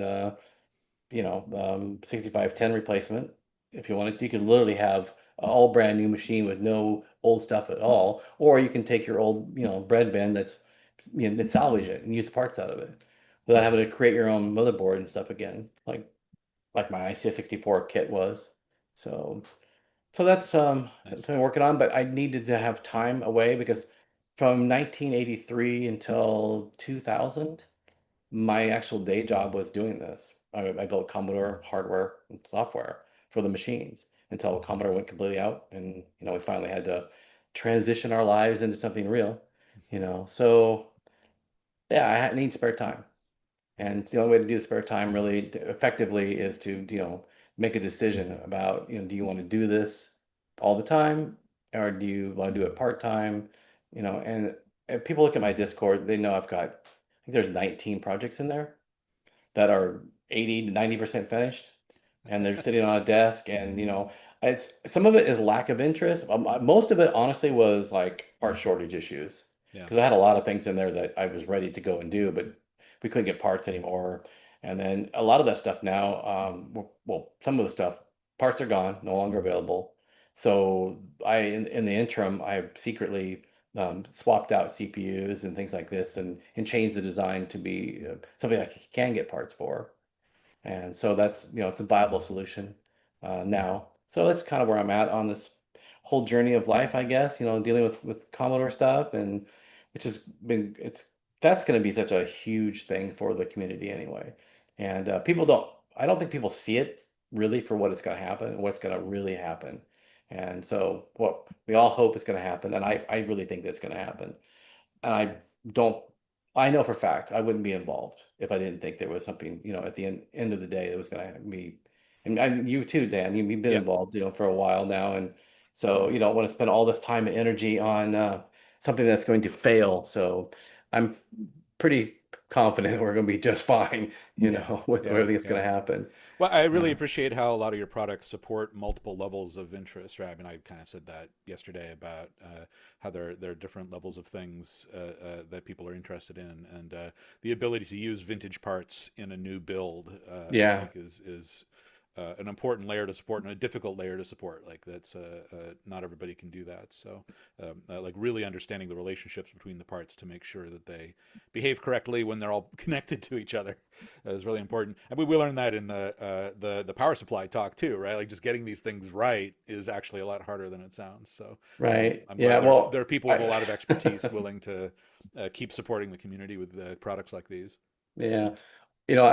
I tell my wife all the time, because she obviously knows about everything that's been going on, and with everything I've done for 25 years now. Uh, I said, if it was easy, everybody would do it. And that's the thing, is that how hard do you want to work? Because anything can be done, it's just how much effort do you want to put into it. And it's still a passion for me. And so that's another reason why I've looked at this and going, if I don't make a transition, it I don't think it's gonna be as fun.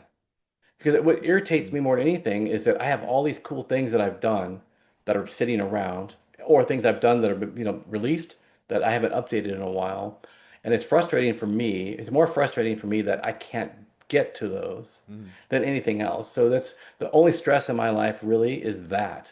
It's like, okay, I probably need to fix that stress then, because, I can complete things. And I mean, people do use the things, and, which is good to me. I don't I don't thrive on, my stuff getting used so much. Is it when I build something, it's usually for me. Mm. And then people are like, hey, I like to have that. I'm like, well, okay, I'll make it a product then. It's like the keyboards and things like this. But I needed stuff for me, like the XIA with replacement for I have a Chem 1, and I have a defective 6530. And so the only way to fix it is to fix it, because you can't buy those chips anymore. Yeah. They're all going bad, and the silicon's going bad. And so that's, out of necessity, I created that, product just for that alone. And then I found, like all kinds of different things. And I got sucked into the rabbit hole of on the 6530, how many different things literally use that chip that we had no clue. They were non-Commodore related at all, like gambling machines in Australia. That's like, who knew, So it was a neat trip for me. And, those are the things that I enjoy as part of the hobby. And it's hard sometimes for a lot of people to have a hobby business. But realistically, that's been my hobby business since, the 80s. And I did it for, 2 decades. And so I'm used to that. It doesn't bother me at all. And like I said, what bothers me more than anything literally is the frustration of not being able to finish some of these things, Right. not having the time to finish it. And so that's kind of what I'm doing. I'm gonna hopefully retire into the sunset. So my goal is by February 1st, I'm going to relocate and All right. be off the grid pretty much, Okay. and close enough to mail, and stuff, but kind of off the grid, Wow. and just do this stuff full time again, like I did, like it was 1983. Yeah. Yeah. So it'll be fun and be relaxing for me mentally, I think. Yeah. And Yeah. Well, these products, support everybody else's projects, right? Like we all have things we need to do. I'm salivating at your copy station stuff. Like I don't really have a good. I have a floppy disk scanning project pending, sitting in a storage unit oh, that is just it's like it's out of my range in terms of hmm like what I have for both time and equipment. hmm It's I think I've told you about it. It's the University of Washington Commodore Users Group no, lending I library. didn't. I didn't know that. Oh, it's the whole library. The whole Nice. library. I don't know how many of the disks are blank, but there are thousands of floppy disks in Yeah. boxes. And I don't know how much of it is valuable for that matter. I think a lot of it's backups and dupes and things, but I won't Right. know until I dig into it. Right, Um, right. and So and are these 1541 or the Amiga or what? yeah, these are 1541. It was mostly Oh, a Commodore 8-bit era gotcha. stuff, mostly Okay. Commodore 64 Well, the software. good news is that I would say the vast majority of those discs survived time, Yeah. and where that is the opposite of the 3.5 inch disc. Hmm. Because I have 3.5 inch discs that are brand new from 3M in the box right now. I have cases of them, and they're all bad. Yeah. So track 72 to 79, the oxide has just failed to the point where it won't hold any magnetic media correctly. Yeah. And so when you analyze the disk, you're like, yeah. I actually have commercial software too. I have here. So when I made SuperCard Pro, I already had a lot of disks anyway for 1541 stuff because I made disk copiers. That's what was my main thing back in the day. Yeah. And so I think I've got 11,000 or 12,000 original 1541 disks for games, pretty much all games and stuff. And then I've got, oh no, I got more than that. That's just, I think that's just the main games. So I probably have 20,000 of those discs. And then I've got another 10,000 or so Amiga discs that are Mhm. original. And then I've got Atari ST and Atari 400, 800 discs, Mac discs. I mean, I've got a whole collection of things. So I don't know, 50, 60, 70,000 original discs Mhm. probably. Mhm. And so I have gone through, I would say, the vast majority of those over the last, 13 years, looking at different formats and things like that. And so yeah, I've been through a few discs. And so I know from looking at all these different discs, what survived and what didn't survive. Is it Yeah. 1.44 meg discs that survived? Those actually did pretty well. It's the 720K discs, the double side, double density style. Um, they did not fare well at the time. Wow. Wow. Yeah, weird. But 1541 discs, they were pretty good. I had some of my source code discs that had errors, and I should have probably said this earlier. So the reason why I had errors in those disks is that I live in Arizona, and I had all my disks in storage. And my city here, we are the second hottest city in the world, Mhm. apparently. Mhm. So like it was 133 degrees in the summertime this year. That was our peak temperature, and pretty hot. That's the actual temperature. The official temperature from like the Chamber of Commerce, well, we were only 124 or 125 because they don't want to scare people to death. But literally, I did a couple pictures for us with CRX guys, and I don't know if you saw them or not, but I took Mm. one of my thermal guns outside my house and measured the temperature of the street and measured the temperature Wow. of my house. It's Yeah. 185 degrees. Oh God. Yeah, it's crazy how hot it is here. So I had a storage unit that was not air conditioned that Oh. my discs were in. Oh. And I had a few discs that were hanging over the edge by themselves without the case, and they were like completely warped. Like this, Oh, they had melted, right? And oh some of them man. were my source code discs. So I actually took a hair dryer, actually a heat gun, like the old school heat guns for the shrink wrapping, and Hmm. I turned it upside down, and I just for a long time, and I got it to be kind of flat, flat enough where I was like, okay, it's not going to fit in the disk drive for sure with the case. Right. So I pulled it out of the case Right. and I stuck it in the disk drive and put the needle on the record Yeah. basically, and I was able to salvage most of the data by using a 1541 program to do it. And I thought, well, I need to take a look at this on maybe a PC drives. Let's see how bad this really is. And that's kind of how the whole supercard thing came to be. So yeah, those discs, I got almost all the data on the ones that were warped. I think there's like four really warped ones. The other ones were kind of wobbly, but they weren't like drooping like those were. Hmm. And so that's, um, they survived pretty well. For three Yeah. and a half, Yeah. don't. Do Three you inch, have advice on I call it schmutz, but the when you have stuff on the surface that would ruin your drive head. yeah. People So do the little plastic thing where you spin them around and use alcohol and whatnot, and actually, I don't know how many reeds you get off of it after that doing yeah, it, well, but the thing is, if oxide is going to come off, it's going to come off no matter what you do. yeah, yeah, And that's the bottom line. yeah, And so what we have to do when we're archiving this anyway, and a lot of people don't do this, and I think it's some reason why people have failures a lot of times, mm, is that magnetic media by nature, when you put something abrasive on it, like a head, even though it's smooth, it's still abrasive, you lose data. I mean, you lose mm, magnetic material. And so that's why there's a certain thickness of micron that is. And if you play the same spot over and over again, the same track reading over and over again, and you hold the disc up and look at it, you can see there's actual marks where, the head was. right, And when you do that, forever, if you accelerated it a million years, you'd have a hole where the thing had worn through, right? Literally. But it does wear the magnetic media off the surface, off the disc. So mm, the discs are only good for so many times anyway, being used. yeah, They're not, a forever product. And so people are fearful of like, well, if I rub on, with a Q-tip on here, whatever, it's going to wear it off.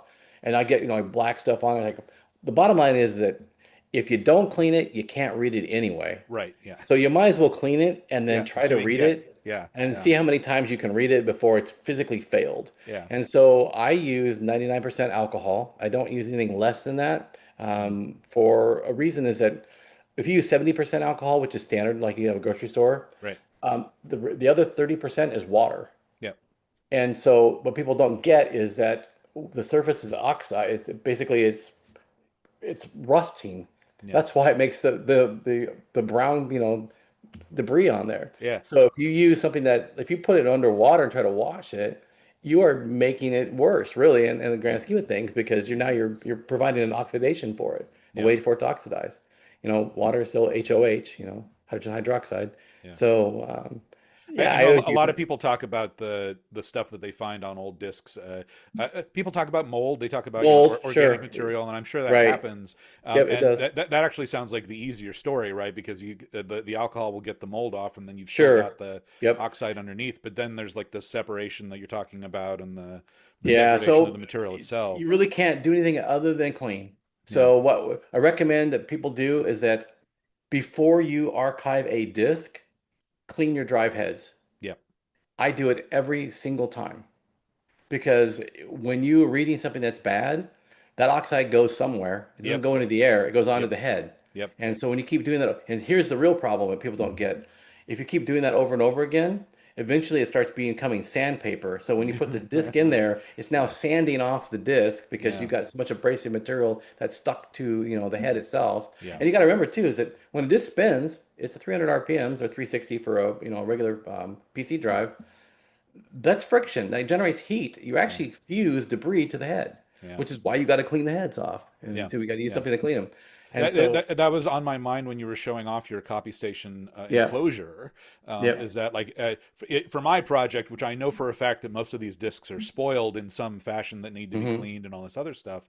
If I were to do any kind of rescue effort for that, I would want the case top removed off the drive, so I yep. can very frequently get in there and clean the heads between every couple of discs Right. to Yeah, make sure. when I designed that enclosure, basically I have it as a handle that you can put Okay. stuff into, but you can actually, I thought about doing push pens actually, so you can actually just remove the cover easily to get to the drives so you can clean them. But I Yeah. did make the little webbing inside of there right around the head assembly, so you can actually reach down there and clean the head manually if you That's wanted great. to. Yeah. But Yeah. what I use is a cleaner. Let me show you what I use. So, let's see. This is what I use.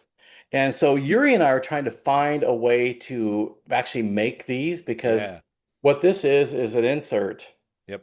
And so we were looking for, this is like a Tyvek material, like almost like a disc sleeve, but it's not quite, it's a little more abrasive than that. Right. So we're trying to find a source to make these because this is just basically a floppy disk. And what they've done is you can see they actually cut, I'll be actually focus, there it goes. Yeah. It It's an actually envelope. cut a recess into here. So it's a flap where you can put the piece in. Yeah. So if we could laser cut these shape out, basically what you do is you take your alcohol and just put it on there. You don't even have to worry about how much you put on there. Just splash it on. Yeah. Doesn't matter if it's dripping. Put it in the drive, and then on like Supercar Pro, I actually have a method. You can click on a utilities menu, and you can tell it just to run the drive motor and Mhm. step the heads back and forth if you want to. And the copy station, the same thing. I've got a menu for that as well, so you can do a cleaning mode. It's called clean mode, and then that's basically you put it in there, pull it out. Doesn't matter if there's alcohol dripping off the head. You can stick a disc in because it's not going to hurt it at Yeah. all. Yeah. And then if you have a problem with the disc itself, then you are using a Q-tip swab. And what I found works the best is a makeup brush.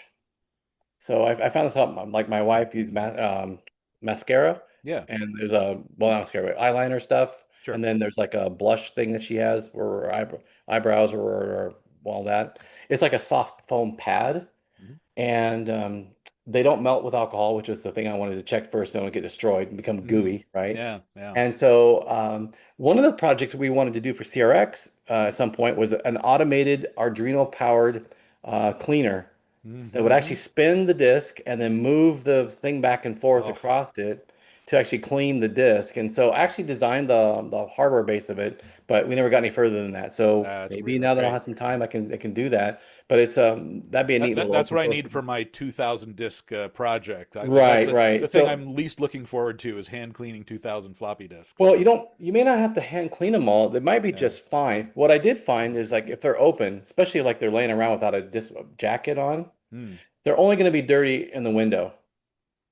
They're not Oh, going to be sure, dirty anywhere sure. else. Yeah. So if you just clean the window and then you like rotate just a little bit each side of the window, just to make sure you clean around it, then you Yeah. don't have to clean the rest of the disc because unless there's mold, Right. then you're in trouble because you're going to have to do something.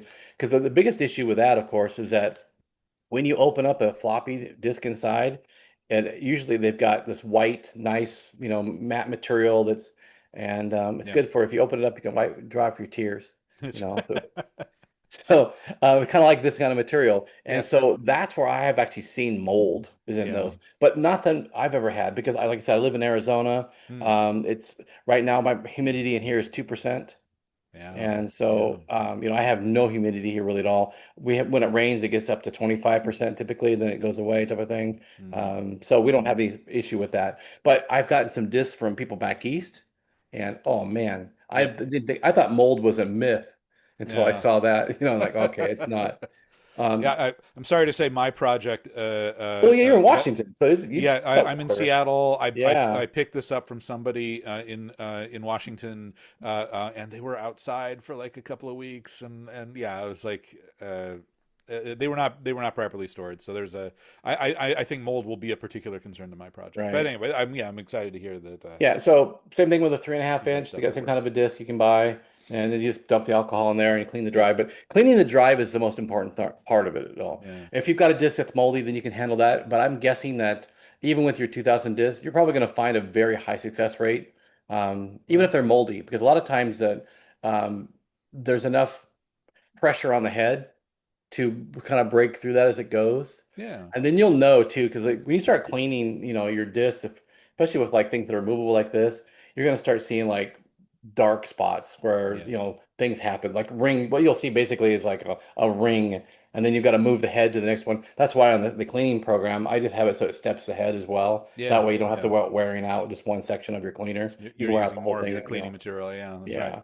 Yeah. So Cool. so that's basically that's what my plan is to do, and I'm pretty happy about getting some of the stuff finally out of my hair, and we'll see what happens for 2026. There's a lot of stuff coming out from everybody. That sounds great. I'm already on cbmstuff.com ordering one of everything. So, well, don't order one of everything, because then I have to build more stuff probably. That's right. So keycaps. So real quick, Oh yeah. I have keycaps of the bling board being made, and then the old original keycaps are going to get made as well. So I'll have thousands of each set of each color that are being made. So we won't have a problem getting, keycaps anymore. I'm hoping to God, now that I got 2 sets of molds and the printing perfected and all that. So people that have the old keycaps or the old computer with the original keycap will have new keycaps for them as well. So that's about it. So we're done. See ya. I don't know if anybody wants to chime in here and say goodbye. This is the end of our day. See, Yuri's gonna say what is it? Further enact. Okay. So if you guys want to chime in at all, anybody, let me tell them real quick that, because they're not paying attention to anything we're doing. Yeah. Um, Looking forward to doing CRX again next year. Like, are we still on? Yeah, well, no matter what happens, like I would really like to see us do a live event again.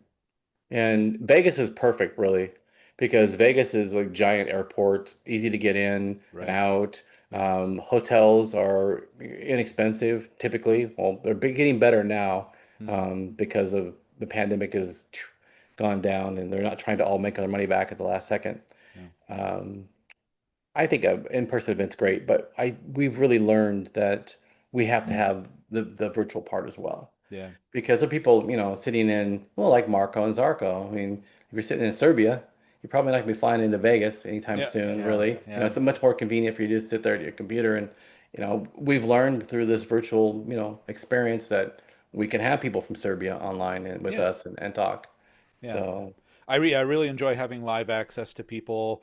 And I think the stream makes it really accessible to people. It's also, as many of us have discovered, that streaming is a great way to produce recorded content that can be viewed later. So like we have a couple dozen people have been in and out for the live stream over the weekend, but there'll be hundreds of people, thousands of people that will be able to see these recordings later. And that's super valuable to generate those, and people can stay connected and have the access to that information later. So that all works. If we do it live, of course, we'd want to record talks and stuff like that. And absolutely, some effort and setup and processing and so forth. So I think what's happened, these guys have all like set up their camp in the Discord, and everybody wants to move to Discord at this point. So actually, we're gonna hang on a second. We've got a surprise guest visitor. I let him in. Hello, are you there? Commodore man. Yeah, I'm trying to see if we can get him in here to say a quick goodbye. Okay, I guess not. All right, well, we tried. Okay, so go to the Discord, and we will continue conversations in the Discord itself. We actually can do a video in there even. I'm trying to see if we can get him in here. Yes, quick goodbye. Hey, there you are. Okay, I guess not. All right, well, audio. Okay, so go to the Discord. And he's got my audio. The Discord itself. We actually can do a video in there even. Okay, hey, there you are. Okay, I guess not. All right. And this is how this will end, actually. So all right, so go to the Discord, and we will be chatting in there. Thank you again for everybody. Thanks for the artists that I had for Bidscape. Thanks to you, Dan. Thanks to Yuri, the whole CRX crew, Commodore, Slay Radio, which allowed us to use Slay Radio the entire time, which was great. We love Slay Radio. And we will see you in some capacity next year.